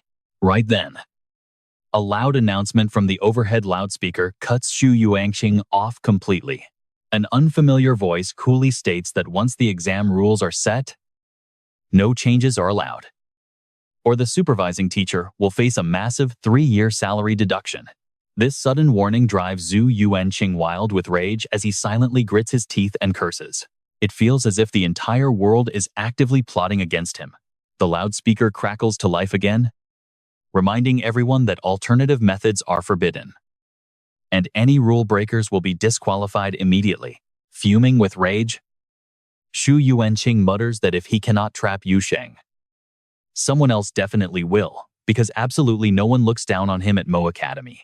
He turns back, gesturing for the next challenger to step up. A massive, muscular fighter steps forward, hesitating slightly before addressing Yu Sheng. The giant tells Yu Sheng to just surrender, not wanting to accidentally hurt him. Both stand face to face, locked in an intense stare-down. The tension rises to an all-time high, signaling the start of a brutal clash. Facing the muscular opponent, Yu Sheng waits for the referee to call the start. The giant immediately channels his energy, unleashing a massive wave of power. Yet this display does not make Yu Sheng flinch at all. He slips past the attack with lightning speed. The confused opponent scans the area, wondering where Yu Sheng could have gone. Hearing soft footsteps approaching right behind him, the giant scrambles to turn his head in panic, but it is far too late. Yu Sheng shifts positions again, though the opponent's raw strike still triggers a heavy shockwave, shaking the onlookers nearby. watching from the sidelines. The referee silently praises his skill. He thinks that while exploiting the blind spot is clever, such a trick only works on flat ground. If the target cannot be found on the ground, one can search from above. Right on cue, Yu Sheng's opponent leaps high into the sky. With a clear view from above, he finally spots Yu Sheng down below. Without hesitating, he prepares a full power strike to crush him. But a sudden flash of golden light erupts from Yu Sheng's staff, cutting through the air and blinding the opponent instantly. With one effortless strike, Yu Sheng drops the giant. He crouches beside him and quickly taps the back of his neck to knock him out completely. While the man is unconscious, Yu Sheng swiftly plucks a tooth right out of his mouth. Onlookers watch in surprise, whispering that the kid might actually have some real skill. But with the match decided, there is nothing else they can do. Just as the referee prepares to declare the winner, a voice suddenly blares over the speaker, offering Yu Sheng 10,000 yuan to surrender. Yu Sheng grins at the speaker. He retorts that 10,000 was the pre-fight price. So now that he has already won, they need to pay up. Do not try to lowball him. Hearing this, the mysterious speaker compromises. The voice decides to just deduct the money from teacher Xu Yuanqing's salary, making Yu Sheng nod in agreement. Finalizing the trade, Xu Yuanqing glares at the speaker, roaring in outrage, asking why on earth his salary is being docked. He complains that school leaders are bullies, threatening to burn the whole place down if they do not stop.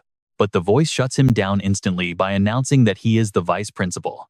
Since Xu Yuanqing is just a teacher, the boss's word is law. All the instructor can do is swallow his pride. It is a bizarre situation where the vice principal personally extorts his own staff while showing off his authority. Still absolutely furious, Xu Yuanqing glares at the crowd and barks for the next fighter to hurry up. A new challenger steps up from the crowd. Watching him approach, Yu Sheng is already calculating his next 30,000 yuan payday. This next opponent is serious. But before the fight starts, the vice principal's voice crackles over the speaker again. Testing the microphone, he mentions that the previous idiot broke the arena floor tiles. Since teacher Xu failed to protect school property, he gets another 10-point penalty. Unable to tolerate this anymore, Xu Yuanqing smashes the speaker. But the boss's voice still echoes through the wreckage. Destroying school property warrants another 10-point fine, making the teacher's blood boil with rage. He threatens to crush Yu Sheng for damaging the floor. But another wealthy sponsor suddenly chimes in to cover the costs. The wealthy kid tells him to break whatever he wants, promising a massive bonus if Yu Sheng is severely injured. Xu Yuanqing smiles inwardly, noting that it has been years since a rich second-generation heir showed up. Best of all, this kid seems to have more money than brains. While they talk, the fierce battle begins below. The duel kicks off with intense speed as Yu Sheng quickly pulls out his weapon, moving like a streak of lightning. He flickers in and out of sight, disorienting his opponent completely. Before the fighter can even turn his head, Yu Sheng appears right before him, wrapping a sharp thread around his throat. The icy grip sends a shiver down his spine, making him feel like death is imminent. With a sudden tug, his head seems to slide clean off his shoulders, but it turns out to be just a vivid illusion. That pure killing intent radiating from Yu Sheng was suffocating. It took a long moment for his opponent to finally snap back to reality. A mere student? No. That is impossible. It must be Yu Sheng, exploiting the distraction from the explosion to mess with his mind. He used his awakened weapon for a sneak attack, and that thin thread was definitely carrying a lethal threat. Yu Sheng stares down at his own hands with a slight frown. He almost killed the guy just now, meaning he seriously needs to control his lethal reflexes better in future fights. Outside the ring, the crowd watches the two of them, whispering in disbelief. But Xu Yuanqing sees the bigger picture. These freshmen clearly lack combat experience, but that does not mean they should be disqualified right away. After all, risking their lives a few times will naturally toughen them up. Dragging his heavy coffin back, The opponent looks at him and admits he lost. But he still wants to go another round. He asks if Yu Sheng is willing to accept. But Yu Sheng simply shakes his head without cash on the table. Fighting is completely pointless. The vice principal steps in to negotiate. And after a brief moment of thought, Yu Sheng names his price. This guy is too dangerous. So the price is now 50,000. Once the deal is confirmed, Yu Sheng locks eyes with his opponent, his gaze burning with battle intent as he invites him to bring it on. Watching this, Shu Yuanqing gets a massive headache. It seems that old bastard found out about the 500,000 he recently secured. That greedy old man will not stop until he squeezes him completely dry. Meanwhile, Yu Sheng's opponent is not even thinking about that. He claims he only lost out of bad luck. Unable to unleash his true abilities in time, he promises to throw just one final strike, admitting that, in a true life or death struggle, he is still leagues behind. Finishing his speech, the opponent bites his finger raw and starts painting blood runes onto the tombstone before him.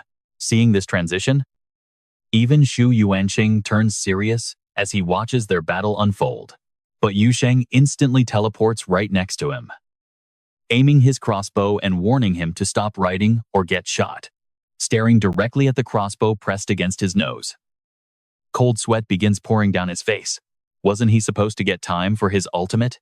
Why is it suddenly forbidden? Zhu Yuanqing sighs, noting that Yu Sheng doesn't play by the rules. The vice principal made a bad call, so he must pay up or face a report to the education board. Furious, the vice principal snaps back that he will pay the damn money himself. But since he finds his attitude highly annoying, he declares that he is fired on the spot. Hearing those words, Shu Yuanqing freezes completely, demanding to know on what grounds he is being fired. The vice principal smugly reminds him that he is also the deputy director of the entire provincial education department.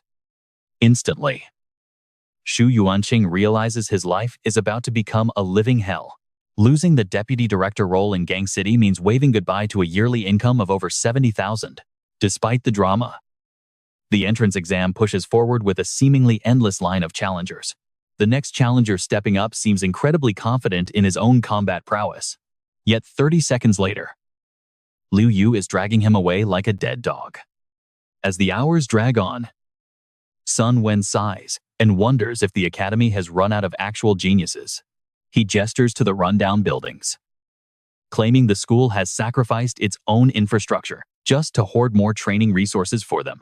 Rumors say there is a newly discovered device capable of stimulating physical cell growth to help them absorb spirit energy far more efficiently than before. He loudly wonders if the academy even has enough budget to distribute a batch to the students. Running a dozen companies daily is exhausting, and it even cost him the chance to temper his 9-pattern awakened weapon. This arrogant showing immediately catches the attention of Vice Principal Sun Jin. He welcomes him in, hoping he will enjoy playing hard and studying hard over the next 3 years. Sun Wen cups his hands to Yu Sheng, thanking him for holding back. But another student steps up to cause trouble, glaring at Shu Yuanqing while shouting that the entire system is unfair. Shaking his head, the instructor asks if they honestly believe absolute fairness exists, noting that they probably think the academy is just playing favorites. But when they end up dying on the battlefield, they will regret not being disqualified sooner. Life is never fair. For the final time, the academy rules are strict, so they can either fall in line or simply leave. The stubborn student glares back, declaring he will stay despite his anger, before pointing directly at Sun Wen as his main target. Hearing this, Shu Yuanqing smiles and suggests a duel, declaring that the loser will be instantly disqualified from the academy. Sun Wen gets a major headache from the sudden challenge, but he still steps forward to face the loudmouth. Sun Wen casually asks what his problem is, which only makes the challenger feel even more confident. While Yu Sheng is a monster, this rich kid only relies on his family connections, making him an incredibly easy target to crush. Sun Wen pulls out a solid gold bar, urging his opponent to take a look, even as the guy acts tough and warns him not to dare bribe him or else. Yet Sun Wen just stares back with absolute confidence. He flashes the gold bar, boasting that he already awakened his second-grade power and might even reach level 3 by the end of this month. He tells the guy that being too lazy to fight does not mean he is some useless trash. With that, Sun Wen leans right into his ear, whispering that he should know. This academy never accepts useless people. He says that even if he is just a clueless rich kid in their eyes, at least during his 3 years here, he can help other students improve, which costs the academy absolutely nothing. Is he ruining some perfect image? He tells him to think again. Brother, after showing off his status, Sun Wen slips behind Yu Sheng, asking him to look out for him once they are inside the academy. After all, he heard the seniors here are all total creeps. He reassures him that while he lacks other skills, money is never an issue, and just like that, the battles continue, with Yu Sheng completely dominating everyone in his path. Even better, his pockets keep growing heavier after crushing every single opponent foolish enough to step up and challenge him. Eventually, Yu Sheng turns to Su Yuanqing, claiming this next opponent will cost 80,000. The instructor is left utterly confused, but since it is already noon and the first round has wrapped up, he calls for a lunch break, warning everyone they only have 30 minutes to eat. He notes, only fools would fail to bring their own food. Over in the cafeteria, Xu Yuanqing stares at his food tray and demands to know where the chicken leg went from Lu Yu. With a completely shameless smile, Lu Yu looks back and asks why else the teacher thinks he would ever agree to cook for a measly reward of just 0.1 points. He tells teacher Xu to eat slowly and takes his leave. He casually adds that he slipped laxatives into one of the dishes, leaving the teacher to guess which one it is. Xu Yuanqing glares at him in absolute rage, cursing the kid for running away so fast. He then turns to Yu Sheng, wondering how the kid can stay so calm while eating academy food, but Yu Sheng simply replies that since he is officially enrolled, school rules allow him to be here. Realizing he cannot win this argument, Xu Yuanqing decides to just walk away. Sun Wen then approaches to ask if he knows which dish is spiked with laxatives, though there is no way Yu Sheng would actually know that. Seeing his reaction, Sun Wen feels let down. He was so confident, making him think he actually knew. Now he is stuck wondering whether he should eat or starve. Forget it, he decides to risk a massive stomachache. Watching them eat, Xu Yuanqing sneers at how naive they are to actually believe Liu Yu when he claimed to have only spiked one single dish. But Yu Sheng casually points out that the laxatives are actually hidden inside the buns, mixed in during the kneading process as a red capsule. It turns out the teacher is the one who took the bait, showing absolutely zero situational awareness. Zhao Zicheng walks right up to the suffering Xu Yuanqing, claiming he and Yu Sheng are basically brothers from another mother and asking if he can join in on the meal. Already incredibly frustrated, the teacher completely loses his temper and yells at him to get lost instead of asking for food. Suddenly, a strange blue energy begins to glow around Xu Yuanqing, prompting questions about whether this is some kind of cultivation boosting item. Training with this for a single year would easily let him jump an entire realm. Xu Yuanqing waves over Chao Ziyang, who is practicing out in the courtyard, and tells him to come over. As Zhao Zicheng walks in, clutching a sandbag, Xu Yuanqing points right at it, asking if that is indeed his awakened object and demanding to know his name. Introducing himself, Zhao Zicheng confirms it is his awakened object, prompting Xu Yuanqing to let out a smug grin before suddenly throwing a powerful punch straight into the bag, leaving the student completely stunned. The instructor stares at his own fist, realizing the feeling is absolutely genuine. Every strike sends a burst of energy back into his body, steadily boosting his overall cultivation level. Spreading his arms in welcome, he warmly congratulates Sandbag, declaring him the third student of the 140th class of Muksu Academy. After a thrilled Zhao Zicheng expresses his gratitude, the instructor returns to the table and takes a seat. He chews on his bun while closely watching Zhao Zicheng fill up his plate. He muses that since every strike boosts power, this kid is destined to become the most beaten-up student in all of Mukshu Academy. Mid-chew. Something inside the bun makes him freeze. His face instantly turning pale as he grits his teeth in horror, letting out a furious curse. He quickly turns to address the other students remaining in the cafeteria. He warns that if anyone dares to speak a word about the spiked buns, they will face immediate expulsion. Just then, a new group enters, led by a very stylish girl named Bai Haitang, determined not to be the only victim suffering today. Xu Yuanqing quickly approaches Bai Haitang to offer a friendly warning about the spiked food, explicitly telling her to stay far away from the buns. She just snorted, completely refusing to believe a single word this teacher said, walking straight over to the tray. She grabbed a bun and immediately shoved it into her mouth, chewing. She asked how many companies teacher Hua was working for this year. Hua Yuanqing laughed it off. But secretly, he smirked. Just wait. That medicine is going to make her very uncomfortable soon. Standing behind teacher Hua and Bai Haitang, everyone else was already drooling over those delicious buns. Hua Yuanqing warned they were poisoned, but the students only laughed. Big-headed Hua. Maybe you can fool freshmen with these parlor tricks, but only an idiot would actually believe you. Bai Haitang mocked him mid-chew. But suddenly her face went pale. Oh my god. They really are poisoned, grimacing in pain. She quickly ran off. Hua Yuanqing smirked. Don't blame me. Lu Yu did the drugging. The students started screaming and ran, yelling that he better watch out. Stop worrying about that big head and run faster, or there won't be any restroom stalls left. Damn it. I am absolutely feeding this leftover bun to Lu Yu.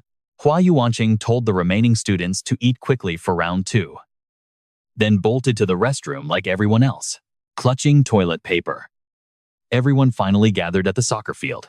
Hua Yuanqing announced that while he did not know how their lunch went, he certainly did not get full. Next, he declared the rules for round 2 sandbag punching. Instantly, the students started whispering about what that meant.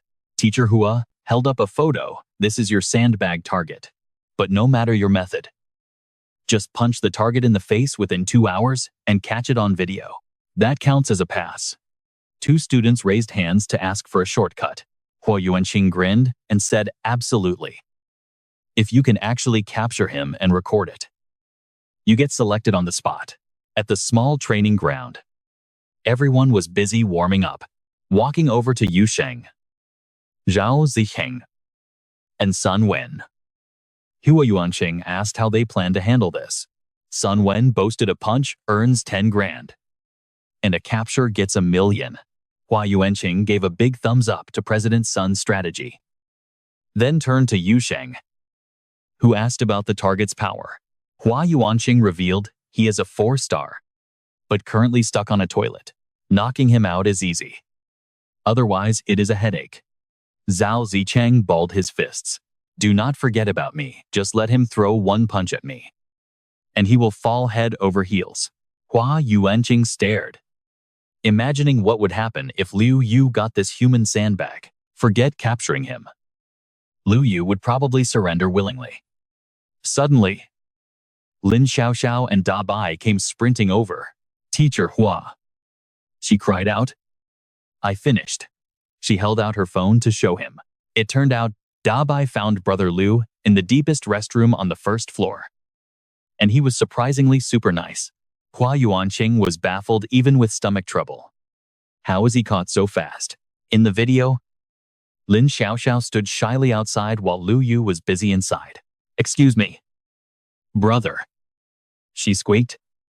Let me shoot you just a bit. Inside, Liu Yu yelled out in shock. She quickly explained that for the 2nd round of this year's exam, Teacher Hua said, a little shot means instant admission. Furious, Liu Yu barked back.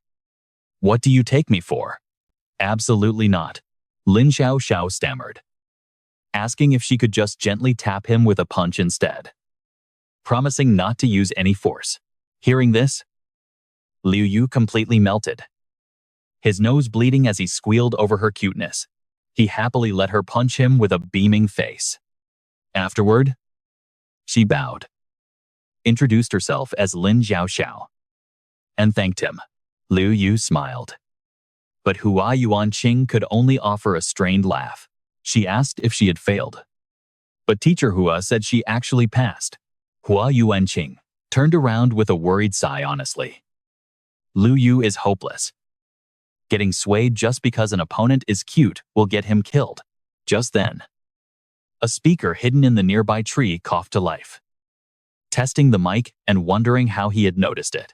Well, as the saying goes, the youth still need a little more real-world tempering. Starting tomorrow, he goes to patrol the red light district. Meanwhile, Mu Yu walked into the restroom. He walks over to where Liu Yu is sitting, shows him his phone, and transfers 30,000 to him. Getting interrupted while using the restroom makes Liu Yu look absolutely furious. A moment later, a ding sound chimes from the phone, confirming a payment of 30,000 yuan, followed by a dull thud. Xu Yuanqing frowns deeply after watching the clip. He hands the phone back to Mu Yu, saying that now he is barely worth 30,000. Mu Yu quickly turns and leaves. Just then, a massive figure with glowing red eyes appears behind him, prompting Zhu Yuanqing to tell him to speak up. It turns out to be Tai, his face covered in bruises and his nose bleeding. Stammering that he won the fight but forgot to film it, Xu Yuanqing turns around, declaring that no video means a failed exam. Tai sheepishly scratches his head with one hand while holding out a bloody tooth, asking if knocking out one of his senior's teeth actually counts for the exam. Seeing the bloody tooth, Zhao Zicheng and Sun Wen gasp in shock that he actually knocked out a fourth-rank senior's tooth. Tai explains that since the senior was squatting in the latrine pit, he just rushed in. But he admits the senior is incredibly strong to beat him up like this while trapped in a pit, saying he would be dead if the senior fought to kill. Xu Yuanqing lets him pass and tells him to join the others, earning a quick thank you from the grateful student. Xu Yuanqing then announces that the third exam will begin at midnight, warning them that this round could be lethal. He advises them to think carefully before starting, saying there is absolutely no shame in admitting they are afraid. Looking back at Yu Sheng, Xiao Zisheng, and Sun Wen, he tells them there is no time to assign dorms, so they will sleep in his room. He quietly chuckles to himself, planning to use these three brats to help him block the incoming trouble tonight. If those seniors go crazy together, even he cannot handle the chaos. Back at the restroom, a furious Liu Yu rolls up his sleeves and curses out Big Head Xu for turning him into a target for the freshmen. Storming off in a rage, he vows to get even the very moment he finds a chance. Inside Xu Yuanqing's room, Sun Wen offers Yu Sheng 10,000 yuan to let him have the bed for the night. Zhao Zisheng pipes up, asking about his share and joking that he does not mind sharing the bed, sensing a strange presence nearby. Yu Sheng suddenly turns around and heads out, saying he will be back shortly. Sun Wen crosses his arms, saying Boss Yu is worth 10,000, while Zhao Zicheng is worth 3,000 max. But Zhao Zicheng is too busy worrying that the seniors have arrived to seek revenge on Teacher Xu. Zhao Zicheng heads to the door and waves, telling Teacher Xu to rest up while he turns off the lights. Sun Wen stands there completely confused by what Zhao Zicheng is trying to say. Knowing Teacher Xu already took the students out, Sun Wen watches in shock as Zhao Zicheng turns off the light and bolts. Instantly, dark shadows storm into the room like a gale, shouting to activate blindness and stun status effects on the target. Zhao Zicheng looks back into the room holding a small bottle, screaming for Big Head Xu to repent for his sins. He secretly tosses the toxic bottle right inside, and get this, he slams the door shut, locking it while shouting an apology to Sun Wen trapped within. Inside, Sun Wen panics over the foul-smelling object rolling in, realizing they have been tricked, while Zhao Zicheng chuckles gleefully at their screams from outside. The attackers scream that this target is not Big Head Xu and demand to be let out. But Zhao Zicheng tells them to think carefully. He warns them that breaking the door costs valuable school points and invites Teacher Xu's heavy wrath, offering them a deal if they simply agree to his terms. But look closely. Zhao Zicheng completely fails to notice a stream of black smoke slowly creeping out from under the door, before he can even finish his sentence. The dark smoke wraps tightly around his leg, leaving him completely dazed as his eyes glaze over with a hypnotic trance, moving entirely on instinct without knowing what is happening. Zhao Zicheng grabs the door handle and slowly pulls it wide open. The seniors instantly rush out coughing from the terrible smell, leaving Zhao Zicheng standing there blankly until he finally snaps out of his trance. Sun Wen crawls out covered in bruises and glares at Zhao Zicheng in fury.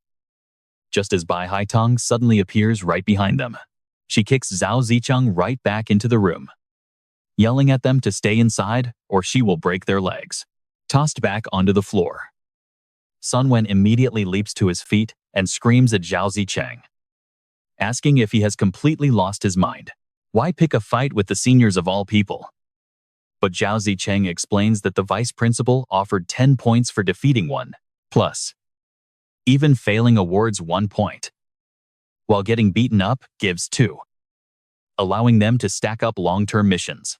Sun Wen snaps back that he is not short of cash and has absolutely no interest in grinding points. Zhao Zicheng points out that this is simply the way things are at Moying Academy, and they must blend in. In this place, you either beat others or get beaten yourself, because staying safe only drags a person down to mediocrity. Sun Wen slowly begins to understand his logic. While outside, the seniors gather around Bai Haitong as she chuckles and tells them to let the juniors go. After that, Zhao Zicheng and Sun Wen are finally let out. But Bai Haitong has a chilling question on how she should reward them, or maybe she should just beat them up again. She jokes, but Zhao Zicheng talks big, claiming one day they will beg him for a beating. Bai Haitong immediately lunges forward to punch him, but his sandbag swings up and blocks the blow. Hitting the sandbag makes her realize something is off, so she orders everyone to line up and take turns beating him for an hour each. Meanwhile, outside the dorms, Yu Sheng is sitting near some bushes, whispering to someone hidden out of sight. He asks how far he is allowed to go, and a speaker hidden in the grass replies that anything goes as long as nobody dies. At 2 a.m., Yu Sheng quietly uses a key to unlock the student dorm door. The speaker crackles to life, promising a nice reward if he can somehow deal with those troublesome seniors. As he works on the door, he calculates his score, 1 point for the villain arriving. Then he sneaks down the hallway to a room, holding a time bomb. The speaker announces 2 points for scaring someone as Yu Sheng quietly plants the device under a bed. 10 points for injuries, the speaker announces as he slips away. Then it chimes again, offering 100 points for critical damage. Heading back down the hallway, Yu Sheng looks at his device and realizes he is about to rake in a massive amount of points. The next morning, Bai Haitong yawns after hitting Zhao Zicheng all night. She says she is exhausted and leaves for bed with the other seniors. As they walk, they gossip about the 3 new freshmen who just arrived at the cafeteria. They wonder if the sandbag kid got beat up on purpose just to stall them and give his partner a chance to strike. Sun Wen checks on Zhao Zicheng, asking if he is okay. But even black and blue, the guy still acts totally smug. Zhao Zicheng scoffs, asking if they think he gets beaten up for free, leaving Sun Wen to sigh that his gear is completely broken. Raising his phone, he declares that if he cannot take hundreds of points from them, he does not deserve his legendary partner title. Up on a tree branch, Yu Sheng watches the seniors file back into the dorm building and whispers to himself that it has begun. Bai Haitong pushes the door open and leads the group inside. As they look around the room, Bai Haitong surprisingly spots the time bomb ticking away right under the bed frame. She curses that these newbies are absolute lunatics for using real bombs, because if the seniors fail to defuse it, everyone dies. Trying to calm her panicked group, Bai Haitong tells everyone to stay cool and head outside to let the device blow up safely. She laughs, that even the academy elders ignore the recruits. So there is nothing to fear as they quickly evacuate the building. If that brat comes back to admire his work, she plans to string him up by the front door for the entire day. A sudden explosion rocks the area, sending smoke everywhere. Liu Yu snaps in anger. Realizing the countdown was only set for 10 minutes, the speaker crackles to life, announcing that 1 third-year senior and 3 second-year seniors have stupidly failed their mission, docking them 100 points each. The culprits are named as Yu Sheng and Zhao Zicheng. With 400 points already in their pocket, Zhao Zicheng curses, realizing the academy elder is definitely pulling the strings behind us. He complains he is doomed for the next 3 years. But Yu Sheng notes there are still points left. Suddenly getting the hint, Zhao Zicheng begs his partner to stop, arguing that they cannot afford to make enemies out of everyone. As the two walk onto campus, onlookers start whispering, pointing out the absolute madman who actually dared to pull that stunt, cracking his knuckles. Liu Yu fumes over the 10-minute timer, calling the use of real explosives a cheap and ruthless trick. Mid-sentence, he catches a strangely sweet, pungent scent and realizes it is knockout gas. But the realization comes far too late, with the entire crowd passed out. Bai Haitang smirks at Yu Sheng, asking if he is not worried she will take everything. Yu Sheng replies that beating him offers 0 points, while Zhao Zicheng quickly offers to split their hard-earned score with the senior. Picking up a thick stick, he tells Yu Sheng that it is time to hand out some sweet payback. He begs his partner to record the action, making sure to capture his handsome face. But Yu Sheng jokes about hiring an assassin instead. At least a professional hitman would make his inevitable demise quick and painless. Zhao Zicheng stands tall, explaining that 1 year of getting beaten up is a fair trade for a lifetime of looking like a total badass. After all, graduates from Mo Academy are destined to become legendary heroes of the human race. Leaking this video later will make him look legendary, forcing Yu Sheng to sigh and lift the phone to start recording. He starts recording as Zhao Zicheng dishes out payback, specifically calling out the senior who punched him and the other coward who snuck in a kick, finally finishing the task. The tired fighter lets out a deep sigh and wipes away the sweat. He begs Yu Sheng to protect him for the rest of the year, eagerly leaning over to check out the recorded video. Boss Yu, check this out. It is too blurry to see the guy's face, and my moves look fake. Yu Sheng nods, telling him to shoot a retake. Bai Haitang watches from the side in disbelief, wondering if this year's freshmen are completely fearless. Meanwhile, Yu Sheng lifts his phone to adjust the angle for the perfect shot. He signals to Zhao Zicheng that everything is set, and they immediately start filming again. Zhao Zicheng introduces himself to the camera. Hello everyone. I am Zhao Zicheng, a freshman from the 140th class of Mo Academy. Then he points directly down at Liu Yu lying on the ground, calling him his senior. Remember his face as Liu Yu, because I am about to beat him up? Zhao Zicheng raises his club, preparing to deliver a heavy blow to Liu Yu. Bai Haitang watches Yu Sheng film the whole thing and asks if he is not worried she might be setting him up. Yu Sheng calmly replies that he is not worried, he just treats Mo Academy like Sin City. Everything else is simple except for the rule against killing. The two places are exactly the same. He responds while keeping the camera steady. Bai Haitang then asks if he has any of that medicine left, because it is quite useful. But Yu Sheng says he is all out. She insists she does not believe him, so he coldly responds that he is not letting her see it anyway. Bai Haitang stares back with a highly judgmental look, turning to leave. She looks back at Yu Sheng, noting he will soon become very valuable, and when that time comes, she will personally harvest him. Zhao Zicheng asks who they should target next, suggesting they go after that other guy, causing Yu Sheng to let out a quiet sigh. Zhao Zicheng holds his club with a highly confused expression. Suddenly, Yu Sheng takes a fast step backward, completely baffled. Zhao Zicheng watches in shock as Yu Sheng lifts a heavy rectangular stone block right in front of him. Zhao Zicheng's arms and legs suddenly turn entirely weak and uncontrollable. He drops hard to his knees in agony, bowing deeply before the mysterious stone block. This entire scene is caught on security cameras, feeding into a monitoring room packed with different video screens. The vice principal of Mo Academy watches the feed on his screen. He chuckles, thinking he should delay posting this to the group, expressing amusement at those old fogies. Elsewhere, Xu Yuanqing arrives at a massive mansion alongside a large group of students.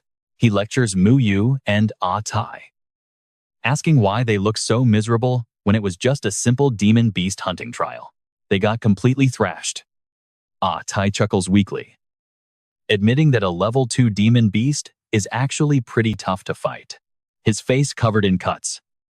Mu Yu complains bitterly, how could anyone expect a freshman with only one awakening to hunt a level 2 beast alone? He glances at Lin Xiaoxiao, muttering that the teacher probably thinks everyone has a level 2 demon beast companion just like her. Standing right at the entrance, Xu Yuanqing gestures for the students to head inside. All right. Go on in to rest up today because tomorrow is the freshman ceremony. He warns them that before participating, they absolutely must write their final wills. Xu Yuanqing waves goodbye, leaving Ah Tai highly confused. Why would a freshman ceremony require a will? And does anyone know what they are dealing with? Sun Wen steps in with a highly confident, all-knowing smirk, offering to introduce himself to the group first. He introduces himself as Sun Wen, grandson of the great Sun Yingxiang, claiming to know quite a bit about the Mo Academy ceremony. Ah Tai and Mu Yu listen with shining eyes, eagerly waiting to hear the whole story. While the freshman exams change every year, the ceremony itself remains constant, heading straight to the deadly demon-suppressing pass. Since Mo Academy's founding, at least 63 students have perished during this ceremony. Sun Wen shares this with a grim expression, painting a truly terrifying picture. Lin Xiaoxiao looks bored as she rubs her eyes, sleepily asking if they can just go back to the academy now. At that moment, Sun Wen pulls out several glowing green jade amulets, declaring that they are highly fortunate today. Worried about his safety during this dangerous ritual, his grandfather personally crafted these special protective jade charms for him to use.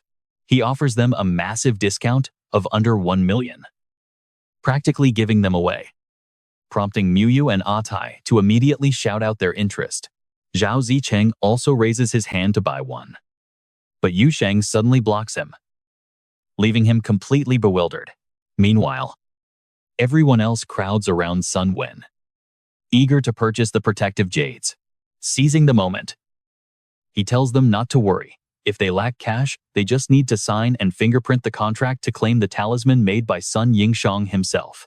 Yu Sheng speaks up, noting the Kuang Tu Outlaw Shop sells these for 100,000. Internal channels charge 30,000. And mentioning him drops it to 10,000. Sun Wen whirls around in a panic, complaining that Boss Yu is playing dirty. While Mu Yu and Ah Tai explode in anger, they immediately chase after Sun Wen, screaming at him to return their contracts. While the scammer yells back that it is absolutely not happening, at the main gates of Mo Academy, Xu Yuanqing asks the gathered students if they have finished writing their wills. He reminds them that the more heartbreaking their last letters are, the higher the compensation payout their families will receive after their demise.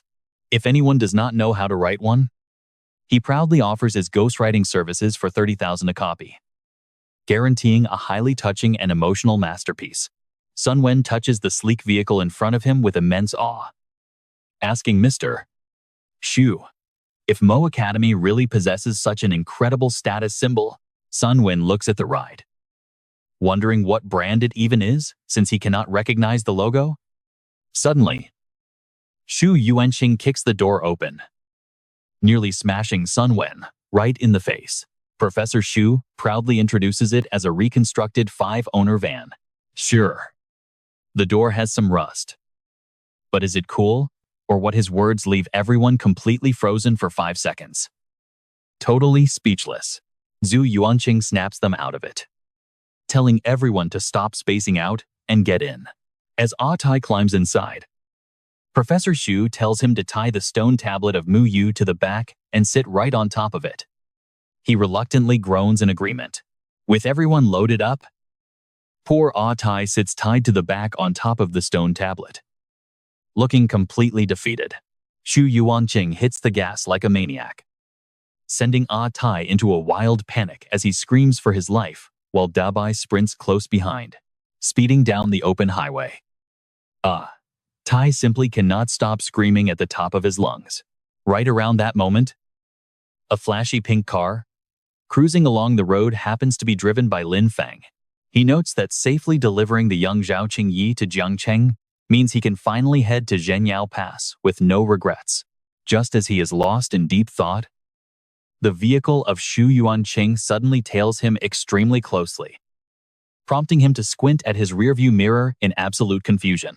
Shu Yuanqing swiftly overtakes him, leaving a massive cloud of dust in his wake, while Tai keeps screaming his head off. Talk about a chaotic highway encounter. Dabai barks loudly alongside the screaming, while Lin Feng curses them out, absolutely furious that they dared to mock him.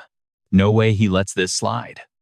He slams his foot on the accelerator and speeds after them like a bullet, cursing all the way, while Dabai barks right back at him.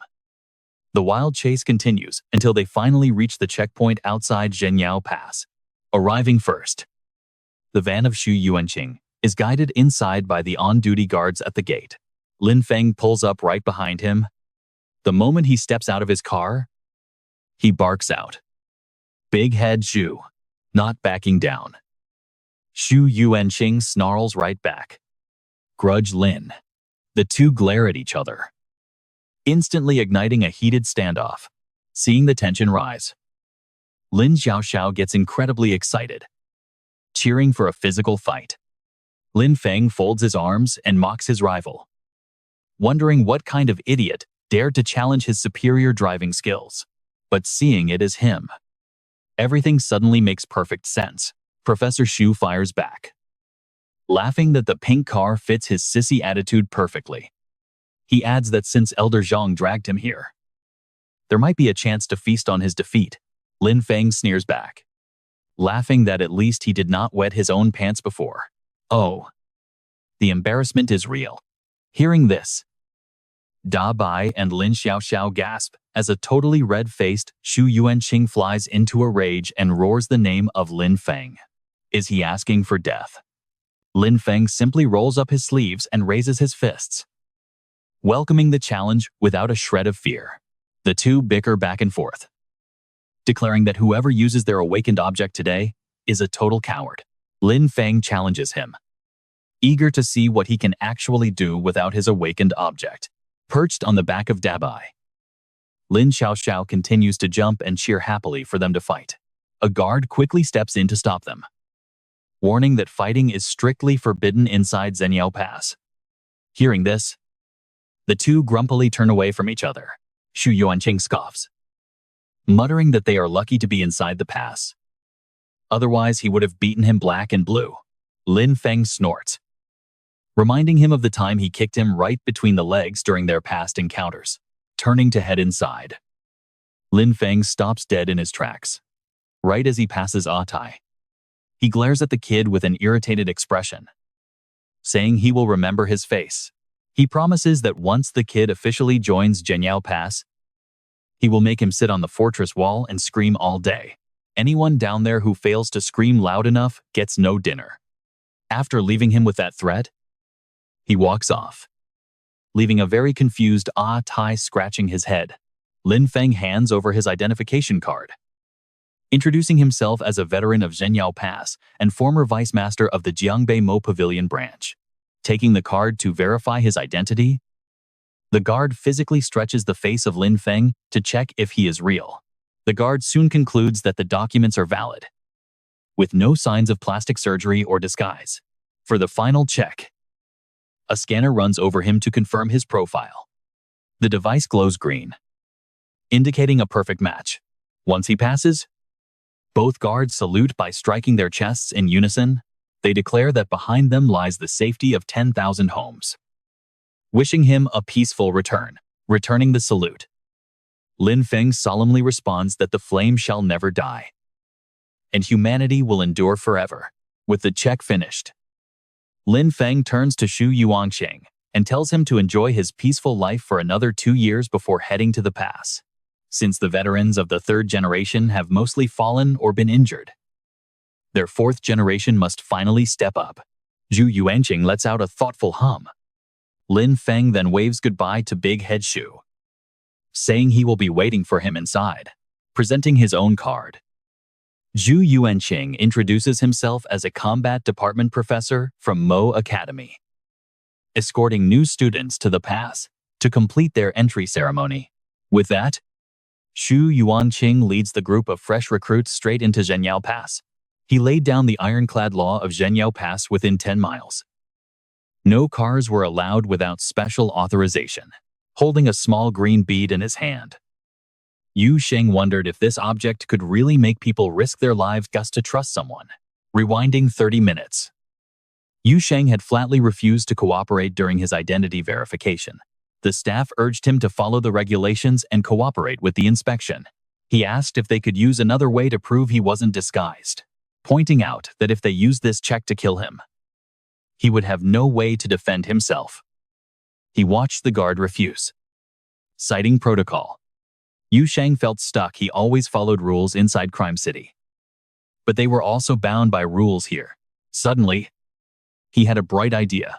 He suggested the guard touch his face while he touched the neck of the guard to keep things perfectly fair for both. Watching from afar, Xu Yuanqing cringed in embarrassment. Fair play?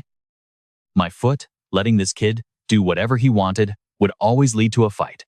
Teacher Zhu rushed over to defuse the situation, telling the guards that the boy held a first-class cloud medal. He was only 18. Hearing this, the two guards immediately asked Yu Sheng to present his medal. Taking the medal, they placed it on the scanner to verify his identity, and the matching result popped up instantly.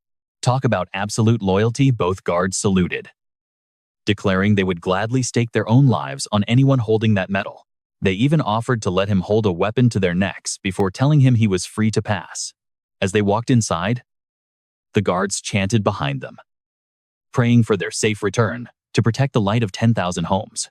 Stepping inside Zhenyao Pass, Xu Yuanqing announced that the first step of their initiation was climbing the stairs. Opening the door, they saw an endless flight of stairs. Xu Yuanqing introduced it as the Flame of Inheritance. What it passed down was the resilience of humanity and the fire burning inside their hearts. It carried the resolve of humanity to stand tall between heaven and earth, fighting fiercely to carve out a path to survival. Teacher Xu took the lead, stepping onto the stairs to guide the students upward. He warned them to go slowly, keep their eyes on the walls, and watch their step. Yu Sheng noticed inscriptions on the wall. Li Zhe climbed Zhenyao Pass today. Foolishly untalented, but brave enough to fight for humanity.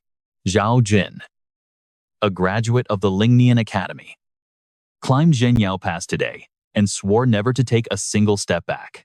They kept climbing past walls stained with old, dried blood, continuing upward until a bright beam of light suddenly hit Yu Sheng. Xu Yuanqing spun around and roared. You are stepping over the bodies of our ancestors, and before your eyes are the echoes of their final battles. These ordinary stairs represent the true history carved out by the flesh and blood of our people over the last 149 years. This is all to make you understand what humanity truly is. With that, Teacher Xu caught his breath for a moment, and the group continued their long climb. Suddenly, Yu Sheng spotted an inscription by his homeroom teacher, Liu Qingfeng, promising to wield a 3-foot sword to protect their lands and secure peace. Patting his chest, Xu Yuanqing declared that as a professor, he wished for every human youth to rise like a dragon and bring peace to the world. Yu Sheng stared silently at the words his homeroom teacher left behind. Teacher Xu shouted his sole wish that students in this world would never carry such heavy burdens. Pushing forward, they all smiled, determined not to waste their youth.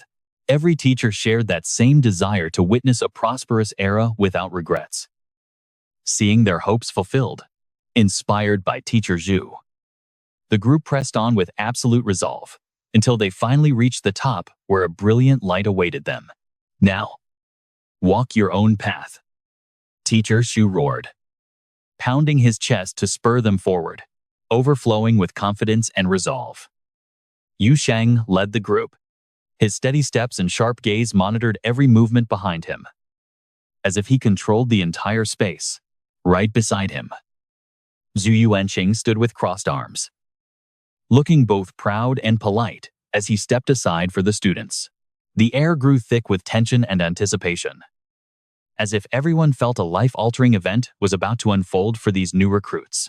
As they kept moving, Yu Sheng was suddenly drawn to a massive boulder on the roadside, carved deeply into its rough, solid surface was a quote by Gui Hong, urging them to end it all in their generation.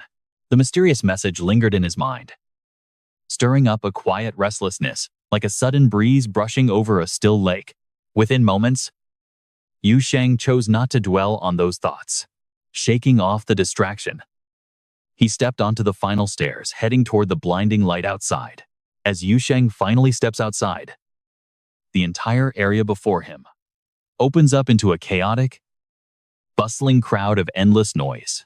Wounded fighters are getting patched up inside makeshift tents, where heavy panting, agonized screams, and sudden laughter all mix together into one raw wave of pure emotion. Right inside one tent, a massive, muscular guy with a fierce face is loudly bragging about how he single-handedly took down 7 vicious beasts, proudly showing off his completely uninjured arm to everyone. And yet, his voice still carries a hint of panic, as if he is desperately trying to hide the sheer terror gripping his mind. Nearby, another warrior angrily curses his bad luck, complaining that he only managed to kill 3 monsters before one of them bit and broke his leg. A sudden laugh from outside cuts through the heavy tension, as a comrade mocks him about going back to the rear to enjoy an early retirement, while so many others are still writhing in agonizing pain. All these sounds of laughter, heavy gasping, and bitter cursing blend together to create a heavy atmosphere, stirring a deep wave of sympathy inside Yu Sheng as he looks at the wounded, listening to their raw stories. Yu Sheng cannot help but think of Lu Qingfeng, his highly respected master. He deeply realizes that this cruel world is full of people just like his master, all carrying their own silent, heavy burdens that they must face day after day. His gaze suddenly lands on the new recruits. They stand completely frozen, eyes wide with shock, as they watch the bloody wounded get loaded onto carts, a sight that could easily break anyone. Zhu Yuanqing looks at this scene, sneering in total disgust. He loudly reminds the naive disciples in an arrogant voice that this harsh world is far from perfect. He begins to boast about his own glorious past. But before he can finish his sentence, another man steps up right behind him with a cheeky grin and starts teasing him about some highly embarrassing academy memories. Hearing those mocking words, Zhu Yuanqing immediately snaps in pure anger. But the moment he recognizes the familiar face, his rage instantly turns into pure shock and deep respect.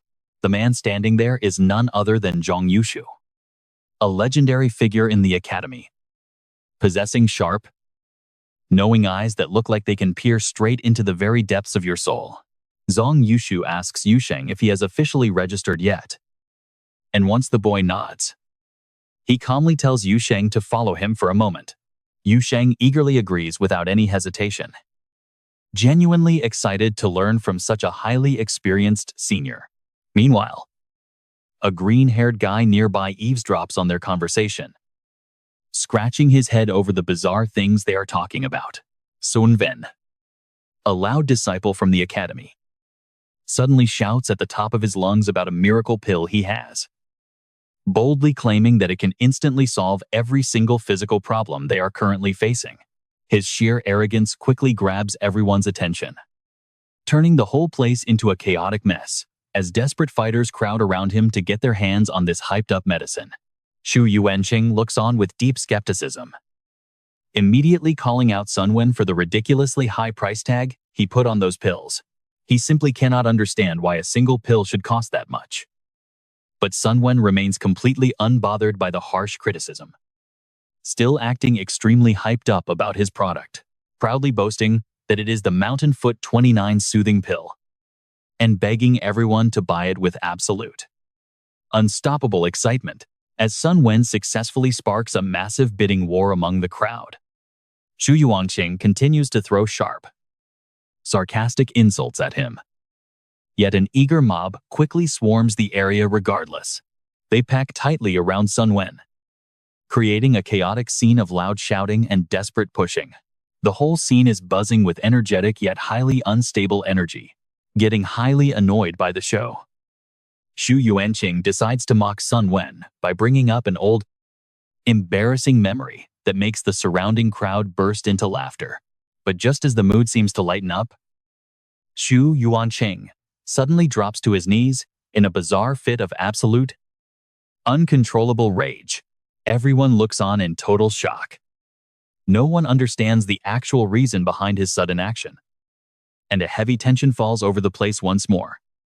As if everything is about to change, Xu Yuanqing remains on his knees, staring with absolute rage at the crowd of onlookers surrounding him, unable to stand there staring.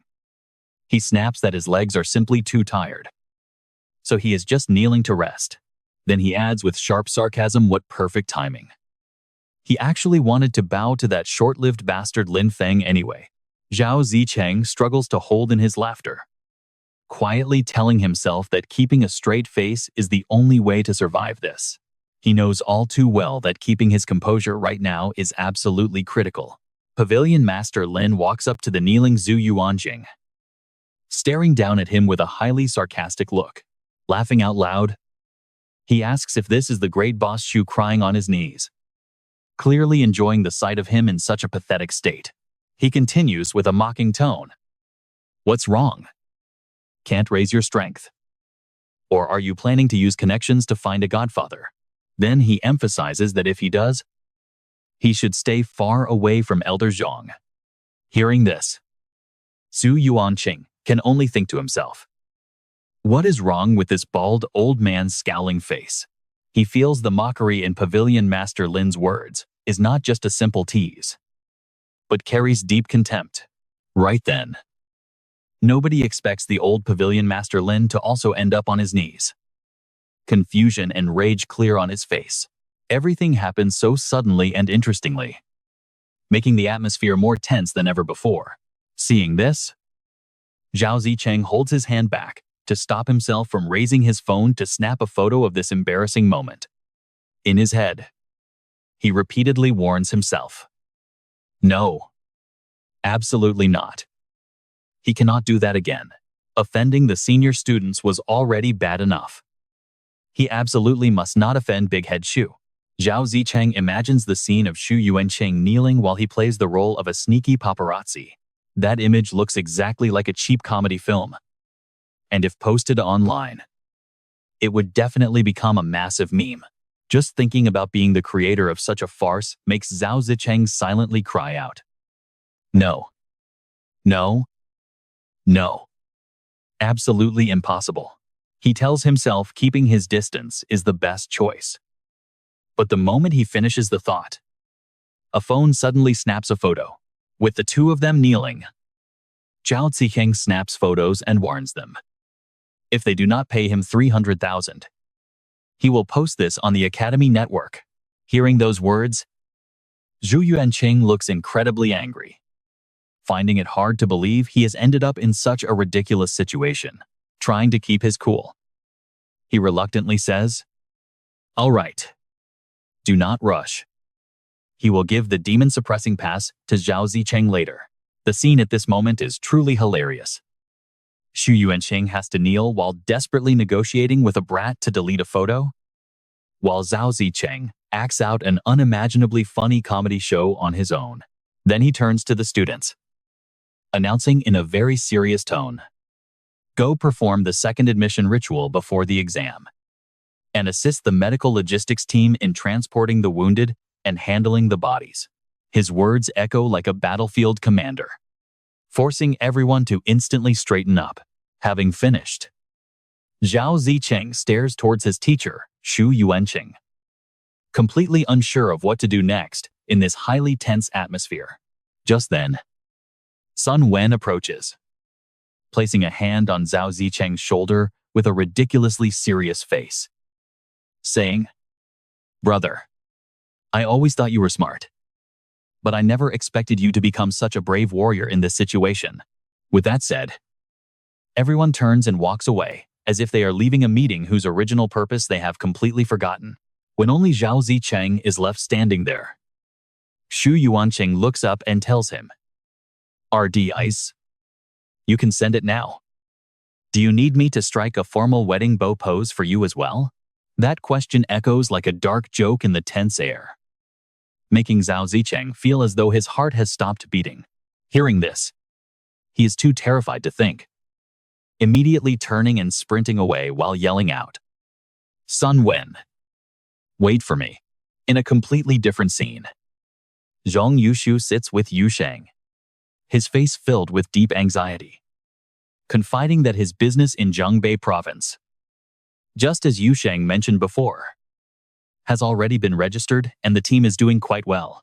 However, many copycats have emerged recently, causing a severe drop in their business.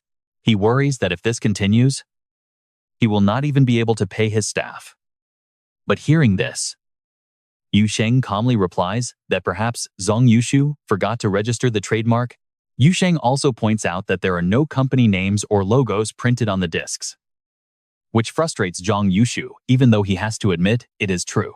Yu Sheng goes on to say that Elder Zhang actually makes a pretty good human war god, implying that with his talents, he really should not have let his business end up in such a mess. Zhang Yushu is furious, his face shifting from worry to rage as he stresses that the company is his destiny, and he must find a way out of this current crisis. With a tone of intense urgency like a soldier calling for backup, Yu Sheng suddenly suggests a very bold idea during this critical moment. Why not just rob Sun Wen? Right after, he points at Sun Wen and says the guy has plenty of cash to easily help solve his financial problems. Looking at Sun Wen, Zhang Yushu silently realizes that the kid seems to be the grandson of Sun Gushong. He feels uneasy, realizing the kid is running a massive operation, and tries hard to recall the name of his conglomerate. The word Jin repeatedly flashes through his mind, until he suddenly remembers the full name. The Jin Yuanbao Group Company Limited. Shock and pure rage flood his heart as he realizes that, damn it, the thief who stole his business spot in Zhongbei province is none other than this kid. Resentment and schemes begin to brew deep inside Zhang Yushu's heart. He knew he had to act, yet he could not help but find this ironic situation pretty amusing. Now look at this massive, wide open battlefield stretching out before them. The surrounding walls are stained deep red, with traces of brutal, close quarters combat. A heavy silence hangs in the air, with the thick smell of iron and lingering smoke creating a bone-chilling dread. Standing tall, right amidst the blood-drenched stone walls, Shu Yuanqing towers over the gathered young students, his sharp, icy gaze sweeping slowly across every single face. He keeps it brief, coldly pointing out how lucky they are to arrive only after the brutal fighting has already died down. Shu Yuanqing continues in a flat, yet incredibly intense voice. Now is the time to complete the final step of your initiation and truly enter the path of heroes. After a tense silence, he speaks up once more, his deep tone carrying a weight that almost crushes the air. Heroes, Shu Yuanqing says. And right then, he turns around and points his hand directly toward Yu Sheng. No explanation is needed since his silent command is absolute, prompting Zhang Yushu and the seniors behind him to stand tall. The entire group radiates an intense determination, their eyes shining bright as if an invisible power is flooding the entire area. Zhang Yushu raises his voice with immense authority. He urges the survivors to find courage in each other and unite their strength for the sake of humanity. Those words ring out like a solemn oath, reminding them of the massive burden on their shoulders. As Yu Sheng watches in complete silence, his mind racing, seeing their fierce resolve, he cannot help but compare this place to the city of sin. Things here are just so different from the harsh, frozen cruelty of the city of sin. Yet, that massive contrast holds a strange, hauntingly beautiful vibe he has never once experienced in his life. Right then, young Lin Xiao breaks down, sobbing uncontrollably as loud, heavy tears stream down her face. Witnessing this, Sun Wen rolls his eyes and looks up at the sky in pure frustration. He grumbles to himself about always getting dragged into these annoying situations. Never expecting a single move from him would reduce her to tears. He feels pretty annoyed, thinking the entire setup is completely unfair to him. Getting pretty annoyed. Chu Yuanqing shoots a freezing glare at the fresh students, completely unable to hide the growing anger in his voice. He barks out an order, demanding the 140th class of Mo Academy to push forward along the path of heroes toward the next gate without flinching. Right at that moment, Shu Yuanqing senses an enemy attack. His eyes go sharp with absolute alertness as he detects the incoming danger. And honestly, you can feel the entire atmosphere shift as he braces for battle. Out in the distance, a massive pack of vicious beasts is swarming forward, bringing pure chaos with them. Caught off guard, the crowd rushes forward to see what is going on. Spotting Zhao Ziheng and Sun Wen, Master Shu Yuanqing yells in anger, ordering them to turn back and get down immediately. However, Sun Wen talks back, trying to explain that they can stay behind to help, but Shu Yuanqing cuts him off furiously, snapping that he is not dead yet, so they better stay out of it. He loudly orders them to get down and wait for him at the lower gate. Zhao Ziheng tries to protest, but before he can finish, Yu Sheng barks a quick order for the group to move. Master Shu Yuanqing commands the students to look straight ahead. He tells them not to look back, urging them to truly absorb the lesson unfolding before their eyes. As Lin Xiao continues to sob in terror, the entire group retreats with absolute fear written all over their faces. While Yu Sheng walks on in deep thought, he realizes that although the path his friends walk might seem incredibly beautiful, its ultimate destination is nothing but certain death. But he tells himself that he will definitely find his own way forward. Suddenly, the distant roars of the raging battle reach his ears. Hearing those intense battle cries, he silently wonders if they are truly fighting to become stronger for the sake of humanity. While standing and talking quietly with Zhao Zicheng, they share their thoughts pretty calmly, surrounded by a peaceful silence that completely lacks any tension. Taking note of this, Zhao Zicheng raises a burning question. He asks Yu Sheng what the real purpose is of pushing themselves through such brutal daily training. Yu Sheng calmly answers that all those painful efforts are really for just one simple reason, which is to stay alive. Zhao Zicheng agrees that surviving just to stay alive is pretty tragic, but he still wonders what kind of life they should actually be living.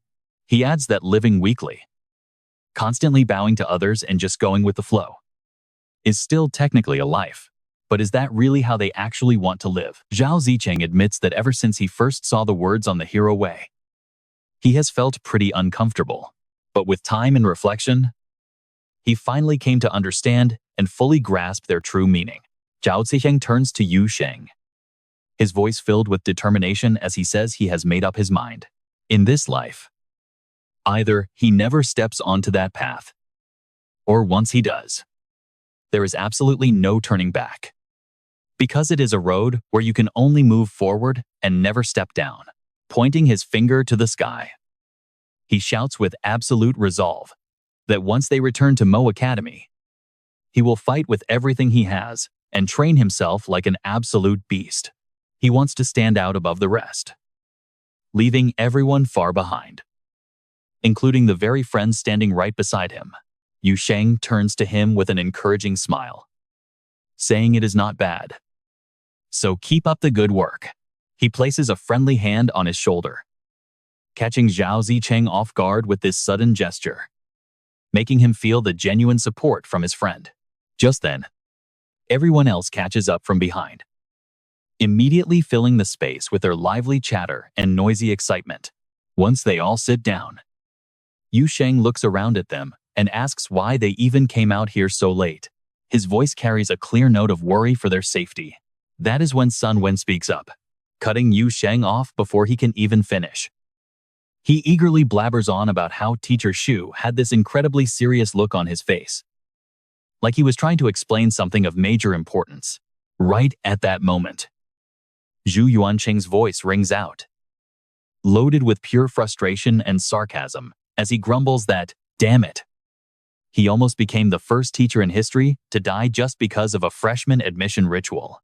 He goes on to admit that actually dying would be terribly embarrassing, not just in front of his students, but to himself as well.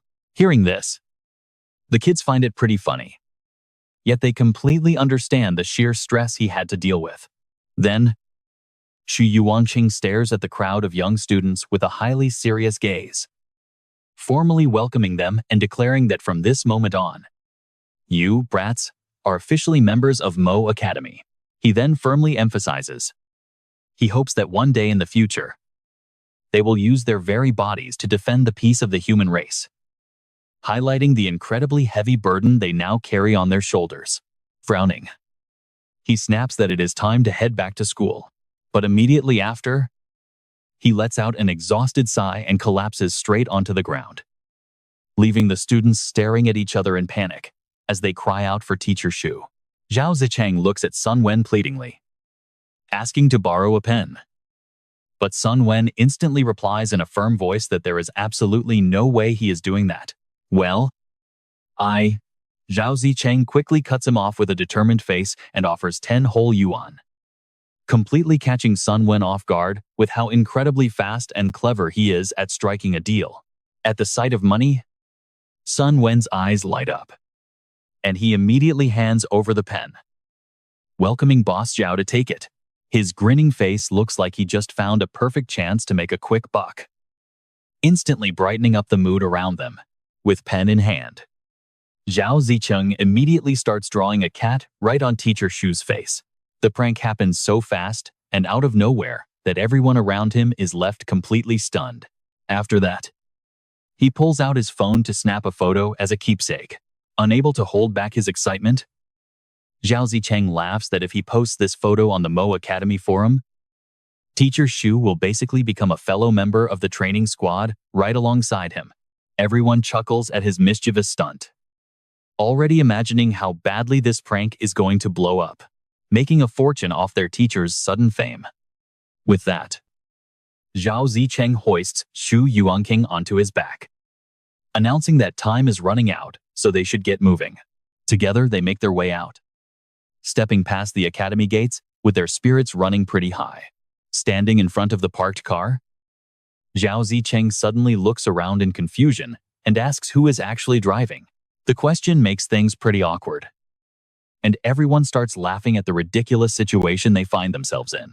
Yu Sheng points out with a completely deadpan face that driving without a license on the highway can land you in jail for 7 to 15 days, and he bluntly admits that he does not have one either. This makes the mood turn pretty tense as the group realizes the actual gravity of their problem. Right then, a green-haired guy pulls open the door, looks inside with an annoyed face, and complains that the driver's seat is way too small for him to fit. His complaint makes everyone crack up, seeing how the tiny car does not fit his massive height at all. Breaking the tense silence with some much-needed humor, Lin Xiaoxiao says she is only 13, so she cannot get a license yet. Right after, another voice says they are 18 but have not tested yet. This sparks plenty of laughter among the friends as they realize absolutely nobody is legally qualified to drive this car. Suddenly, right from his unconscious state inside the car, Teacher Shu mutters that his vehicle is actually exempt from inspection. This dark comedy gets everyone laughing despite the brutal situation. Annoyed, Zhao Zicheng snaps that he will just drive the damn thing himself. How hard can driving be? Anyway, but the second he climbs inside, he panics, asking why the controls are completely manual. The bizarre Makeshift modifications in this death trap immediately throw him off guard before he even starts. Yu Sheng hesitates before offering to take over, admitting he only knows how to drive in a straight line.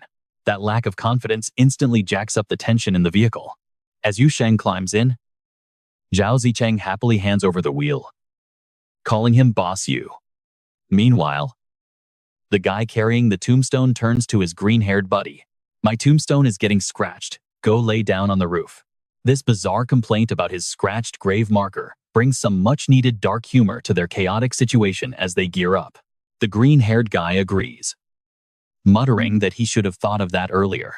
And just like that, he leaps straight onto the roof with surprising agility and confidence, leaving the others totally speechless at his sheer stupidity in a crisis. Yu Sheng grips the steering wheel, sweating as he tries to recall the steps. Clutch down gently, feed it some gas, and pray. The rusty engine roars to life with a violent shudder, and the heavy metal beast slowly rolls forward. Up top, the green-haired idiot grins into the wind, celebrating that he will not get covered in exhaust smoke this time. But the moment the words leave his mouth, Yu Sheng floors the gas, nearly launching him off the back. It is pure chaos inside and out as everyone clings on for dear life. Yu Sheng is desperately muttering the gear shifts to himself, shifting from gear 1 to 2, then clutch down for gear 3 and 4. Every single gear shift is a matter of life and death, more intense than any driving exam he could have imagined. Zhu Yuanqing panics, shouting out to ask where his seatbelt is. Meanwhile, Zhao Zicheng screams at Boss Yu to look at the road instead of staring down at the gears. This is turning into a high-stress road trip. Yu Sheng snaps that he knows, finally looking up to focus on the road ahead as they speed forward. He barely swerves in time to avoid slamming directly into a massive boulder. But the sudden turn sends Zhu Yuanqing face first into the window with a painful grunt, rubbing his bruised face. The teacher complains that they have no respect, failing to even help him find his seatbelt. Out on the desolate wasteland, two guards are slacking off and chatting in the quiet afternoon heat.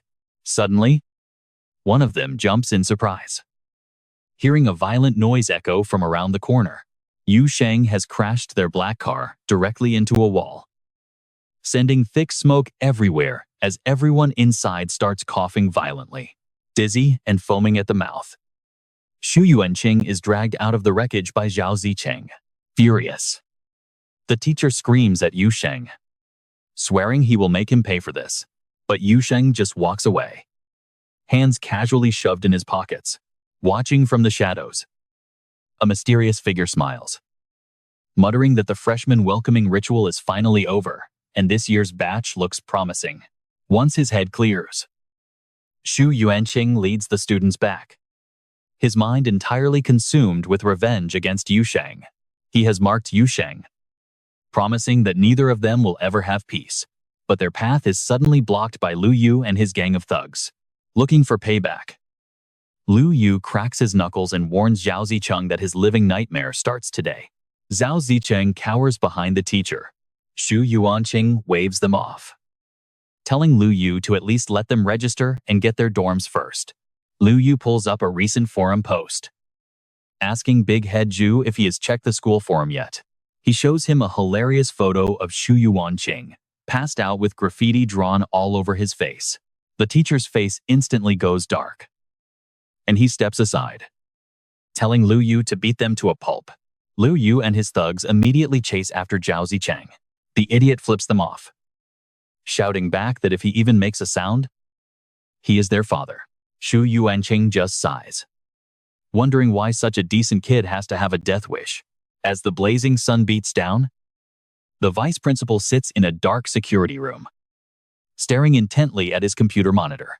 Turns out, he is just watching a pop idol dancing in a pink dress. He wears a sleazy grin, pressing his face close to the screen with a creepy chuckle. Right then, Zhu Yuanqing kicks the door wide open and bursts into the room, startled by the crash. The vice principal scrambles to yank the power cord. He turns around, fuming, asking if Zhu Yuanqing ever learned to knock before docking him 3 points on the spot. having nothing left to lose. Yu Sheng mockingly tells him to go ahead. If the old man can find a single point on his card, he wins, perching on the desk. Yu Sheng suggests the old man just lend him some points instead.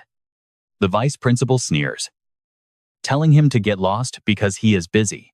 Yu Sheng tosses a stack of papers onto the desk, stating that the freshman files are logged and he is about to show them their dorms. Once done, he gets to throw some punches. Suddenly, the scene freezes, and the vice principal goes completely stiff. Yu Sheng stares closely at his boss, waiting for a movement, but the old man does not budge for several seconds. Yu Sheng nudges him, demanding he stop staring and boot up the computer. Noticing the pitch-black monitor, Zhu leans down to check and spots the unplugged cord. He sighs, realizing that a loose plug was the obvious culprit behind the dead screen all along. As he plugs it back in, he grumbles that the old man needs to embrace modern tech. Unlike those brainless meatheads at the Spirit Martial Academy who only know how to flex. See, all it takes is plugging it in. Right. Before he can even finish, he freezes, staring at the screen. Yu Sheng watches a girl dressed in bright pink dancing and singing about love and justice, forgiveness and peace. The rainbow fairy hereby represents justice and will destroy you. Speechless and utterly dumbfounded, Yu Sheng just stares blankly at the screen. Meanwhile, the vice principal is paralyzed with embarrassment from his exposed secret. Desperate to save face, he slams the desk, pretending to be clueless, and roars that this is outrageous. How could his computer possibly contain such a childish anime like Seven Color Fairy, instantly seeing right through the act? Yu Sheng begins to tease, asking how the old man even knew the show was called Seven Color Fairy, breaking into a cold sweat. The vice principal snatches the files to quickly change the subject, muttering that they must focus on archiving the freshman records first, so the students are not kept waiting, not about to let this golden opportunity slip away. Yu Sheng rubs his chin and smirks, noting that as the academy's most hardworking model employee, he definitely will not back down. Since they are so close, he suggests the old man just lay his cards on the table. Yu Sheng lays down his conditions, stating that since he caught him red-handed, he will not be unreasonable. Return the 100 points he docked. Add another 100 as a bonus. And this whole thing never happened. Otherwise, in the name of magic and justice, destroy him, he dramatically shouts while mockingly mimicking the girl in the pink dress. The vice principal is utterly furious, not just at the blackmail, but because the kid is mocking his beloved character. Still, to protect his reputation, he begrudgingly agrees and tells him to collect his points from the academic affairs office. He warns Yu Sheng that school rules dictate a person can only get blackmailed once for the same thing. But the young man just breezily tells him not to worry. As the door shuts, a sinister look crosses the vice principal's face as he mutters that his points are not that easy to steal. If Shu gets to see a single penny of his salary this year, he might as well have lived his life in vain.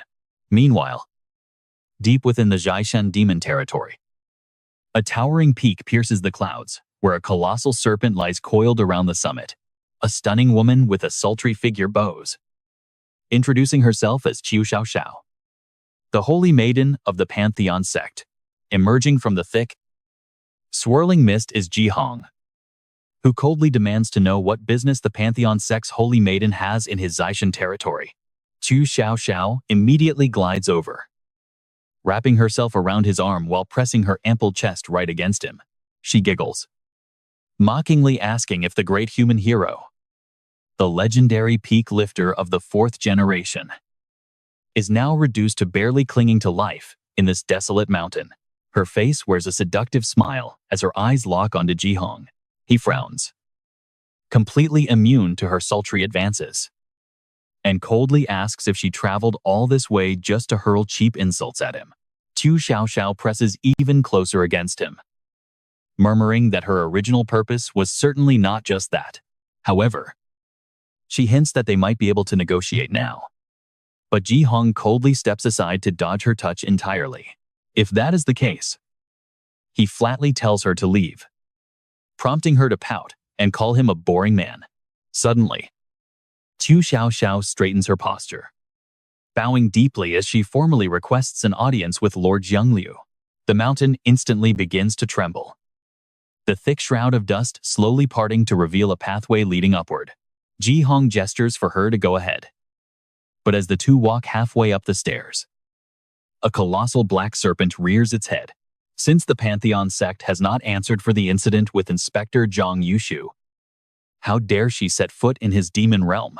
Chu Xiaoxiao quickly promises that it was merely an accident, assuring Lord Xiangliu that such a blunder will never happen again.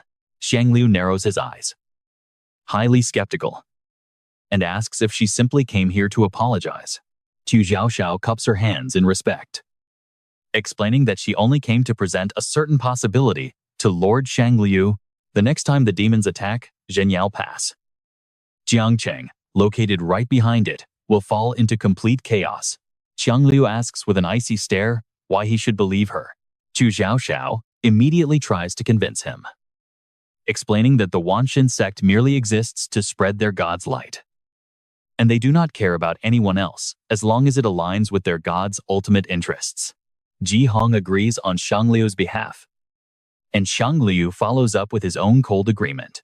Seeing her deal accepted, Chu Xiaoxiao takes the opportunity to ask if Lord Xiangliu knows the Wanshan sect's rules regarding demons. Before she can even finish, Ji Hong commands her to follow him, prompting Chu Xiaoxiao to remark on his high status in the demon realm, noting that he can even freely handle valuable materials like demons and demon cores. Staring at the endless mountain stairs, Chu Xiaoxiao puts her hands on her hips, complaining about the clueless blockhead, wondering why he cannot carry her on his back. Ji Hong looks back with an icy glare, warning the young junior to stay humble, telling her she is not as valuable as she thinks.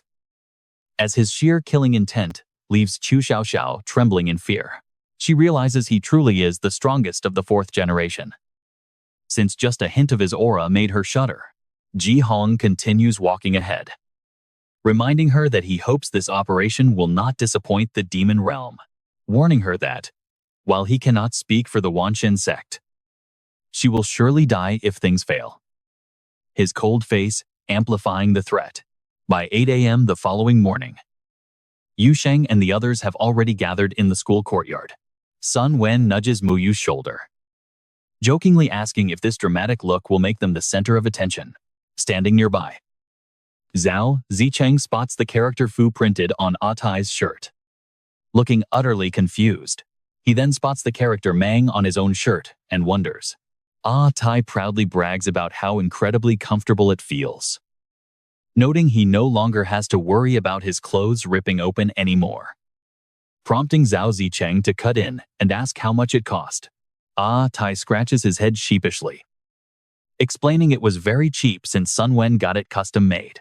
He reveals the original price was 300,000, but his classmates, Sun Wen sold it for just 50,000, leaving the shameless scammer to stand there, acting incredibly generous.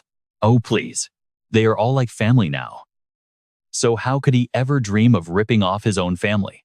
Meanwhile, Lin Jiaoxiao is fast asleep on Da Bai's back, wearing a bright pink lipstick that really stands out, which leads Zhao Zicheng to glare at Sun Wen and demand to know if he sold her that makeup too.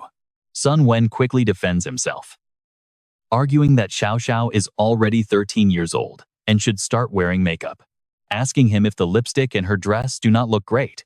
Speechless, Zhao Zicheng pulls up his outer shirt to proudly boast that his bulletproof vest is much more practical.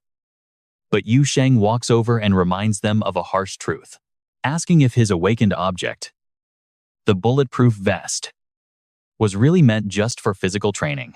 Hearing this, Zhao Zicheng feels struck by lightning and completely freezes, looking at his victims and then at Yu Sheng standing nearby. Sun Wen internally questions his own skills, wondering if he can truly call himself a master merchant when Yu Sheng has not bought a single thing. But his thoughts are suddenly cut short when he notices several intense glares heading his way. The cold, intense stares from his 3 classmates send shivers down his spine, forcing him to step back and ask what they plan to do to him. Fortunately, Shu Yuanqing steps out and tells them to stop messing around, making a relieved Sun Wen call out. Clearing his throat, Shu Yuanqing proudly announces that he is very happy to make a special declaration. Over the next 3 years, he will be their homeroom teacher, guiding them all forward together. He confidently asks if they are excited, which immediately prompts Sun Wen to enthusiastically clap and kiss up to him, declaring that having Shu Yuanqing as their teacher is a truly massive honor, while the 3 students behind look on with extremely unfriendly eyes. Sun Wen steps up to continue praising him, saying he firmly believes they will grow stronger under his guidance and easily live up to everyone's high expectations, predicting they will all become legends. Which leaves Shu Yuanqing so incredibly pleased that he makes a sudden decision, praising Sun Wen's great words. He officially appoints him as the class monitor of Class 140, asking if anyone objects, looking over his quiet students. He jokingly assures them that he is highly democratic and open to any feedback. Flashback to the previous night, where the teacher and Sun Wen had actually met secretly in the bushes. Shu Yuanqing had offered him the job, saying being monitor grants 10 points monthly. So if Sun Wen gives him 7, the role is his. Sun Wen quickly bargained it down to 5 points max, and the greedy teacher readily sealed the deal. Back in the present, Shu Yuanqing acts completely reasonable, announcing that if nobody objects, the class monitor position goes to Sun Wen. He will normally help everyone handle chores. And to make up for the trouble, he gets 10 points every single month. Suddenly, a voice shouts out, "Wait!" Yu Sheng steps forward and speaks up, telling Teacher Su that he has a totally different idea because he believes he is actually the perfect fit for monitor. Shu Yuanqing frowns, asking him for a real reason. Locking eyes with his friends, he confidently declares that none of them could ever hope to beat him in a fight. Dismissing the comment, Shu Yuanqing explains that choosing a leader has absolutely nothing to do with physical strength. A monitor needs to unite the team, which Yu Sheng casually brushes off. So Shu Yuanqing adds they need high morals. But Yu Sheng just shrugs again. This keeps Shu Yuanqing completely distracted, and trust me, he has no clue that behind his back, the class has already cornered Sun Wen. Seeing his confidence, Shu Yuanqing adds that a leader must possess a true spirit of self-sacrifice. Yu Sheng just nods with a smug look, leaving the teacher totally speechless, who then turns around to look for a better argument. He starts saying that classmate Sun Wen is perfect, but stops mid-sentence when he notices the poor guy getting absolutely beaten to a pulp by the entire class. Shu Yuanqing screams out, "What on earth are you doing?" lying on the ground with a heavily bruised face. Sun Wen whimpers that he was just trying to offer everyone some friendly benefits, clutching his head in absolute despair. The teacher screams to the heavens, asking what he did wrong to deserve this.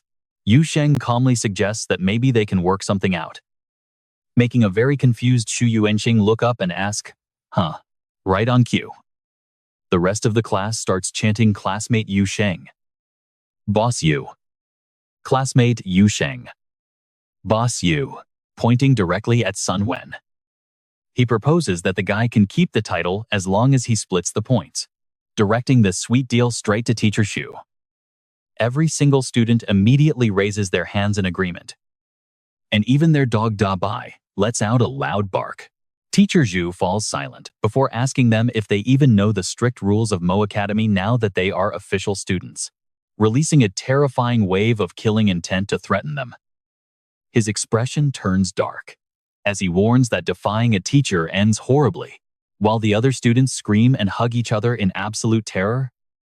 Yu Sheng just offers a flat, calm okay, completely deflating the teacher's dramatic aura. Realizing he cannot win this battle of wills, he offers a compromise, Share 5 points with him each month. And he will agree. Yu Sheng flatly rejects it, saying the price is too high because he can easily extract at least 9 points from Sun Wen directly. Hearing his own doom, Sun Wen gasps in shock. Instantly, Su Yuanqing shoots him a thumbs up, declaring the deal officially done. He proudly announces that Sun Wen is the new monitor, who has totally agreed to hand over 9 of his 10 monthly points to Yu Sheng. Sun Wen is left utterly speechless, dropping his jaw, while a thick-skinned Shu Yuanqing shamelessly claims the last remaining point for his hard work. Back inside the academy, Yu Sheng's group gathers to listen to the rest of teacher Shu Yuanqing's instructions. The teacher's eyes are half closed, looking incredibly exhausted and ready to pass out at any moment. Pointing ahead, he lazily tells them that this is their classroom, warning them to carefully study and memorize the academy rules inside. But honestly, his delivery lacks any real enthusiasm. The very moment he finishes speaking, the lazy teacher spins around with a massive yawn, leaving the students to completely fend for themselves while he slips away to catch up on some desperate sleep. As the man walks away, a completely bewildered Zhao Zicheng shouts after him, asking how they are even supposed to study with a teacher like this. Yu Sheng also watches him go, totally speechless at this excuse of a mentor, who simply ignores their protests and keeps walking. Before vanishing, he waves without looking back, casually assigning their first task to earn 20 points before the end of the day. He just tells them to tag him in the group chat once they are done, offering absolutely zero guidance. Sun vences, but quickly regains his smug confidence, bragging that 20 points is basically just 2 million yuan anyway. He acts like it is pocket change, though a tiny, pained twitch on his face betrays his actual stress. Taking charge of the chaotic situation, Yu Sheng suggests they start by carefully reviewing the guidelines, leading the group to gather around the academy notice board. First, every newly admitted student must scan the code to download the official Mo Academy app. Second, once enrolled, all essential student activities including dining, cultivation training, and trading resources must be strictly paid for using academy points, with no exceptions. Third, every item they could possibly need or want can only be purchased through that same Mo Academy application. Finally, normal currency from the outside world is completely useless inside the campus walls. Any illegal buying or selling of points will result in immediate expulsion and being blacklisted by the academy. Skipping past the other warnings, Sun Wen stops at rule number 9, which tells them to trust themselves and their classmates. Looking at the endless list of rules, Sun Wen stands jaw-dropped before collapsing in absolute despair over his terrible luck. Reading through the handbook, the rest of the students are completely stunned, deeply worried about how harsh Mo Academy is. Nobody expected that at Mo Academy, even buying a simple meal requires academy points instead of hard cash.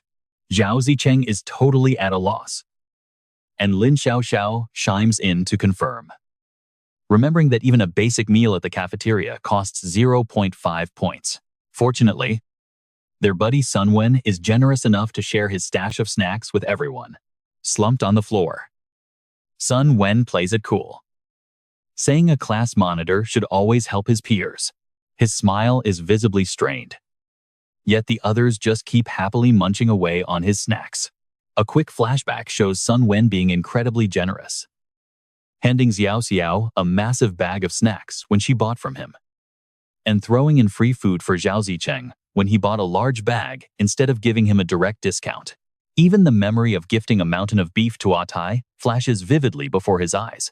It hurts his soul after doing so much. Why did the academy not give him even a single point? Moving on, the guy at the podium suggests they focus on how to pass their very first class, instead of wasting time on nonsense. Hearing this, the crowd immediately locks in their focus. He suggests they head out to hunt down cultists, since taking down one member rewards 20 points. Just like their assignment, Zhao Zicheng's eyes light up, remembering they have Yu Sheng on their side, confident and hopeful. He immediately turns to call out for his boss Yu Sheng, but Yu Sheng completely ignores him, having already secured plenty of points. He calmly walks away, leaving everyone standing there utterly bewildered. All eyes now turn to Zhao Zicheng, who was recently featured in the news alongside Yu Sheng for wiping out a group of cultists. Zhao Zicheng gets incredibly smug, assuming the others have never taken a life, and hoping they never have to experience that heavy feeling. His voice carries a hint of vanity, but he quickly adds that instead of shedding blood, he would rather sacrifice himself to earn points for his classmates. He acts all noble and deep in thought. Deep in the forest, a group of cultists gathers in the shadows. A short, chubby member begins to question if their intel is even reliable, wondering why not a single new student has shown up yet. That short guy is Lord Shen Nu. A nearby henchman quickly reassures him, telling him to relax since this is based on years of experience. Every year around this time, the instructors at Mo Academy assign a simple 20-point quest just to avoid extra hassle during the first class. The cultists continue to break it down, since their low-level cult members are worth exactly 20 points each. The fresh academy students will inevitably target them for easy scores. Another member eagerly agrees, pointing out that they recruit fresh followers every year, specifically to hunt down and kill those completely inexperienced students.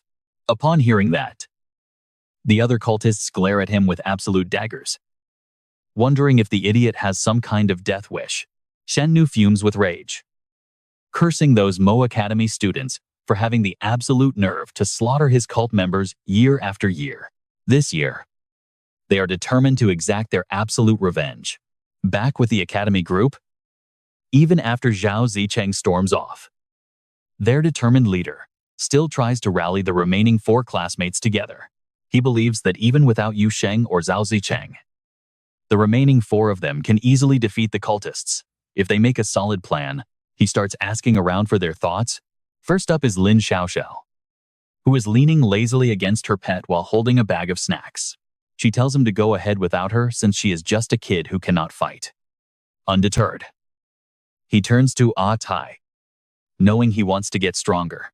Ah Tai just scratches his head with a goofy grin, refusing to go since he already received free points as a martyr's relative. Left completely speechless, the leader turns to his very last hope, the class monitor. He points out that the monitor has the highest cultivation rank among them. But before he can even finish his pitch, Sun Wen bolts. You seniors are all complete trash. Sun Wen screams at the top of his lungs as he runs off, determined to prove the power of the 140th class. Left totally powerless, the leader's grand plan completely fails. His grand entrance was easily the flashiest, and he even had the highest odds. Yet now, he looks like an absolute loser. He vows that one day, he will sweep through his entire generation and stand proudly at the absolute peak of the 5th generation. He raises his hand, swearing an oath to heaven. Elsewhere on campus, Xiao Ziheng holds up a megaphone, advertising a special one-day deal where anyone can punch him once for just 1 point. Passers-by stop and stare with utter confusion, wondering what on earth is wrong with this new student, as he clearly seems out of his mind.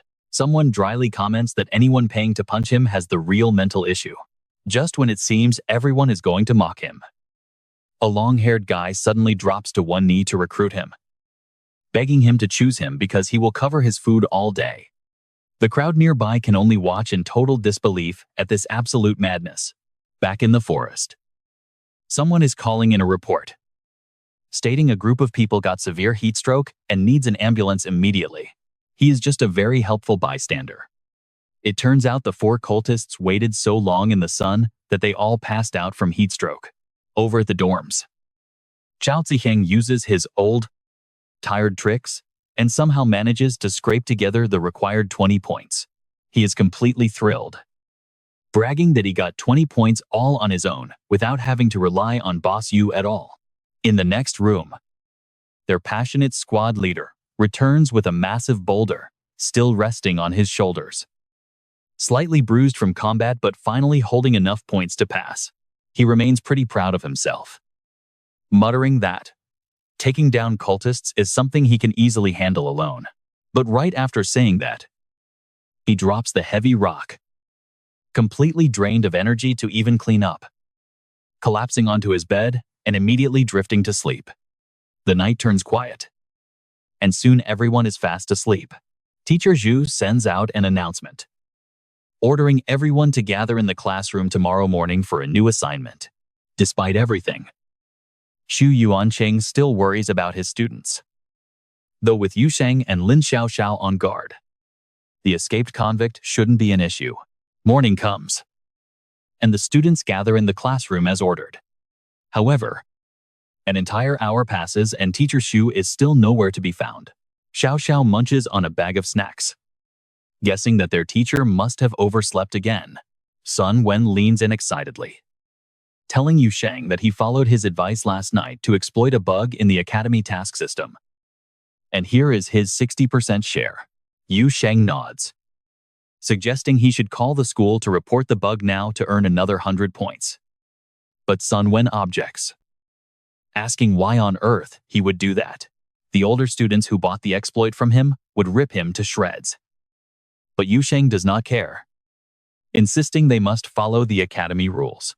If their class rep refuses, Yu Sheng threatens to send Zhao Zicheng to report it instead, making Sun Wen panic and yell to let him do it. Terrified but cornered, Sun Wen dials the number, muttering to himself that it is just a beating and he can take it. If Zhao Zicheng can handle it, so can he. There is nothing to fear. Suddenly, Zhao Zicheng runs over yelling that Teacher Xu sent their new assignment straight to their phones.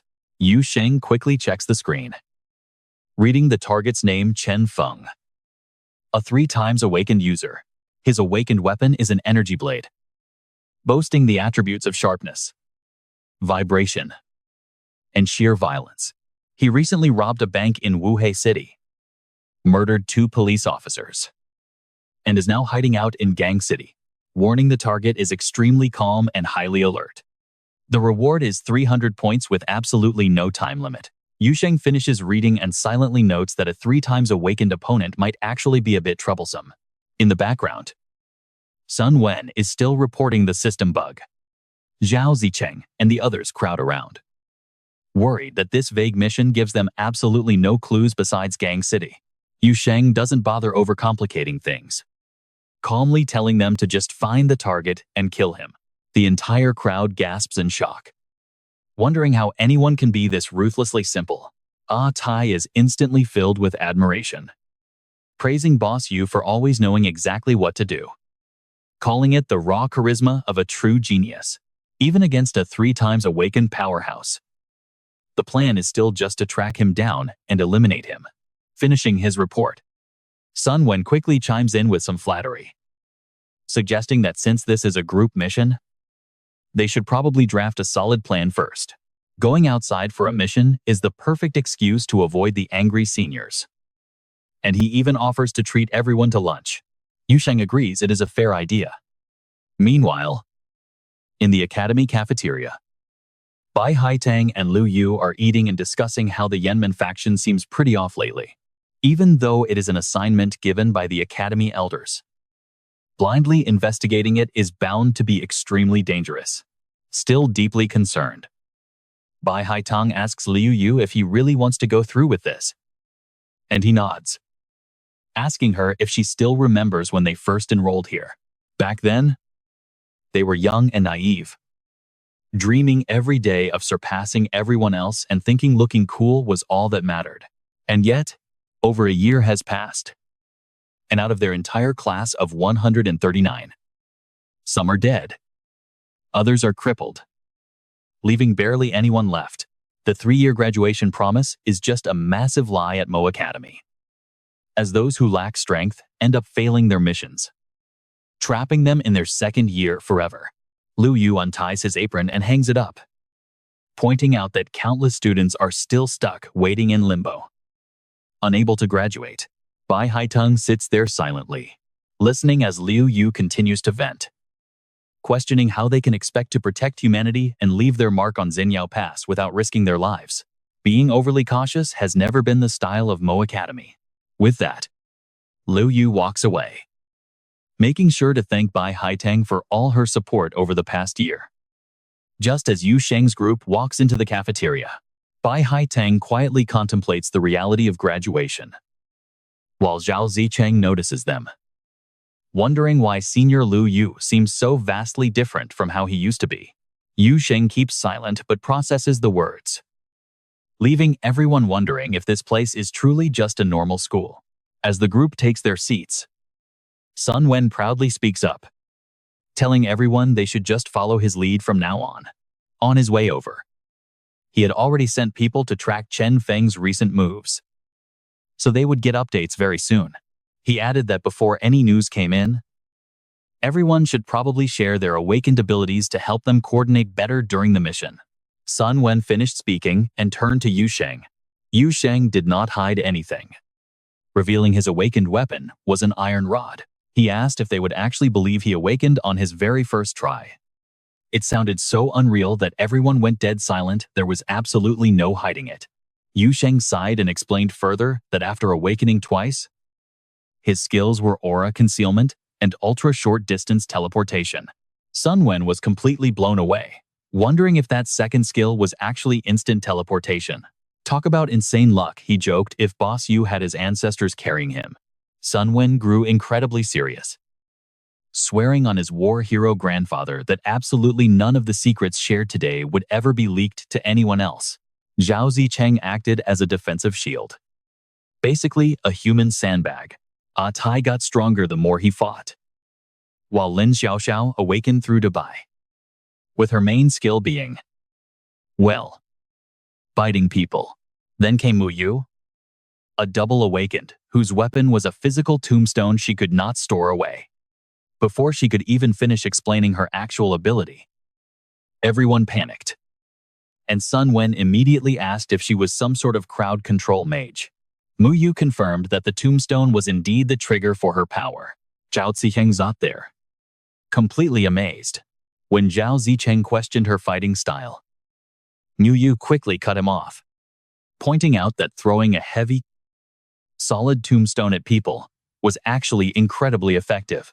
Moving on, Lin Xiaoxiao asked about their class president's ability, and Sun Wen revealed he had a triple awakened gold ingot. Lin Xiaoxiao got super excited, praising how strong their president was, before asking about his actual power. Suddenly, Sun Wen looked quite awkward, stammering at the question. It was just wealth boosting, super wealth boosting. Everyone sighed in disappointment, but Sun Wen snapped back, telling them not to look down on it. He might not have combat powers, but he had an absolute mountain of cash. He began bragging about his father's gold ingot group in the northern human region, claiming their intelligence gathering network was easily top tier. As long as he was around, their logistics would be absolutely perfect. Sun Wen boasted with massive pride, sensing they were getting off track. Yu Sheng signaled everyone to get back to business. Sun Wen stood there frozen, feeling completely ignored. Since he lacked combat skills, how exactly were they going to prepare for the upcoming fight? Once again, the class president spoke up. Using his past experience, he laid out two strategies. Since the target was dangerous, the original plan had Tai hold Mu Yu's tombstone in front, while Zhao Zicheng backed him up. Meanwhile, Tai, Dubai, and Yu Sheng would flank them, waiting for the perfect chance to strike. But now that they knew Mu Yu's actual power, Sun Wen pointed out that the first plan would waste her skills. So he proposed a second option. Zhao Zicheng stood nearby, his face turning dark. Sun Wen continued, explaining that Zhao Zicheng would have to hold the line alone. Meanwhile, Mu Yu would seize the moment to use her ability, then pass her tombstone to Tai in a smooth rotation. But their target was a formidable triple awakened user. Hearing this, Zhao Zicheng jumped at the chance to proudly announce that he had already awakened twice. The next morning, Sun Wen led the group to a hotel entrance, excitedly sharing that he had just received fresh intel. The target was highly likely inside. He turned back, looking at his crew with a pretty tense expression. Since the crowded hotel made an ambush difficult, he suggested having Yu Sheng go inside first to lure them out. They would wait in ambush outside. Once the target emerged, Zhao Zicheng would block them while coordinating with Yu Sheng, while Sun Wen was still rambling. Yu Sheng simply slipped right past him, heading straight into the lobby to scout ahead. Panicking, Sun Wen quickly called out to remind him to only lure the target out, warning him not to engage in combat. Zhao Zicheng patted Sun Wen on the shoulder to reassure him, saying Yu Sheng had always been a pretty cautious guy. Yu Sheng walked inside, straight to the reception. He asked how to get to room 603. The receptionist pointed him to the elevator. Just go upstairs and turn right. He nodded in thanks. He quickly stepped inside the elevator. Turns out, he wasn't alone. The man inside gave him a friendly smile, asking which floor he needed. Yu Sheng honestly replied he was heading to the 6th floor. The man pressed 5. Then kindly pressed 6 for him. Silence returned. Soon, they reached the 5th floor. The doors slid open, and the man stepped out, watching him walk away. Yu Sheng felt a sudden wave of suspicion. Something about his walking posture seemed pretty unnatural. The door shut, carrying him up to the 6th floor. Stepping out, Yu Sheng slowly scanned the hallway. Keeping his guard up, the hallway is dead quiet. Without a single soul in sight, a thick carpet muffles his footsteps entirely as Yu Sheng moves silently. Slipping deeper into the quiet hallway, he stops right outside room 603. Having already confirmed at the reception desk that room 604 is empty, Chen Feng is incredibly cautious, meaning he is likely hiding inside room 604 to monitor room 603 for an easy escape. After a quick moment of calculation, Yu Sheng sneaks over to room 604. A small syringe appears in his hand, and without a second thought, he slides it under the door and drips the liquid inside. Covering his nose, Yu Sheng carefully backs away from the door, but just to prevent any accidents. He drips a few drops into room 603 as well. With the trap set, Yu Sheng positions himself quietly between the two rooms and sits down to wait. A crossbow suddenly appears in his hand, and just when the timing feels right, in a loud crash from room 604 breaks the silence, reaching into the corner of his coat. He pulls out a thin wire and bends it. He slips it into the lock, waiting for the soft click before gently pushing the door open. Instead of rushing inside, he first tosses a small polygonal mirror through the gap. The reflection reveals Chen Feng gasping for breath on the sofa, and seeing that his target has finally let his guard down. Yu Sheng calmly steps inside the room, raising his crossbow. He unleashes a rapid stream of arrows at Chen Feng, who, despite being weakened, still has enough speed to dodge the incoming bolts. Seizing a split-second gap between the shots, Chen Feng vaults over the sofa to take cover, catching his breath. Chen Feng coldly sneers that the bone-softening powder will only last for about 2 minutes.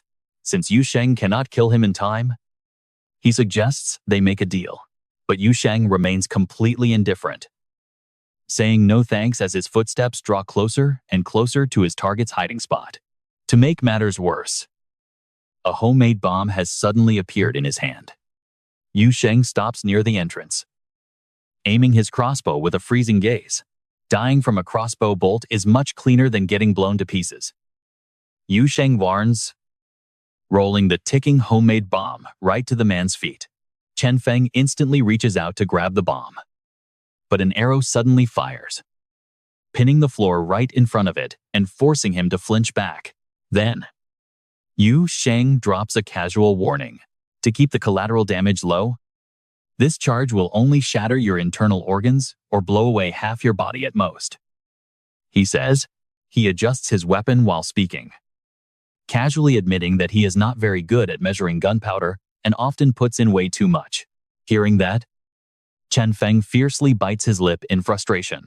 His face turns pale, yet he tries to stay calm, claiming the lackeys from the dark pavilion would never dare pull a stunt like this. Before he can even finish, a bolt tears right through the sofa, grazing his neck and making him flinch in terror. Yu Sheng's chilling voice cuts through the room. If he kills him, he can still collect the bounty from the dark pavilion. Cowering in the corner, Chen Feng watches the ticking timer drop second by second, silently cursing Yu Sheng as an absolute madman. What is he supposed to do now? Should he bet that the bomb is a fake, with the countdown hitting 3 seconds? He decides to risk it, ripping the arrow from the sofa. He grits his teeth and uses his remaining strength to launch himself forward. He rolls out screaming for Yu Sheng's head, but the sight waiting for him freezes him dead in his tracks. Yu Sheng isn't even standing there. Only a single hand holding a crossbow extends past the doorframe. The weapon aims straight at his head. Chen Feng is frozen in pure horror, with absolutely no way to dodge. The bolt drives clean through his head, dropping him instantly onto the spot as dark blood pools across the floor. The sight of Chen Feng lying dead in a pool of blood is watched entirely by the observers in the room directly across from them. Swirling his wine, one of them mutters that it is a shame the Academy is watching, or they would have a perfect opening to strike. At that moment, the middle-aged man sitting across from him sheds his disguise, transforming into a stunning and highly seductive young woman. With a cruel smile, she warns him that if he fails to kill those Mo Academy freshmen to prove his worth, he will be sent to the grave to join her dead brother. In an instant, the room is thick with pure, suffocating killing intent.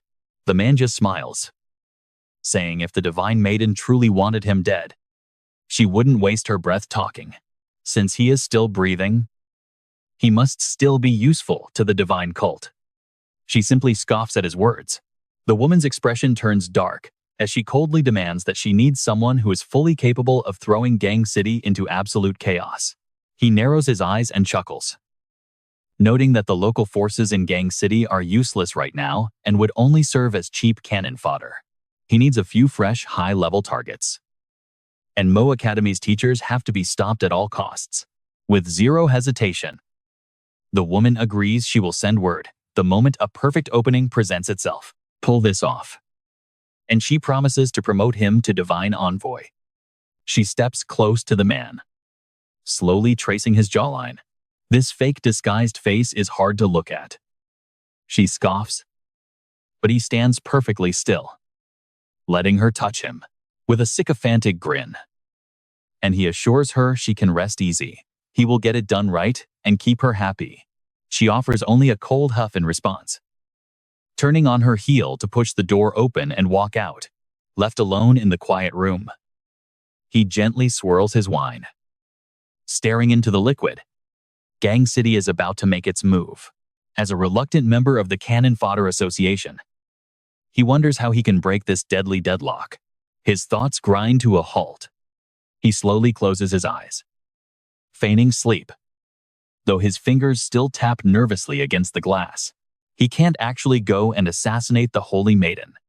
Back at the academy, Shu Yuanqing sits comfortably on the steps, looking thoroughly lazy and tired. Seeing Yu Sheng and the others return, he mutters back already. The group nods, completely bewildered. They still have faint smiles on their faces, but their instructor's next words are about to wipe them clean. Out of 300 total points, Yu Sheng gets 280, while Sun Wen gets only 20. Any objections? The group instantly shivers. An uneasy silence falls as they find nothing to say. Yuanqing sweeps his eyes over them and raises his voice again. Sun Wen, your intelligence work was sloppy. You failed to consider that Chen Feng might be lurking in room 604. If the team blindly trusted your info and rushed room 603, they would have been flanked and completely wiped out. After laying out the harsh truth, Shu Yuanqing docks 50 points from Sun Wen, asking if there was any problem with that. Sun Wen does not try to argue. He just nods quietly, well aware that his own intelligence work was a complete mess. Turning his focus to Yu Sheng, Shu Yuanqing accuses him of going rogue and completely abandoning his team. Your teammates gave you their unconditional trust out there. But I did not feel that you trusted them in return. Yuanqing stares quietly at Yu Sheng, slowly continuing that maybe the only way to survive in Sin City is by fighting alone and trusting absolutely no one. But as your teacher, I will not ask you to completely forget Sin City. Though some things on the outside are still worth learning, like having real friends and reliable teammates.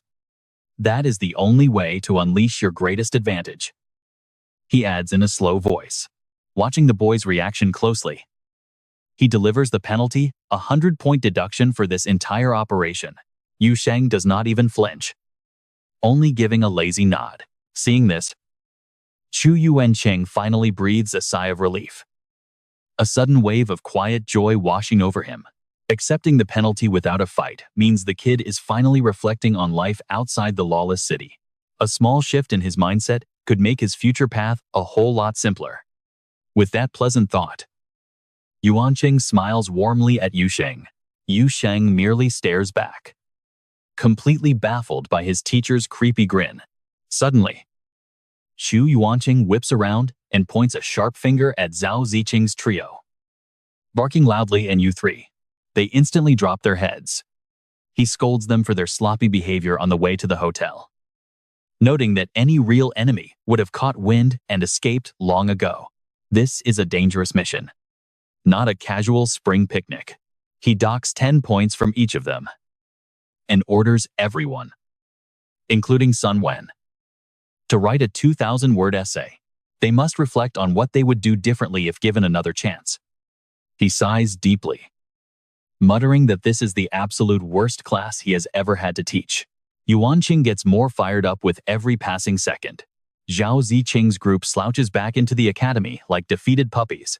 Suddenly, Yu Sheng materializes right behind Shu Yuanqing's back like a whispering ghost, asking if he is excited about pocketing a total of 190 points this time, and it seems like 100 of those points actually belong to me. Yuanqing jumps back in surprise, coughing nervously as he turns around to face the boy. I only docked those points on behalf of the academy. As a teacher, how could I pocket them for myself? Yu Sheng narrows his eyes, piercing right through the lie. The teacher quickly adopts a noble stance, reciting poetry about the selfless sacrifice of a dying candle. As an excellent educator, he begs the boy not to insult him with such filthy accusations. Yu Sheng slowly nods, his face entirely unreadable. He pulls his phone out of his pocket to call someone, muttering that he really ought to double-check the school's policy with the vice principal. Yuanqing panics instantly, snatching the phone away with a sycophantic grin while begging him not to call, promising to return his 100 points right away. Yu Sheng grabs his phone back with a satisfied grin, even remembering to politely say thank you. Late that night inside the student dorms, everyone is sound asleep as loud snoring echoes through the rooms. Meanwhile, a ghostly figure suddenly slips into the quiet hallway, creeping toward the student dorms without making a single sound, stopping outside one of the doors. The mysterious intruder gently pushes it open and slips inside. The intruder quickly approaches the bed, where Zhao Zicheng is sleeping like a baby. Seeing how peacefully he sleeps makes the intruder laugh in frustration. And without warning, they deliver a harsh punch straight to Zhao Zicheng's stomach to wake him up. Zhao Zicheng gasps awake in absolute agony. But the attacker has no intention of stopping, immediately throwing another fist his way. Fortunately, Zhao Zicheng reacts fast enough to pull his mattress up, barely blocking the devastating blow. The attacker pauses in surprise, wondering how that thing is so huge. With a swift jump, the figure vanishes and instantly reappears right behind Zhao Zicheng, delivering a brutal kick to his back. The attacker angrily snaps at him for daring to block the earlier strike. What follows is a completely one-sided beatdown echoing throughout the dark dorm room. The masked assailant treats Zhao Zicheng like a literal punching bag, landing heavy blows without holding back. But as Zhao Zicheng curls up to protect his head, the lights suddenly flick on. Lin Xiaoxiao and Dabai stand in the doorway, rubbing their eyes. sleepily asking Zhao Zicheng what all the racket is about. But as soon as she processes the scene and sees the attacker's face, she gasps to find it is actually Xu Yuanqing. Hearing this, Zhao Zicheng turns around to demand how a respectable teacher could pull a cheap sneak attack just like those seniors. Realizing his cover is blown, Xu Yuanqing pulls off his hood and lets out a cold snort, claiming he was merely testing their alertness, which turned out to be utterly pathetic.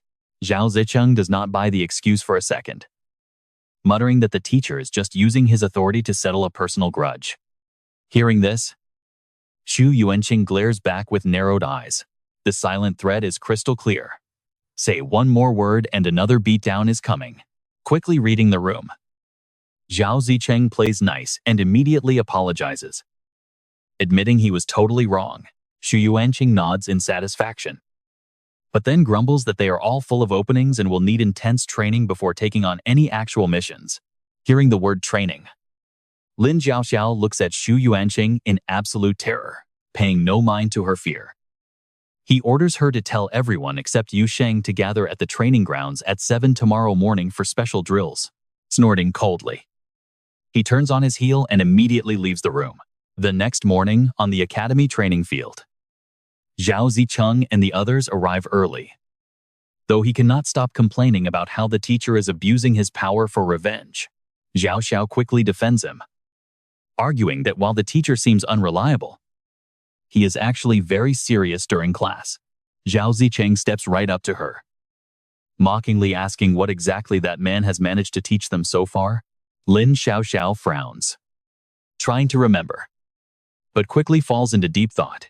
Meanwhile, Zhao Zicheng grabs a heavy sandbag and hurls it at Lin Xiaoxiao, apologizing since he desperately needs the points. This sudden attack sends the terrified girl running for her life, though she still manages to shout an order for Dabai to go bite Ah Tai, which is exactly the chaotic situation Xu Yuanqing planned. Hearing the command, Dabai charges straight toward Ah Tai to sink his teeth in. Terrified, Ah Tai flees at full speed while desperately screaming for Mu Yu to come save him. But Mu Yu is way too busy to help, having received a highly bizarre private instruction from Xu Yuanqing the night before. First, do not use awakened powers. Second, beat up Sun Wen. Thinking about the mission and his grade points, Sun Wen cannot help but sigh, unbuckling the heavy weights from his back. Next, he looks over at Sun Wen, preparing to apologize to him. But before he can even finish, Ah Tai rushes in from out of nowhere and slaps him across the face, apologetically explaining that teacher Xu ordered him to do it. Seeing Mu Yu collapse onto the ground, Ah Tai does not even care, excitedly telling him not to run since he promises to play nice and hit gently. Terrified, Mu Yu immediately flees to beg Sun Wen for help. But hearing his cries only makes Sun Wen look even more irritated as he angrily curses. He had received a message yesterday from Big Head Xu strictly forbidding him from leaving the training field. He knew right then that nothing good would come of this, so he warns Mu Yu to stay far away. Meanwhile, Zhao Zicheng continues chasing Lin Zhaoxiao with his sandbag, and the two have already run several exhausting laps around the field. This drives the poor girl to tears as she begs him to let her rest for just a second. But Zhao Zicheng has absolutely no intention of slowing down. In fact, he apologetically blames teacher Xu, who threatened that if he allowed her to rest for more than 30 seconds, the teacher would come and personally beat him up tonight. To save his own skin, he has to make her suffer a little, still running for her life and seeing no room for compromise. Lin Zhaoxiao quickly orders Dabai to bite Ah Tai unless he helps her block that jerk Zhao Zicheng. Otherwise, the dog will not stop. Meanwhile, poor Ah Tai is being chased so fiercely by Dabai that he cannot stop running for even a second, but he still keeps chasing right behind Mu Yu. Ah Tai tells Mu Yu to stop running, promising he will only knock him out once. Naturally, Mu Yu is not going to stop. As Mu Yu flees, he runs right after Sun Wen ahead, yelling at him to just let him land a single hit. But Sun Wen is already sprinting away. His face instantly twists in panic, cursing Teacher Zhu as a fathead because that old man will deduct points every single time they get hit.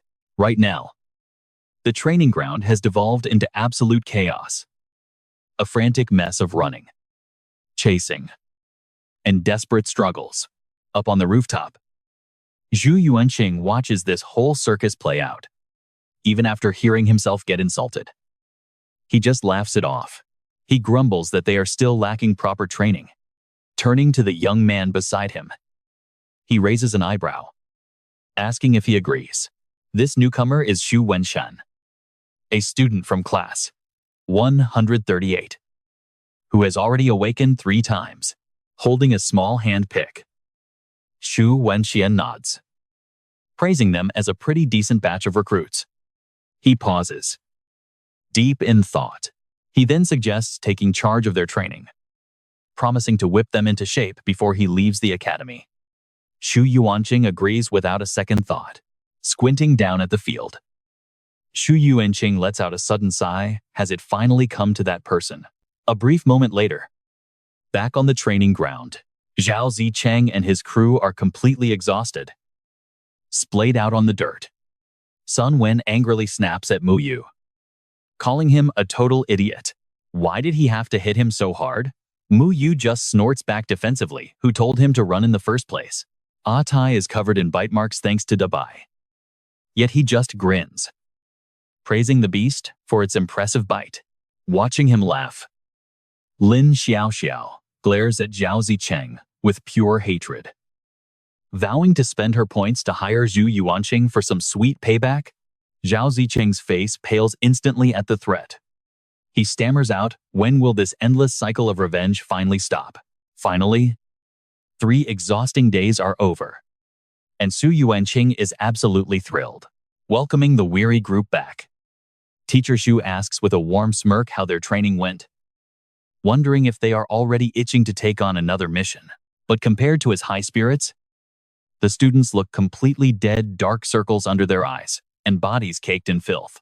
But despite whatever they are thinking, Xu Yuanqing doesn't care at all, because what he really wants is simple. If they want that new mission, they just need to beat up the guy standing behind him.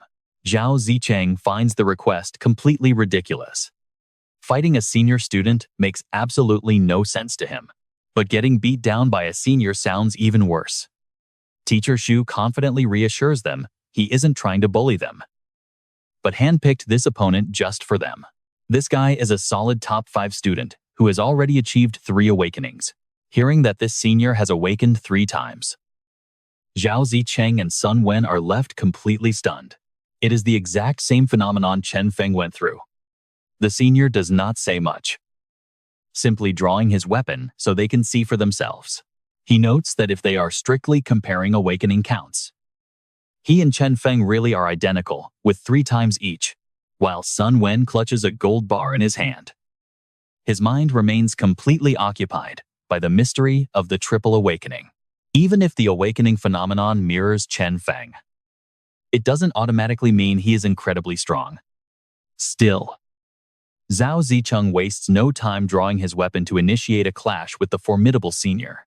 Since the senior is a Tier 3 fighter, Zhao Zicheng mutters a quick apology for what is about to happen, then prepares to charge.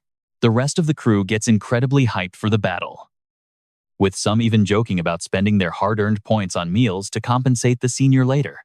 With spirits high, they wield their weapons and charge straight at their senior, but the senior stands perfectly still, calmly waiting like a predator watching prey walk into a trap. Sun Wen has absolutely no idea what is happening, utterly bewildered by how excited everyone suddenly is. The senior merely pats his shoulder to comfort him, offering his deepest, most sincere condolences. In the blink of an eye, Zhao Zicheng is already down, leaving Sun Wen paralyzed with fear. As the dust clears, every single member is on the ground. Zhao Zicheng cannot comprehend what kind of attack just hit him, leaving him completely paralyzed and unable to move alongside the rest of his helpless squad. In stark contrast to his overwhelming power, The senior wears a friendly smile as he walks right over to Sun Wen. Having witnessed the terrifying display from a safe distance, Sun Wen backs away in absolute terror, begging the senior to spare him since he never participated in the assault. But the senior just grins and reminds him they live and die together. Realizing words are completely useless, Sun Wen shuts his eyes tight and tells him to just get it over with. Without another word, the senior strikes Sun Wen's knee, drives a blow to his chest, and delivers a final strike to his neck. With just 3 moves, Sun Wen is totally immobilized. As the senior flings him over his shoulder, he weeps, knowing this was always coming. Then, the senior cheerfully arranges all the defeated members into a perfectly straight, neat row on the dirt. Admiring his handiwork, he brushes off his hands and beams, declaring that a class should always look neat and orderly. Night falls, moonlight bathing the doorway. Amidst such a serene, romantic setting, a heavily intoxicated man lies slumped right in the middle of the entrance. Suddenly, an unfamiliar girl steps outside. Noting her presence, the drunkard mutters to himself that it is not his time to leave just yet. It turns out the person is Chu Yu, and she promises to go with him. Sensing it is none of his business, the drunkard falls into a deep sleep in just a matter of seconds. Chu Yu locates her senior sitting completely alone on a massive boulder, quietly gazing up at the shimmering night sky.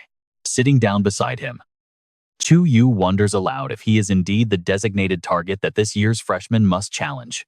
Confirming her suspicion, the senior uses his light footwork to effortlessly glide down from the boulder. He explains that losing means being forced to withdraw from the academy.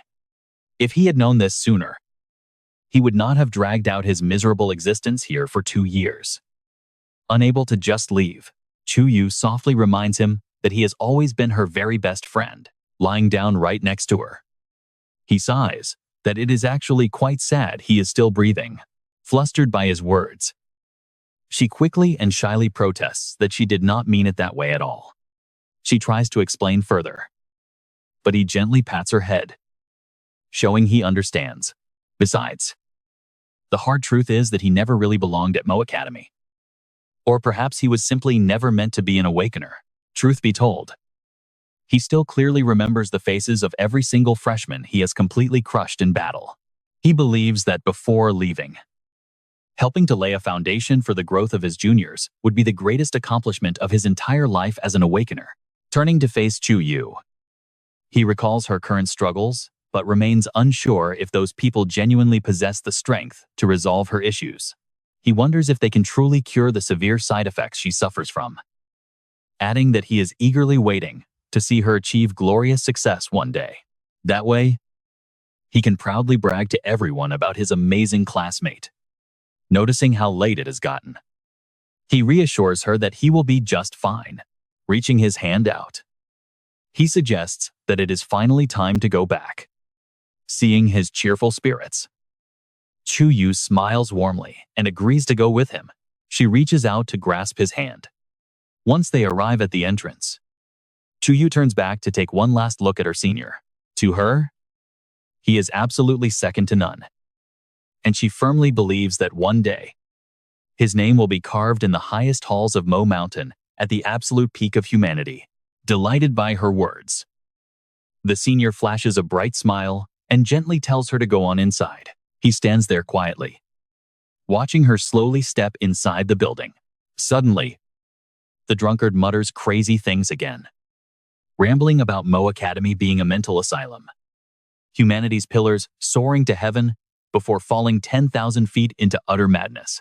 Only now does a deep sadness wash over the senior's face as he quietly admits to himself that it all comes down to his own sheer incompetence. Meanwhile, over at the Hongdang Gang Red Light District, Lu Yu is disguised as a simple street vendor selling fruit pancakes, even in a simple apron.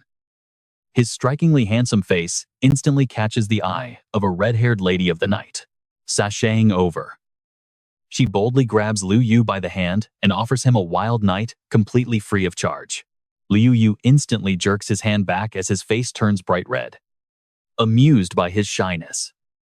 She leaves her number and promises she will be waiting, but he isn't actually blushing out of shyness.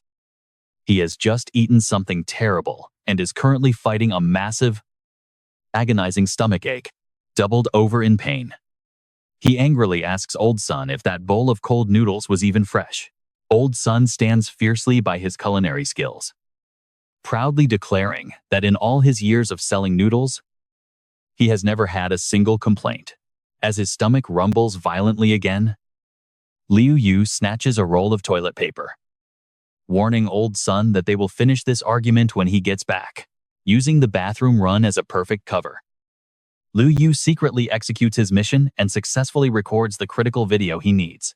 Staring at his phone, he rejoices that after days of agonizing stakeouts in this sketchy district, the big fish has finally taken the bait. Crouching behind a brick wall, the distance makes it incredibly hard to hear, leaving him with only a few disjointed fragments of conversation. Hearing mention of Yan Gate and the Goblin Cult meeting in half a month, he knows reporting this back to the Dark Pavilion will net him massive points. Suddenly, a loud crash echoes nearby.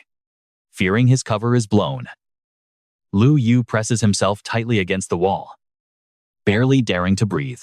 It turns out it was just a furious drunk throwing a tantrum because he couldn't find any girls. Right then, the red-haired girl steps out from the shadows, looking disappointed that he was not actually there looking for her. In a split second, her seductive pout turns menacing as she snaps that he is here to find death, lunging forward to grab him. But Liu Yu is a step ahead, dodging her reach and swiftly drawing his blade with fluid, expert movements. Dropping into a combat stance, he sneers at her, mocking that her pathetic skills are nowhere near enough to take his life. But before he can even celebrate, a cold blade pierces straight through his back as Qiu Xiao drives a sword right through him, activating her dark pupils. She recognizes him as a Liu family member, murmuring that it is a real shame to waste such a handsome face. Shaking violently from the agonizing wound, Liu Yu remains dead calm, knowing that even if he dies here, his mark has already locked onto her aura. She will absolutely be dragged down to hell with him before darkness takes him. Liu Yu musters every ounce of his remaining strength for one final strike. The red-haired girl watches the strange technique in confusion, completely clueless. Chu Xiaoxiao props Liu Yu's lifeless body against the wall and coldly barks orders to her companion. Get rid of this corpse. Then, contact your Ghost Slayers Guild and have them send someone over to clean up this messy aftermath. As Xiao Xiao walks away with a smirk, the red-haired girl remains completely silent, simply staring at her departing back. Meanwhile, neither of the girls has any idea that Liu Yu is actually still alive, having left a bloody message on the wall. Elsewhere, Old Sun sits relaxed when he spots a tall figure completely wrapped in a heavy cloak. He pulls out his phone and dials the Shadow Pavilion. Old Sun reports that he spotted a high-ranking cultist on Yulin Road, who appears to be none other than their holy maiden, Chu Xiaoxiao. He jokes his surname is Ray and his first name is Xinxi Min, meaning an enthusiastic citizen. Meanwhile, outside the student dorms, a senior is training his juniors, since none of them can keep up with his insane speed. The senior playfully teases that they are all way too slow. Suddenly, a bell tolls, waiting in vain for their senior to make the next move. One junior peeks out to see what went wrong. The senior stands completely frozen, unable to believe the sound of that bell. Elsewhere, Bai Haitong hears the exact same chime. She wonders if something happened to Liu Yu. Her teacher keeps it brief, confirming her worst fears are absolutely right. Bai Haitong gets straight to the point. She is taking the Yan Gate mission, demanding the files immediately.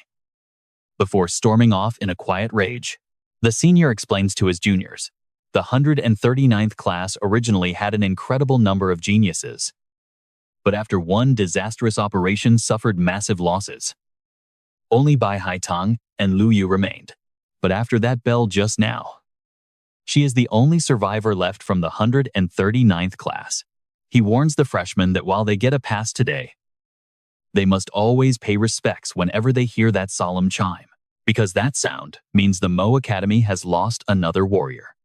Turning to leave, he orders everyone back to their training immediately, since these rookies cannot control their powers yet. He truly hopes this bell will never have to toll for any of them.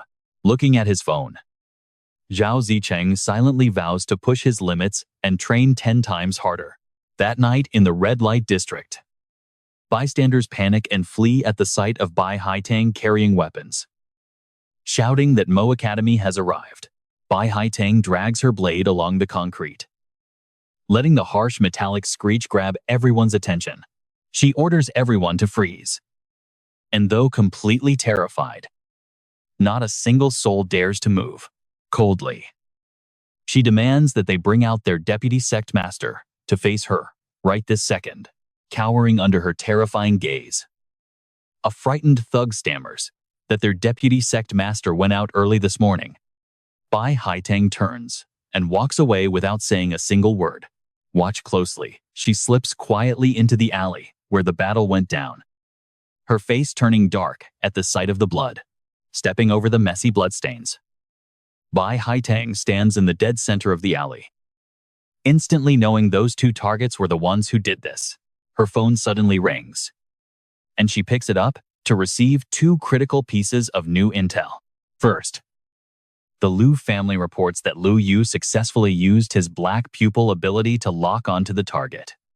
Second, the evil cult holy maiden Xu Xiaoxiao is highly likely to be involved.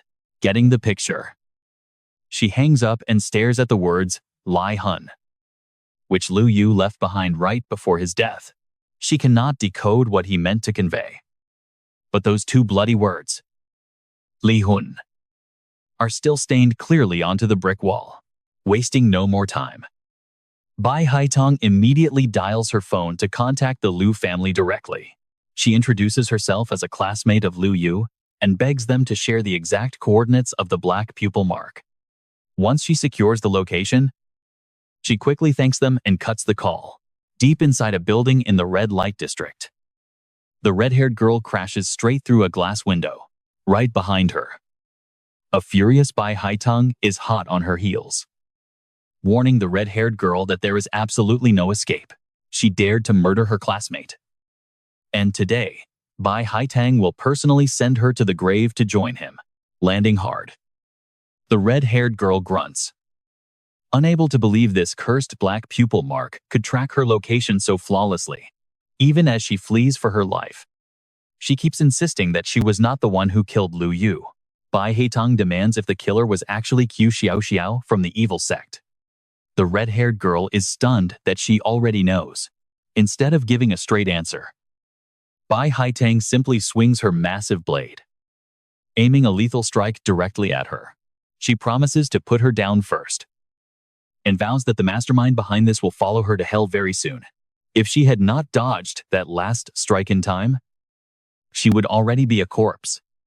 Witnessing such devastating, monstrous power, the red-haired girl collapses onto the floor in sheer terror.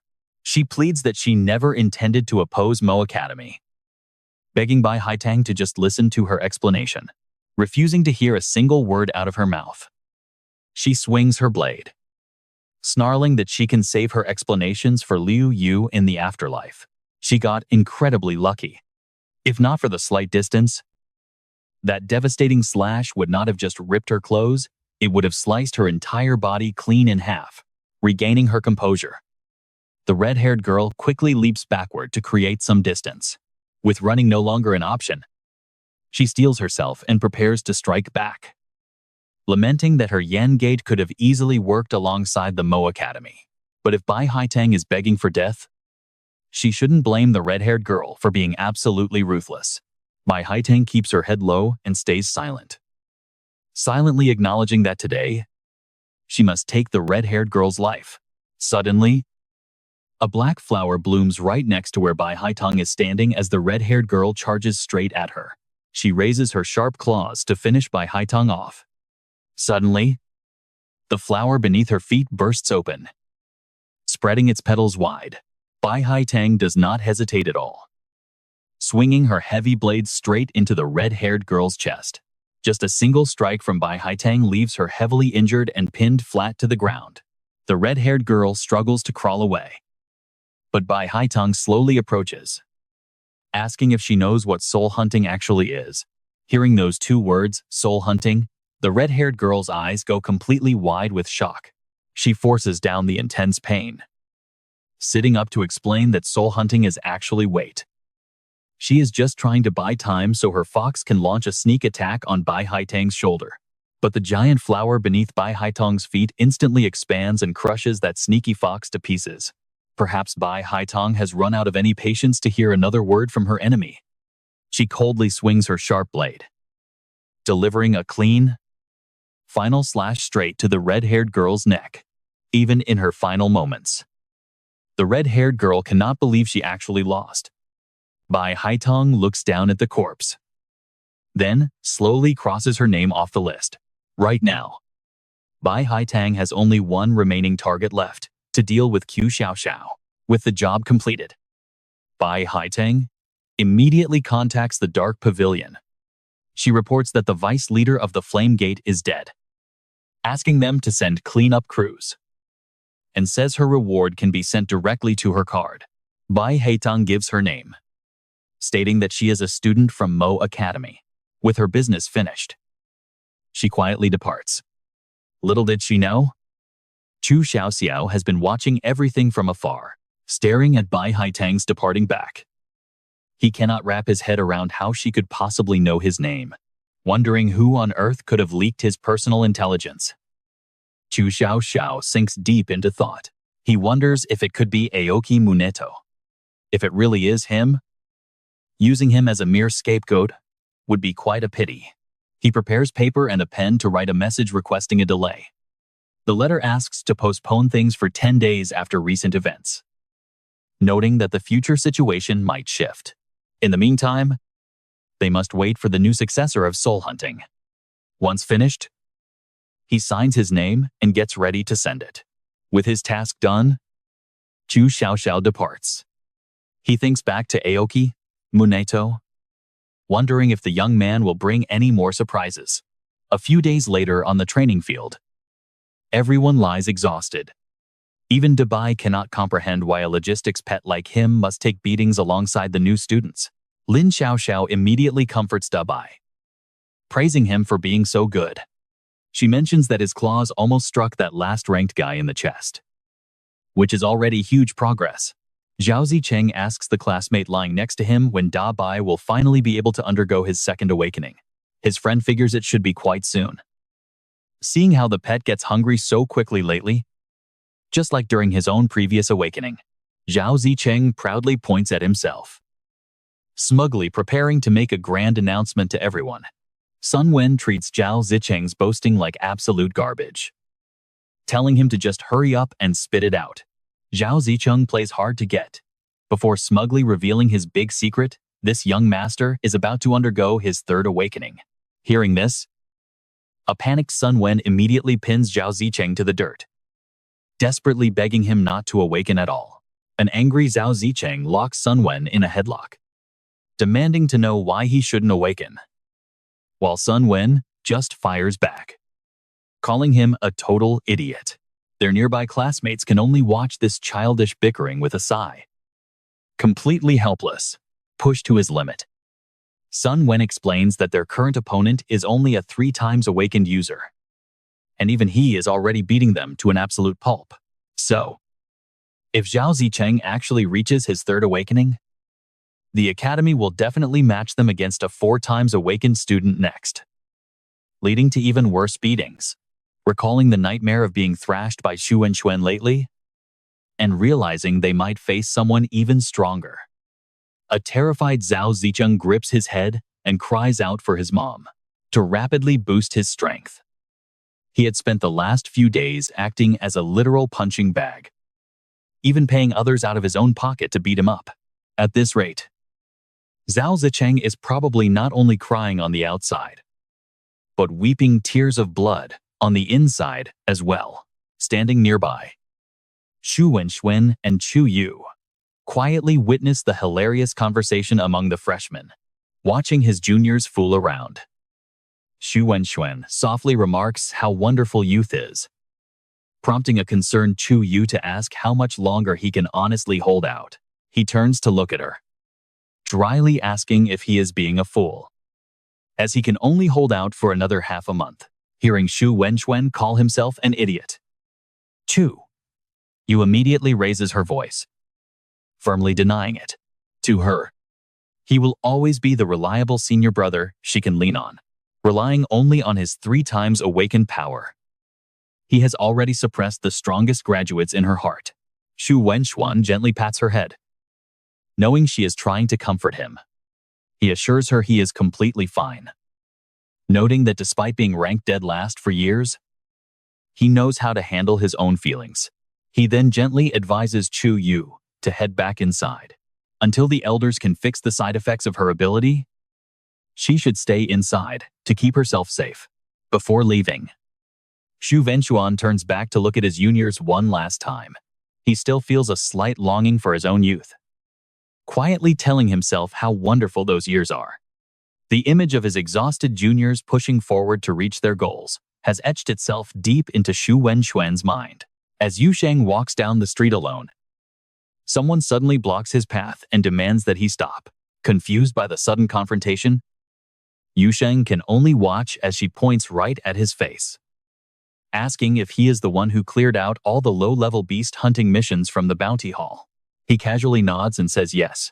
Out of nowhere, she drops to her knees with a loud thud, weeping and begging Yu Sheng to spare the low-level beasts because he has nearly wiped out all of them outside the city walls.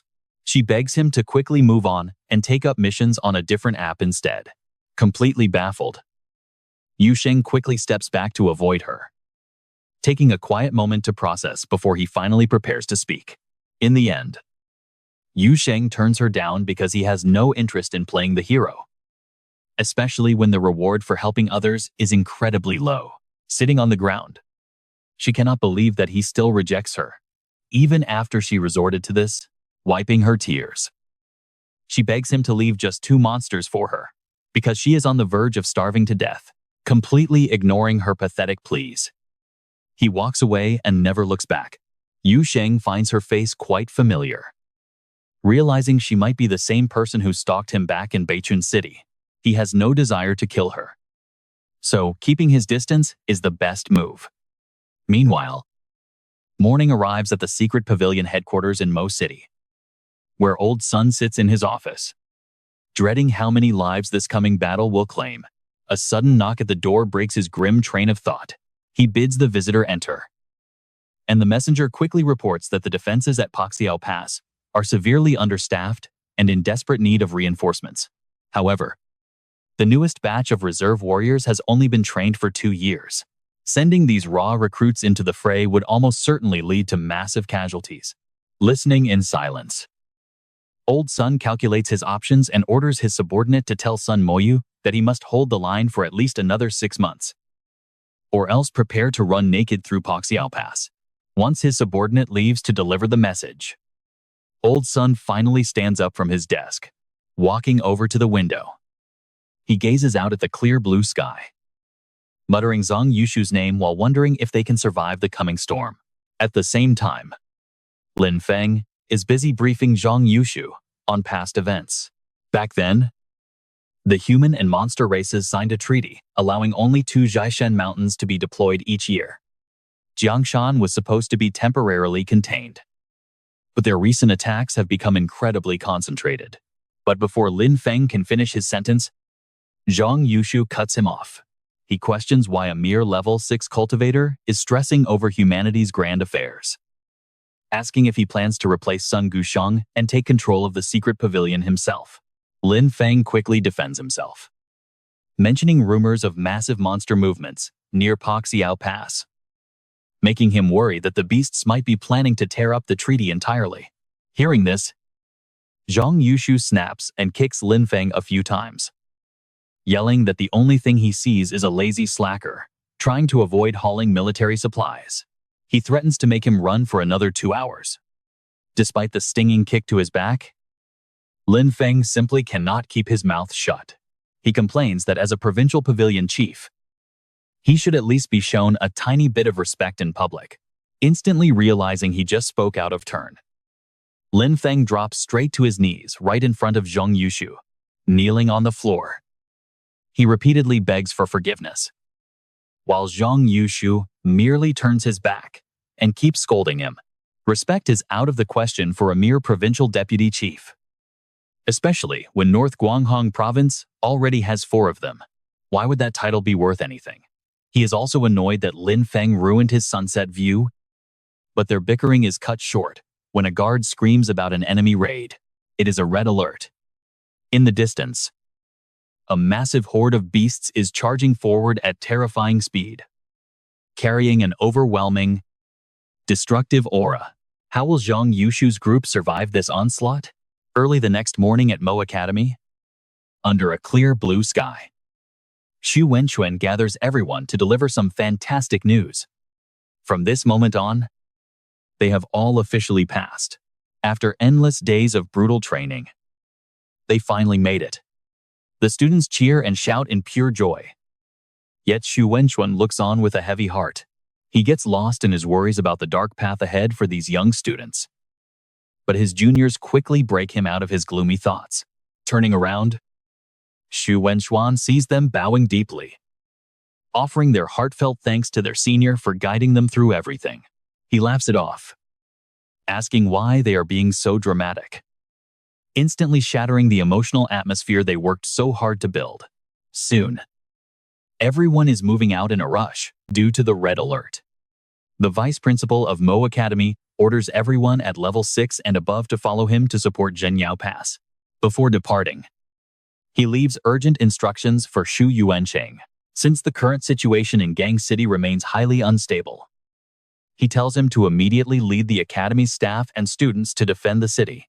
Without a second thought, Xu Yuanqing accepts the order, determined to succeed. He pivots, leaps high into the air, and flies straight back toward Mo Academy. Xu Yuanqing stands high above, broadcasting a level 1 warning to Mo Academy. Every teacher and student, from the 2nd year up, must seal the city immediately, maintaining order and protecting the citizens inside. Anyone spreading panic or causing trouble gets executed instantly. After sending out the warning and telling everyone to stay safe, Xu Yuanqing heads toward the new students.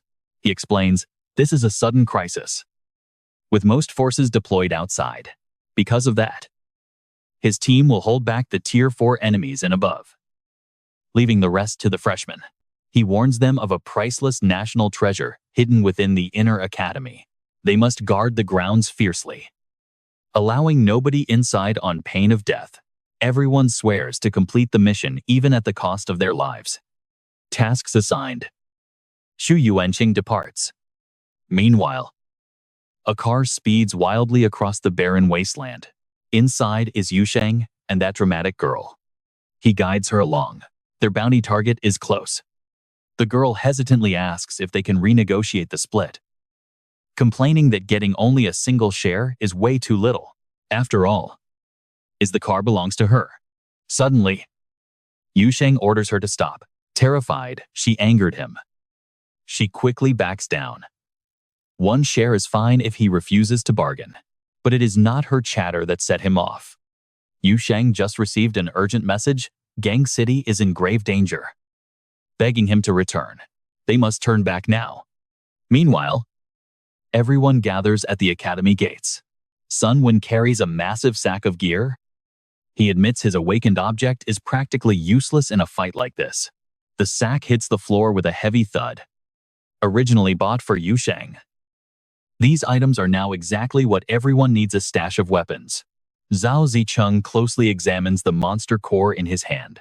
Seeing this, Sun Wen tells him to wait, explaining he sent people to find a core that actually fits his awakened object. Warning, this one is too risky. Zhao Zicheng cuts him off, arguing that perfection is rare. True progress only comes from pushing forward, and they cannot wait for later. Otherwise, he cannot even stand behind their boss to cheer. Without another word, Zhao Zicheng inserts the monster core into his awakened weapon. Power erupts from the weapon. It hurts. But he manages to bear it. A classmate agrees. Even if he cannot express it as eloquently, unlike Zhao Zicheng. This classmate shoves the core directly into his own body. Raw energy bursts out. Meanwhile, Yu Sheng is still racing through the outskirts of Gang City.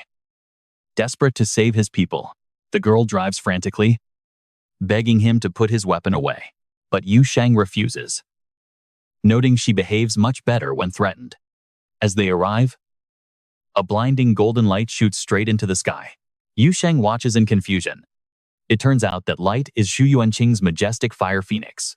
With the cult causing such a massive scene, he declares they must have a tier 6 fighter guarding it. Let's fight. One enemy introduces himself as Jia Longjiao, a divine servant. He is Long Tao, the second divine servant. Nearby, Zhao Yi prepares his demonic hand to strike Shu Yuanqing's phoenix, but with a single stomp from the phoenix, the fierce warrior looks like a helpless kitten. Shu Yuanqing punches Zhao Yi square in the face. He promises to teach them manners.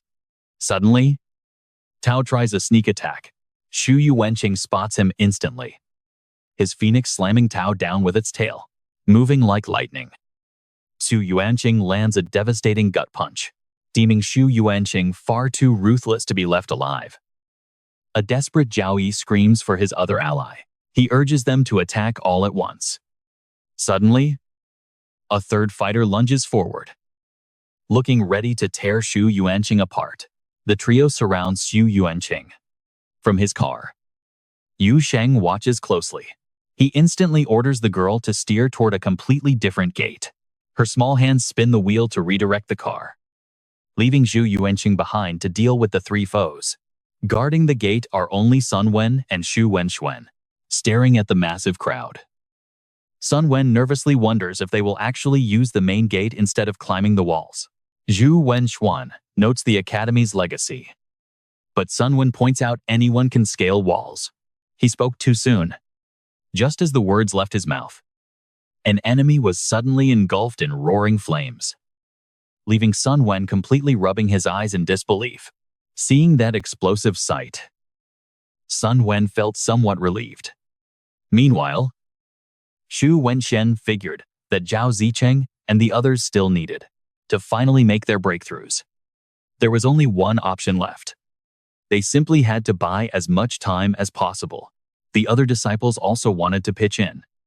He quickly unleashed his awakened object, sending the terrified enemies outside, running away in a panic.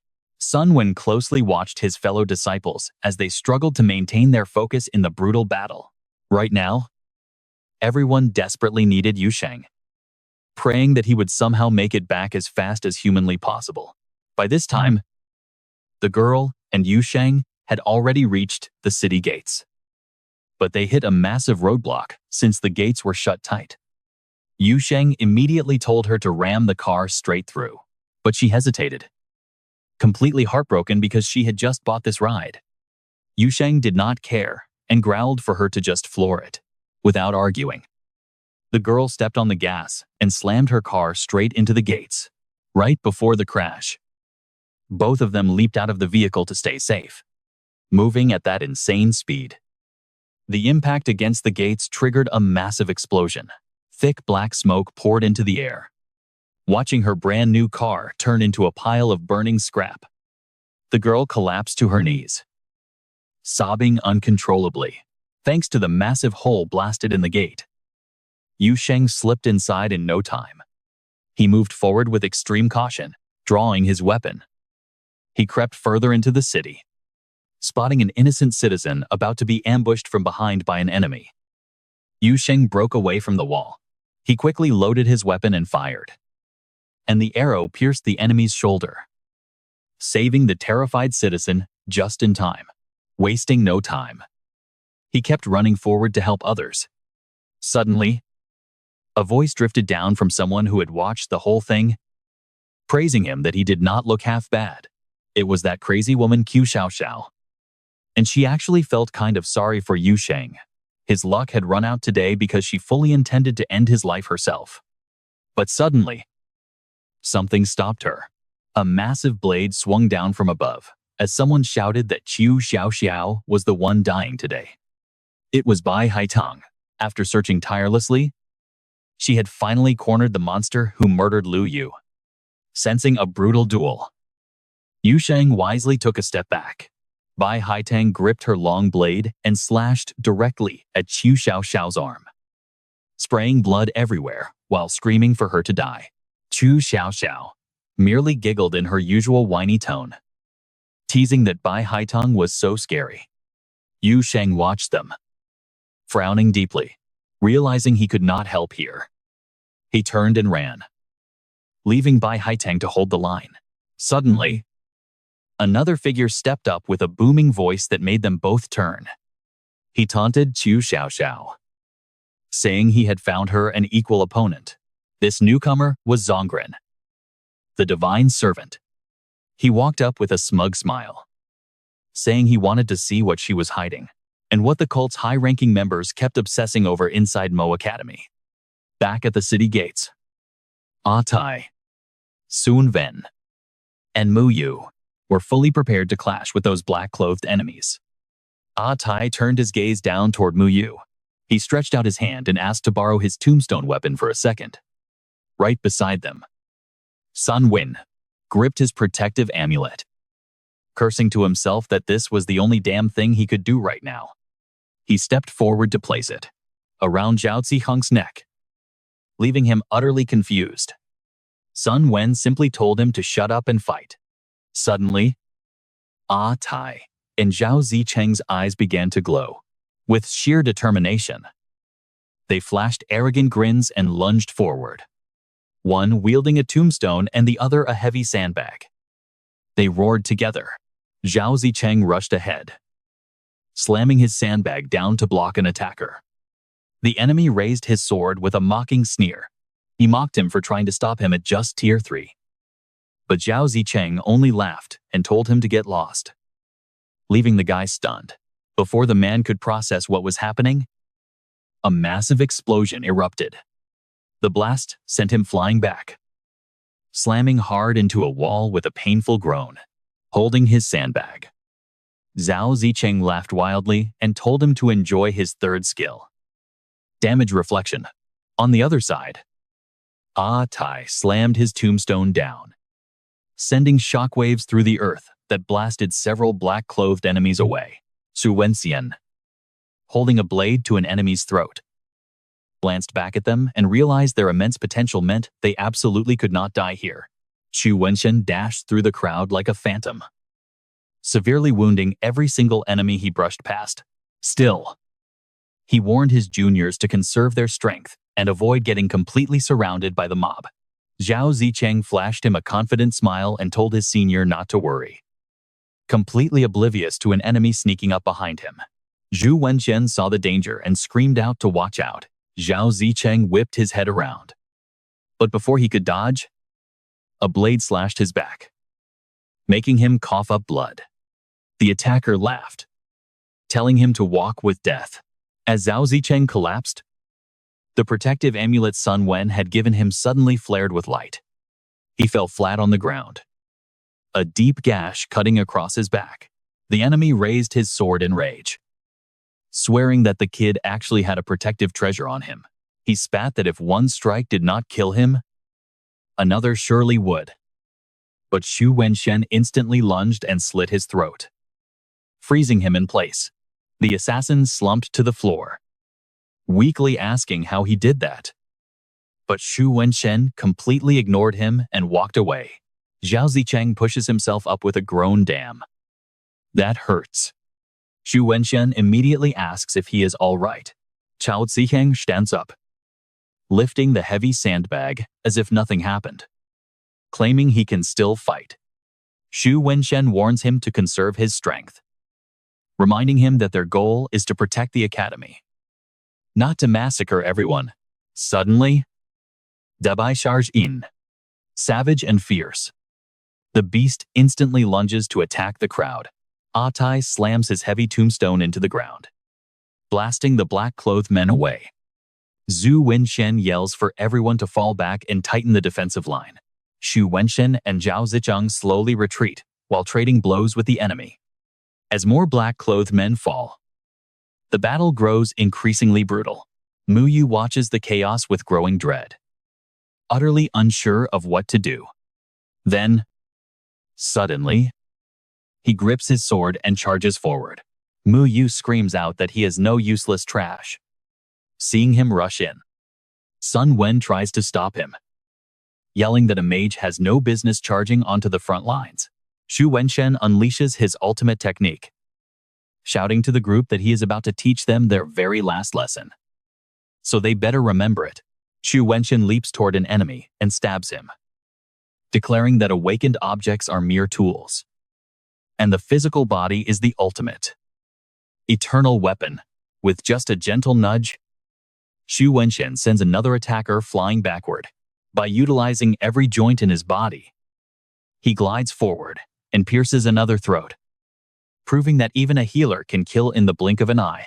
An assassin lunges at Xu Wenxian with a sword, but Sun Wen blocks the strike just in time, holding up his arms to defend himself. An exhausted Xu Wenxian gasps out that they must retreat to the academy and lock the main gates. Zhao Zicheng rushes in with his sandbag, looking at Xu Wenxian with absolute confidence, shouting that though they are rookies, they are no cowards. Xu Wenxian barks out a fierce order, using his authority as a fifth-year senior, commanding them to retreat and lock the gates, and never open them before he dies. Zhao Zicheng turns back to Xu Wenxian, calling out to his senior with deep worry. He simply replies that it is an order. But suddenly, Lin Xiaoxiao smiles brightly and points toward the distance, telling everyone to look. And get this, a glowing red thread of magical energy suddenly slices through the enemy ranks, severing heads one by one. And that thread belongs to Yu Sheng. Seeing Yu Sheng arrive like an absolute savior, everyone cheers happily, relieved that Boss Yu made it back in time. Meanwhile, Tai completely ignores the retreat order, continuing to crush enemies with his tombstone. With swords in hand, Mu Yu and Sun Wen take cover behind Tai, preparing to strike. The duo springs forward to strike down an enemy, prompting an infuriated Xu Wenxian to yell, asking if they have gone completely mad and ordering them to get back. Zhao Zicheng glances back at him, shouting that it is time for their senior to witness the true strength of the 140th class. Zhao Zicheng lunges forward to attack two enemies, shouting for the Crimson Slayers to unite. Before rushing over to Yu Sheng and calling out to his boss, Yu Sheng looks over at Zhao Zicheng while fighting, saying he is glad he did not arrive too late this time. Yu Sheng rushes toward Zhao Zicheng, casually striking down another assassin in his path with a single swift motion. Zhao Zicheng smiles with relief, saying he knew his boss would make it back in time, to which Yu Sheng simply grunts. Yu Sheng then grabs another foe by the throat, asking why they did not run when they were surrounded. Yu Sheng whips out his thread, instantly choking three attackers at once, fighting off another opponent nearby. Zhao Zicheng explains that big-headed Xu ordered them to protect the academy gate at all costs and refuse to leave. Standing back to back, the two share a quick glance, and Yu Sheng suggests they head straight back to the school gate, just as Dabai and Xu Wenxian appear right in front of them. Yu Sheng and Zhao Zicheng leap clean over the crowd of black-clothed enemies, rushing straight toward Xu Wenxian. Talk about a jaw-dropping entrance. The two strike down every target in midair, leaving Xu Wenxian completely stunned as he asks if these are really freshmen, while Xu Wenxian stands ready with his twin daggers. Zhao Zicheng collapses with a groan, but he immediately looks up at his senior with absolute pride, asking how that was. Are the freshmen of class 140 strong enough? And has the senior heard of the Crimson Slayers? Sitting nearby, Sun Wen snarls that the Crimson Slayers only survived because of him, since without his protective talisman, that blade to the back would have killed Zhao Zicheng already. An irritated Zhao Zicheng raises both arms, ready to lunge at Sun Wen. How dare he humiliate him? Zhao Zicheng growls, grabbing Sun Wen's collar in a rage. While Sun Wen wonders how the guy still has the energy to move, Yu Sheng, Dabai, and Ah Tai plunge back into the fray, with Yu Sheng gliding seamlessly through the black-clothed ranks, eliminating them one by one. Watching from behind, Xu Wenxian finally smiles, realizing that this time, they might actually survive this battle. From a high vantage point, Servant Zongren watches Yu Sheng's team fight. Realizing that his own time is quickly running out, he considers the clash between Bai Haiteng and Chu Xiaoxiao. Knowing that against an equal opponent, Chu Xiaoxiao has no intention of fighting to the death. Sensing the unfavorable situation, the man will likely plan a swift escape soon. Meanwhile, Xu Yuanqing fights on alone, shouting fiercely that with no one left to disturb them, they can finally have a fair one-on-one duel. The observer notes that although Chu Xiaoxiao brought incredibly powerful allies, facing off against graduates from Mo Academy means their defeat is only a matter of time. Frowning, he realizes the endgame has arrived. And if they lose, he will have to temporarily abandon the Divine Sect to save his own skin. Servant Zongren narrows his eyes, thinking that if he can somehow infiltrate Mo Academy and secure the prize Chu Xiaoxiao is targeting, his status within the Divine Sect will skyrocket. If he cannot take first place, second will have to do, after killing 2 Mo Academy freshmen at the gate. Chu Xiaoxiao would have no reason to eliminate him. Staring at the exhausted Zhao Zicheng and Sun Wen collapsed near the gate, he decides to go all in, strutting right into the crowd of black-clad fighters to show off. Before he can make a single move, Dabai slashes him with sharp claws, drawing blood and sending him crashing backward. Desperate, he drives his blade into Dabai's stomach, screaming out, "Walk with God." Suddenly, a cold blade flashes, aiming straight for his neck and forcing a terrified shriek from his lips. In an instant, Yu Sheng pins him down, while Lin Xiaoxiao gently comforts the whimpering Dabai in pain, right in front of them.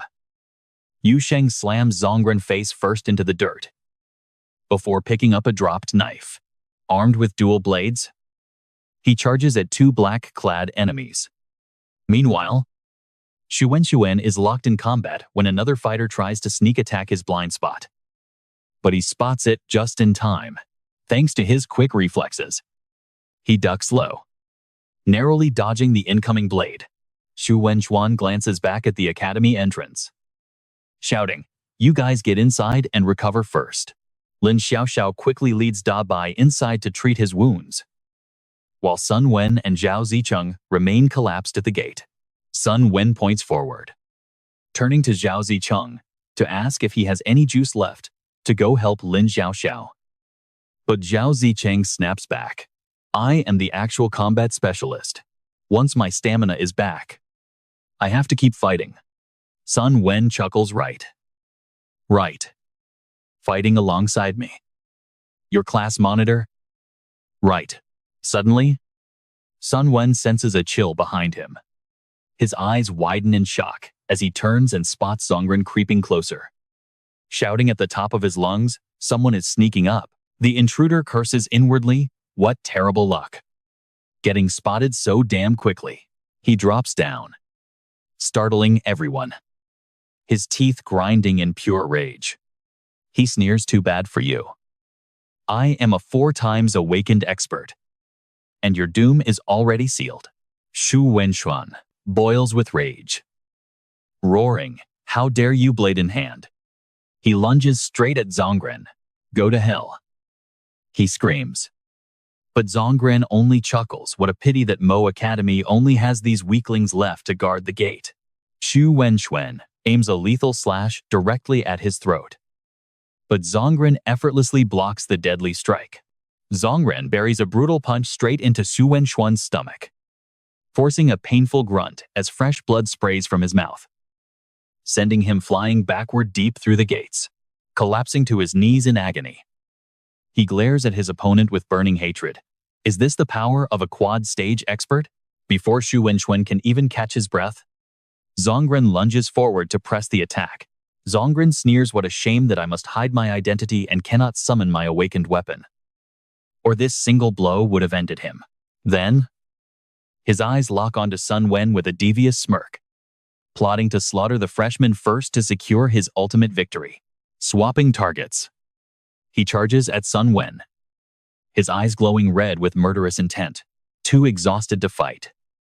Sun Wen can only raise his arms in defense, shouting, "20 years from now, I will be a hero again." But wait, his fist does not strike Sun Wen, hitting Zhao Zicheng's giant sandbag instead. Talk about an unexpected shield. Zongren freezes in complete confusion, baffled by what he just hit.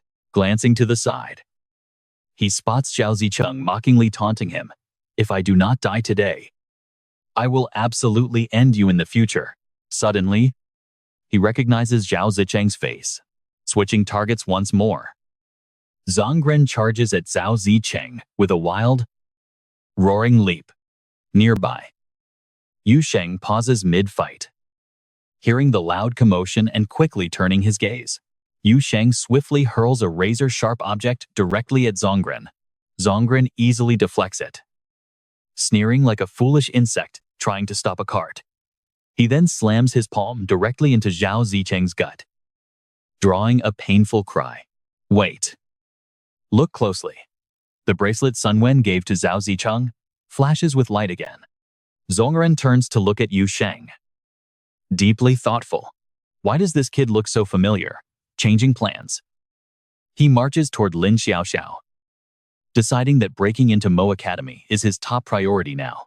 Although Lin Xiaoxiao is severely injured and physically exhausted, she shows absolutely no fear, pointing her blade straight at him. She stands firm. Back outside, Sun Wen helplessly watches as Zhao Zicheng slowly loses all his strength. He silently prays the protective amulet that old man gave him actually works.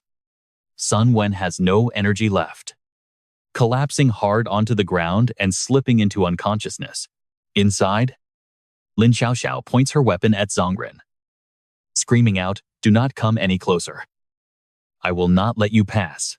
With scheming eyes and a sinister smile, he looks inside, declaring that the ultimate secret of Mo Academy now belongs to Zongren.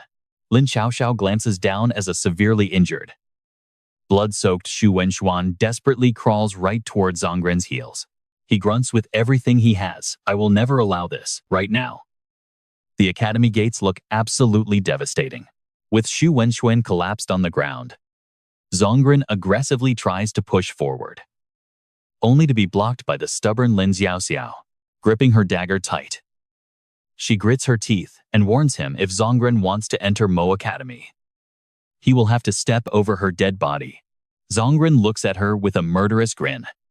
Even if she steps aside, he intends to gladly send her to the afterlife to reunite with her fallen classmates. He lifts his foot to step inside. But suddenly, a blood-stained hand grabs him tightly by the ankle. It is Xu Wenxuan. He uses every last ounce of his strength to hold him back, desperately refusing to let him inside. Blocked once again. Song Ren's face turns dark. He snarls a warning at Xu Wenxuan to let go immediately or die right then and there. But Xu Wenxuan completely ignores the threat, offering nothing but a defiant smile. He is not afraid to fall right here today, absolutely determined to guard the gates of Mo Academy. Right then, a massive fire phoenix erupts from the sky, shocking Song Ren, biting his lip in frustration. He realizes his time is up. He cannot afford to waste another second here. With a vicious roar, he decides to grant Xu Wenxian his death wish right now. He stomps violently onto Xu Wenxian's back, forcing a painful scream and a heavy spray of blood from the dying man. Song Ren kicks him aside and bolts. But his heart burns with frustration. He was only a single step away from making it inside the academy. These suicidal fools just had to get in his way. No matter. Escaping with his life comes first. Yu Sheng notices him fleeing, but with enemies still crowding him, He can only watch the coward escape. With a swift motion, he slits the throat of the foe in front of him and glares in the direction Song Ren ran. Good. He has memorized that face. And you just know a brutal reckoning is coming. Nearby, the Fire Phoenix unleashes a devastating torrent of flames upon the cultists gathered below. Instantly, the battlefield turns into a raging sea of fire, drowning out their desperate screams. Through the thick smoke, Xu Yuanjing finally makes his entrance. He looks completely exhausted, limping over to the academy gates. He collapses weakly, sliding down against the cold wood. Lin Xiaoxiao looks up at him, her eyes filled with deep worry. Around them, the other students have all been beaten down, severely wounded and helpless, slumped against the door. Zhu Yuanqing weakly gasps out that they let them escape. What a terrible shame. Before he can even finish his sentence, his heavy eyelids close, and he slips into unconsciousness. The gates are now a grim scene of fallen bodies and wounded students. Only Yu Sheng remains standing, supporting the grievously wounded Xu Wenxian over his shoulder. The inside of the academy is just as devastating. A tragic sight to behold.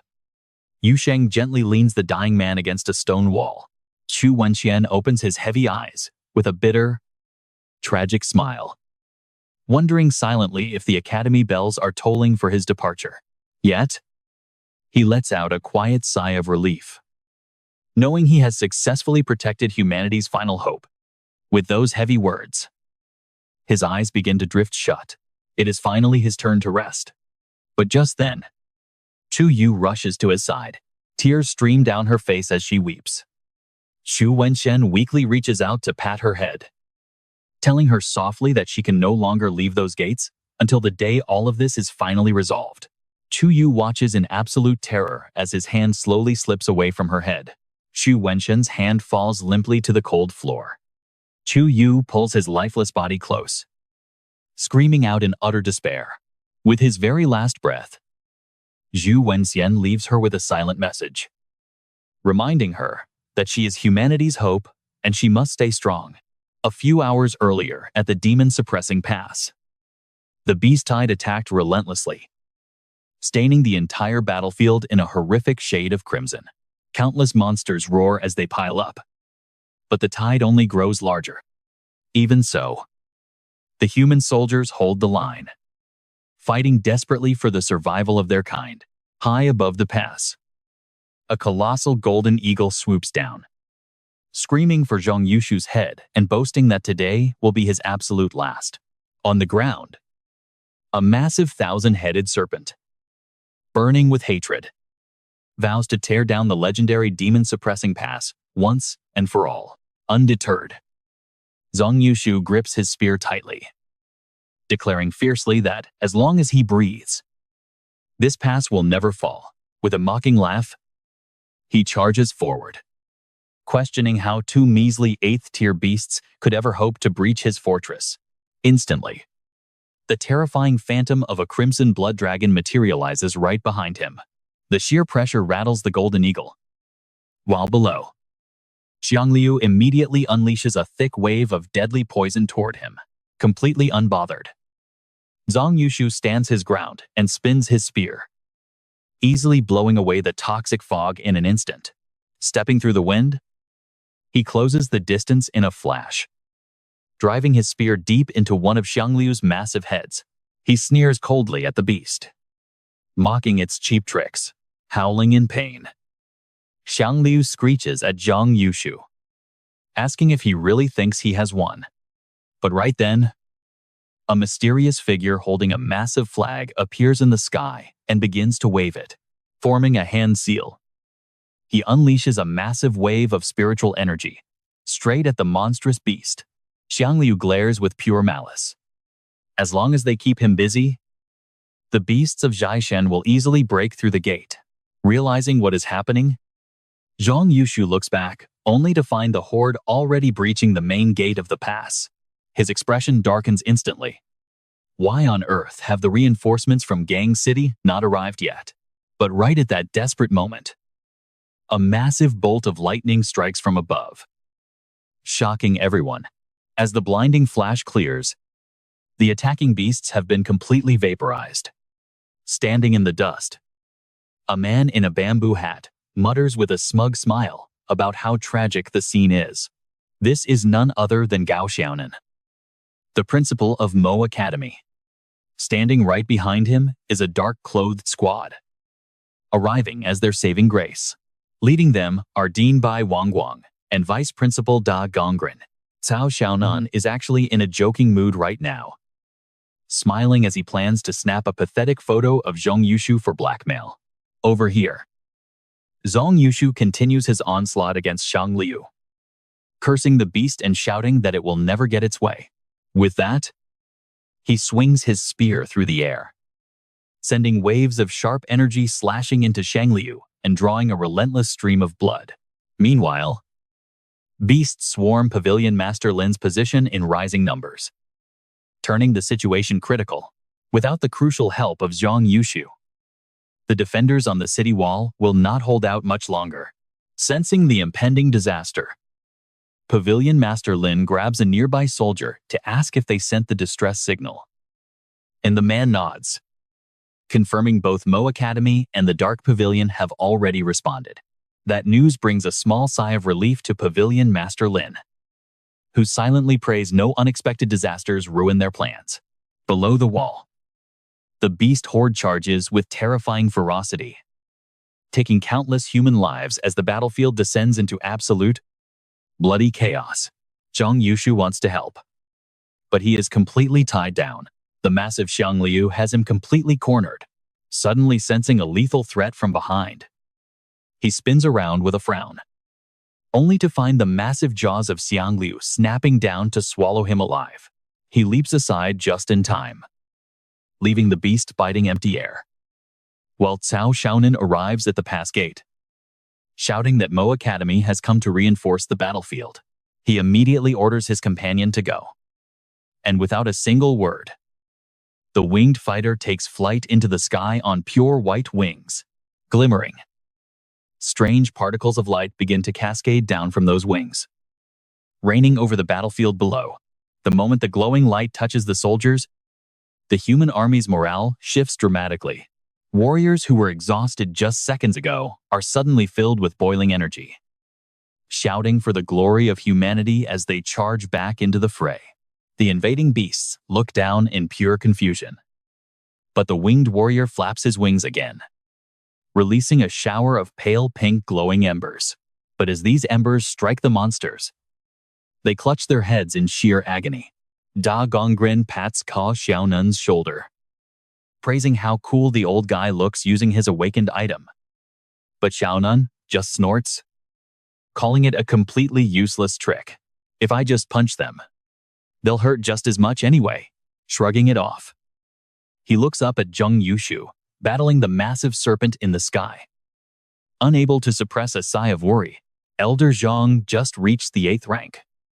And even with a divine beast core, this battle is pushing his limits. Da Gongren nods, wondering if their trio, along with Old Bai, will be enough to manage this side of the battlefield. Right on cue, Bai Wangguang drops from the sky in front of them, boldly declaring they have no choice but to succeed.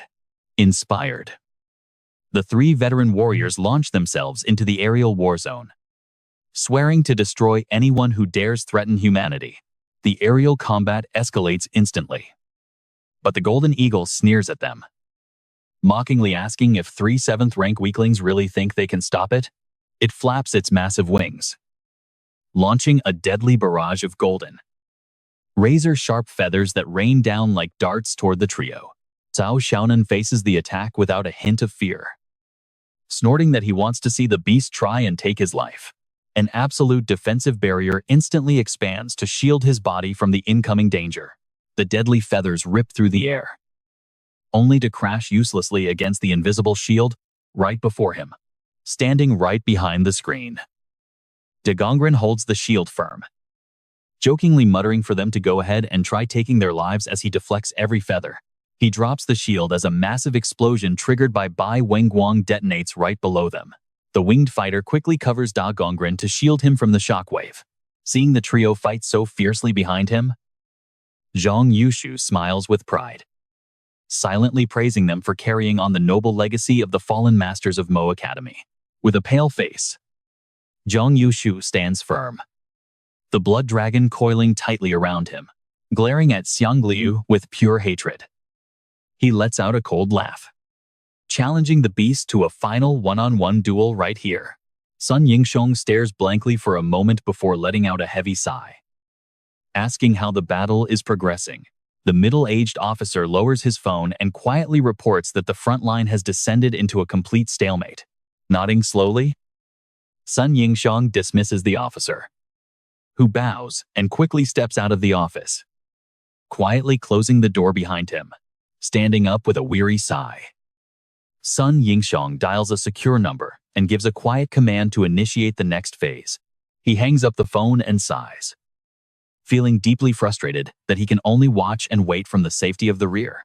Around that time, at a fortress hidden deep within the mountains, a heavily built commander stands on the wall receiving the call, with thousands of disciplined soldiers lined up below.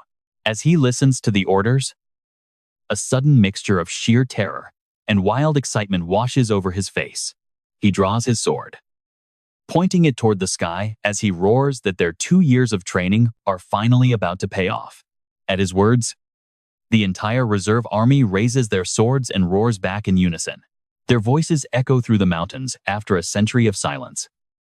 Humanity's first counterattack has finally begun, led by that mysterious man. The reserve units charge through the forests to clash with the monsters, their endless battle cries echoing outside the city pass. Zhang Yushu hovers in midair, laughing down at the monster Xiang Liu. You have lost.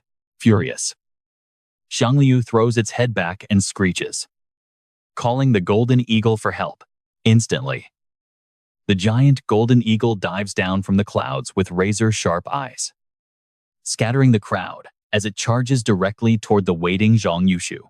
But before it can reach him, the blood dragon blocks its path, sending the golden eagle into a rage. Holding his spear high atop the dragon, Zhang Yushu sneers, truly weak.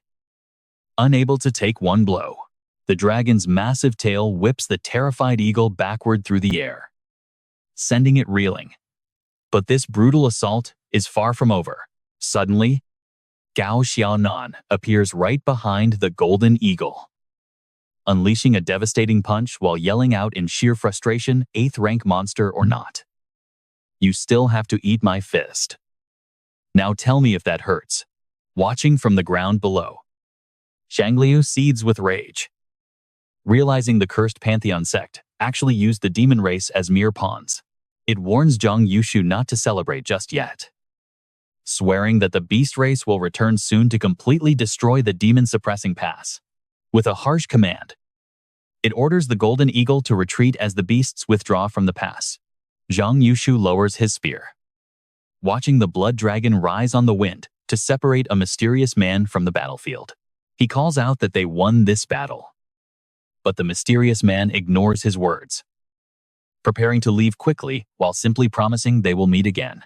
Zhang Yushu watches his retreating figure silently, whispering to himself that even if the man believes humanity is unfair, his actions are still unforgivable once Xiang Liu is dead. He is next. Walking toward the city gates, Zhang Yushu announces loudly that since the human-demon treaty stands, there will be no more major wars for the rest of the year.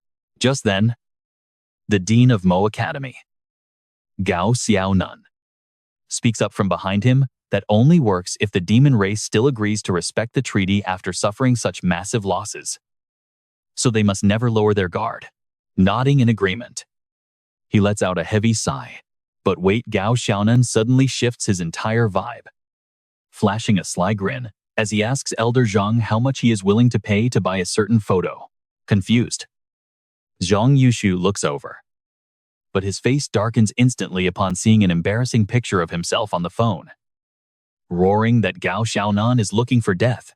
3 days later, the funeral of Xu Wenxian begins in solemn silence.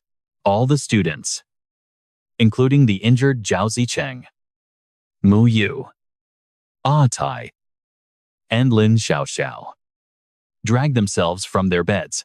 Chu Yu stares at the body covered in a white sheet, tears streaming down her face. For so many years, he had always protected her from behind. She wanted nothing more than to fight by his side. But now, that chance is gone forever. Clutching her painful injuries, she forces herself to look up and hold back her tears. She knows Xu Wenxian hated seeing her cry. But losing her last remaining friend hurts too much. Drowned in grief, she suddenly cries out with all her strength. Chu Yu of class 127. Sending off my friend Xu Wenxian. Hearing her cry, Lin Xiaoxiao and Zhao Zicheng follow from behind, shouting their solemn respects to senior Xu Wenxian. Mu Yu and Ah Tai quickly join in, standing nearby. Yu Sheng watches the solemn crowd in confusion. But after hesitating, he follows their lead, calling out that Yu Sheng of class 140 bids farewell to his senior, while Bai Haiteng stares blankly at the body, straightening her back. She shouts, Bai Haiteng of class 139 bids farewell to senior. Instantly, every freshman on the field roars in unison to bid farewell, their voices shaking the heavens. Grief hangs heavy in the air as the memorial ends and the casket lid is closed. Yet another soul has been sacrificed for humanity. Chu Yu watches silently as the hearse carries him away for burial, uttering not a single word. Though her trembling shoulders betray her deep sorrow, a cold drizzle begins to fall. As if the heavens themselves are weeping for those lost in the beast war, she walks quietly through the rain, her figure radiating an intense, quiet grief. Stepping inside, she spots the vice principal waiting, passing him by as she whispers that she is ready to begin the experiment. Leaving him with those words, she retreats back into the inner academy. The vice principal stares after her retreating figure, unable to stop himself from letting out a sigh. Elsewhere, Xu Yuanqing rests to recover from his wounds, his body completely covered in heavy bandages, yet he never forgets that today is the day of Xu Wenxian's funeral. Sitting in his hospital bed, he flashes a bitter smile, truly invincible below the awakening realm. Here's to you, Xu Wenxian. Meanwhile, at the demon-suppressing pass, the battle has ended, but Zhang Yushu remains, staring down at the city gates with a silhouette heavy with sorrow. A moment later, a soldier approaches to hand over Pavilion Master Lin's belongings, saying his final wish was to leave his car to Zhao Qingyi of Steel City. At the mere mention of that name, Zhang Yushu suddenly flies into a rage. What do you mean, Pavilion Master? He died after just one battle. So, what use is he now? Seeing his anger, the subordinate awkwardly asks what to do with the car, and Zhang Yushu coldly orders him to just have someone take it away. Zhang Yushu mutters that the man cannot even die without causing trouble. The subordinate quickly leaves, but looking back at the old man's lonely figure standing on the city wall, he is left completely speechless. At this moment, Zhang Yushu stands there all alone under the pouring rain. As soon as he turns away, his face shifts. The proud and bitter mask slips off, completely replaced by a heavy, crushing grief.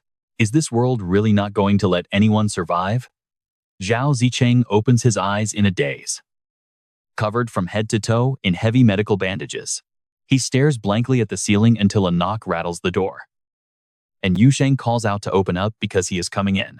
Without waiting for a response, Yu Sheng just walks right on in. Zhao Zicheng is too tired to care and simply mutters a quiet agreement. Yu Sheng beams at him ever since that massive school battle. He finally understands how good it feels to help other people. Back when he was in Sin City, he never felt anything like this. Zhao Zicheng has no idea what to say to that, so he just nods. Yu Sheng pulls him up, explaining that he found a new exercise online last night that experts claim has a massive benefit for muscle recovery. Zhao Zicheng hesitates, trying to say that he is fine, cutting off his refusal. Yu Sheng tells him there is no need for thanks since they are friends. and insists they go outside for some fresh air. Zhao Zicheng frantically pulls his arm back, awkwardly explaining that there is no need to go through all this trouble because the air inside his room is already perfectly fresh. Yu Sheng quickly throws his arm around Zhao Zicheng's neck, completely catching him off guard. With one arm locking Zhao Zicheng in a tight grip, Yu Sheng proudly declares that friends never worry about being a bother. Outside, a group of girls are whispering and giggling as they watch Yu Sheng literally carry Zhao Zicheng away in his arms. A gray-haired classmate walks up and asks if he is helping Zhao Zicheng recover his body again. Yu Sheng merely gives a cold nod, while Zhao Zicheng clings to him in sheer terror, tears streaming down his face. Zhao Zicheng inwardly curses and wonders why this guy did not just die in battle. He is convinced this is all Sun Wen's evil plot. Soon, Yu Sheng sets him down under a quiet tree. Yu Sheng suggests they train right here before throwing his hands behind his head, twisting his body in a bizarrely dramatic dance to show him how it is done. Zhao Zicheng watches the display in utter embarrassment, frantically waving his hands and protesting that he is absolutely terrible at dancing. Yu Sheng thinks for a second, then snaps at him to shut up and let him help, assuming he is just being lazy.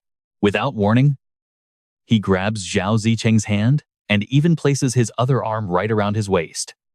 Blushing furiously, Zhao Zicheng desperately pleads that this level of support is really not necessary.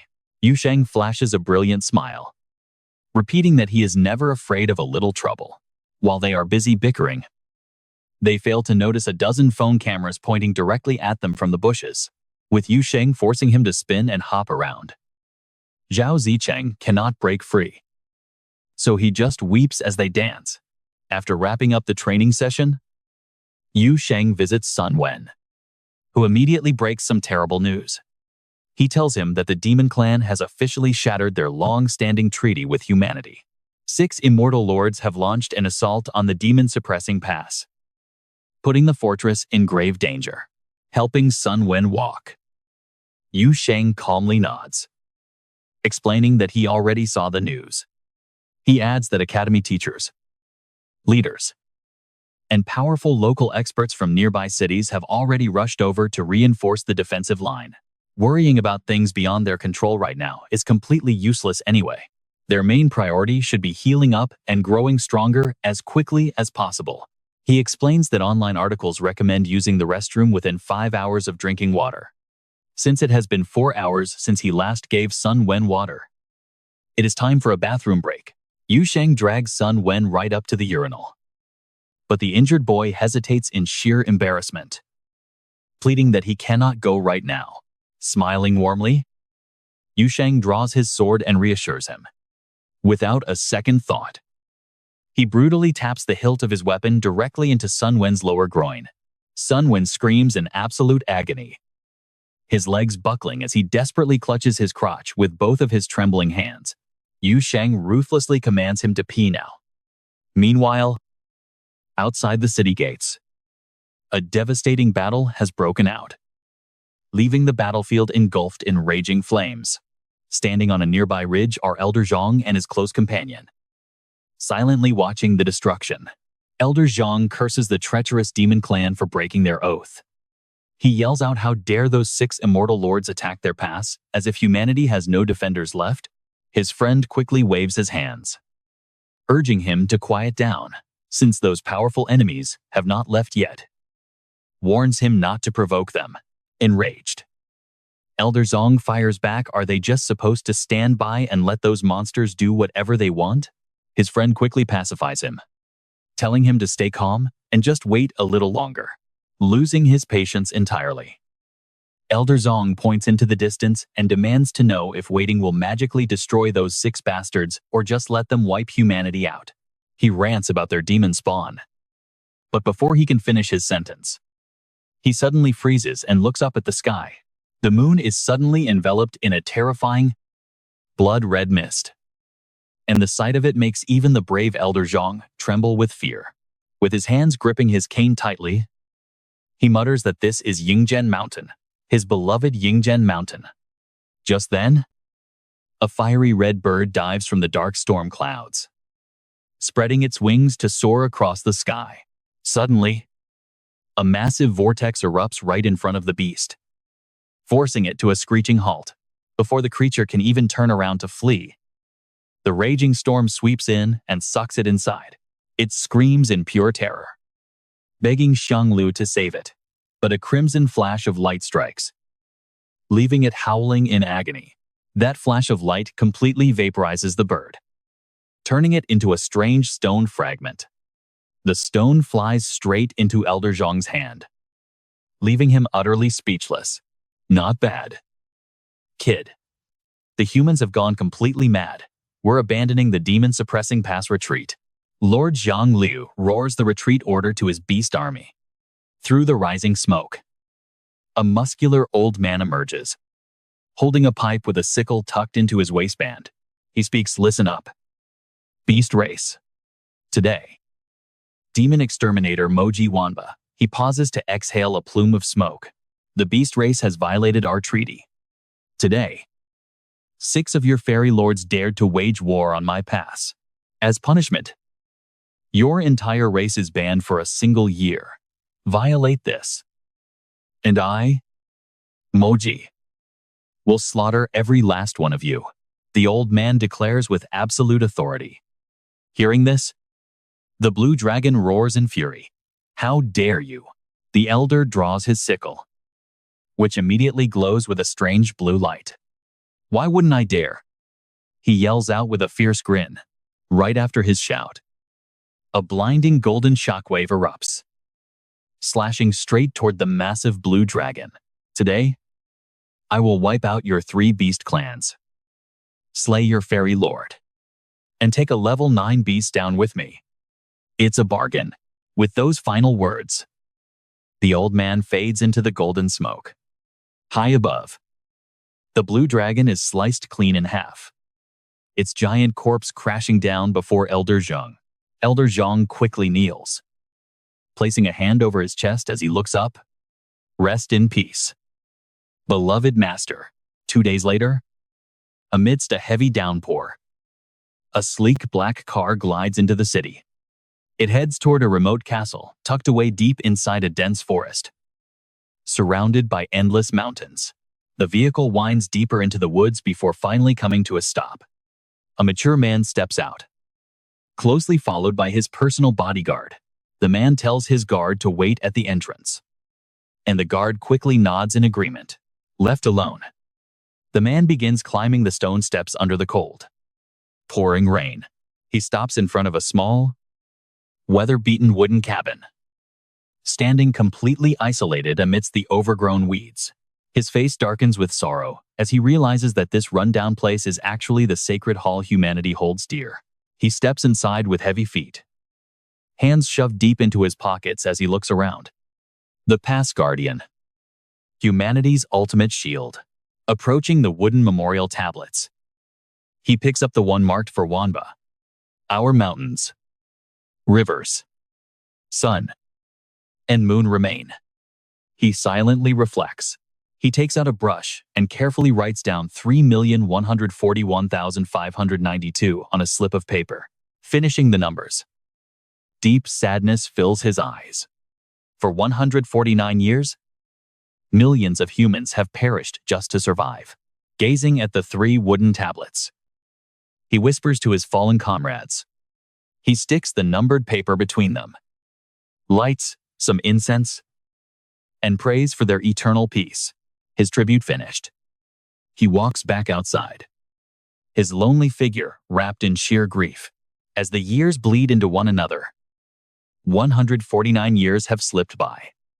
Outside, the rain continues to pour as he stands motionless among the wet grass, staring up at the dark sky.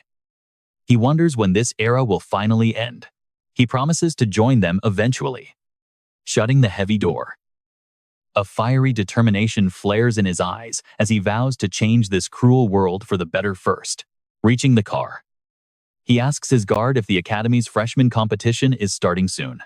He settles into the back seat and begins issuing orders. Announce that Mo Pavilion will fully sponsor this year's champion. rewarding them with divine beast blood and a perfect match demon core. The guard quickly agrees to make the arrangements, and the car slowly rolls out of the forest. Looking out the window, his melancholic gaze lingers. He hopes this grand event will serve as a fitting tribute to Old Man Wan. Inside the office, the vice principal and Su Yuanqing are deep in discussion. Holding a document, the vice principal hands it over, calling it the latest notice from Mo Pavilion. This year's freshman competition will go on exactly as scheduled. Su Yuanqing scans the paper in total shock, baffled to see the finals have become a team battle, with teams of 2 to 5 members.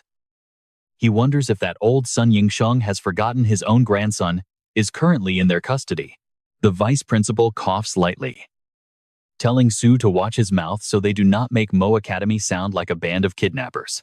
Either way, the rules are set. For the honor of Mo Academy, he urges him to lead this freshman batch to victory with pride. With a firm hand on his shoulder, the vice principal begs him to secure their academy's glory. Fuming with rage, Instructor Shu storms out and slams the door. The vice principal bellows after him, warning that if they fail to win first place, his substitute teacher's salary will be docked for a year, his scholarship revoked for 3, and he will have to run around naked. Big Head Zhu gritted his teeth in rage. This old man was abusing his power, and he was ready to drag them both down. Back in the dorm, Teacher Shu anxiously hands an announcement to Yu Sheng, hoping to appeal to his school pride. He asks if they should voluntarily join the freshman tournament to secure first place for the honor of Mo Academy. Without a second thought, Yu Sheng refuses, completely shocking Zhao Zicheng by saying he just wants to stay and care for his classmates. Yu Sheng turns around to look at him, stating that they need to leave and start training immediately. Hearing those words, Zicheng panics even more. He quickly tries to persuade Yu Sheng, begging him to enter the tournament, even if it is not for honor. Yu Sheng could easily bet on the side and win enough money to buy high-grade medicine to heal all of them. Zicheng desperately urges Yu Sheng.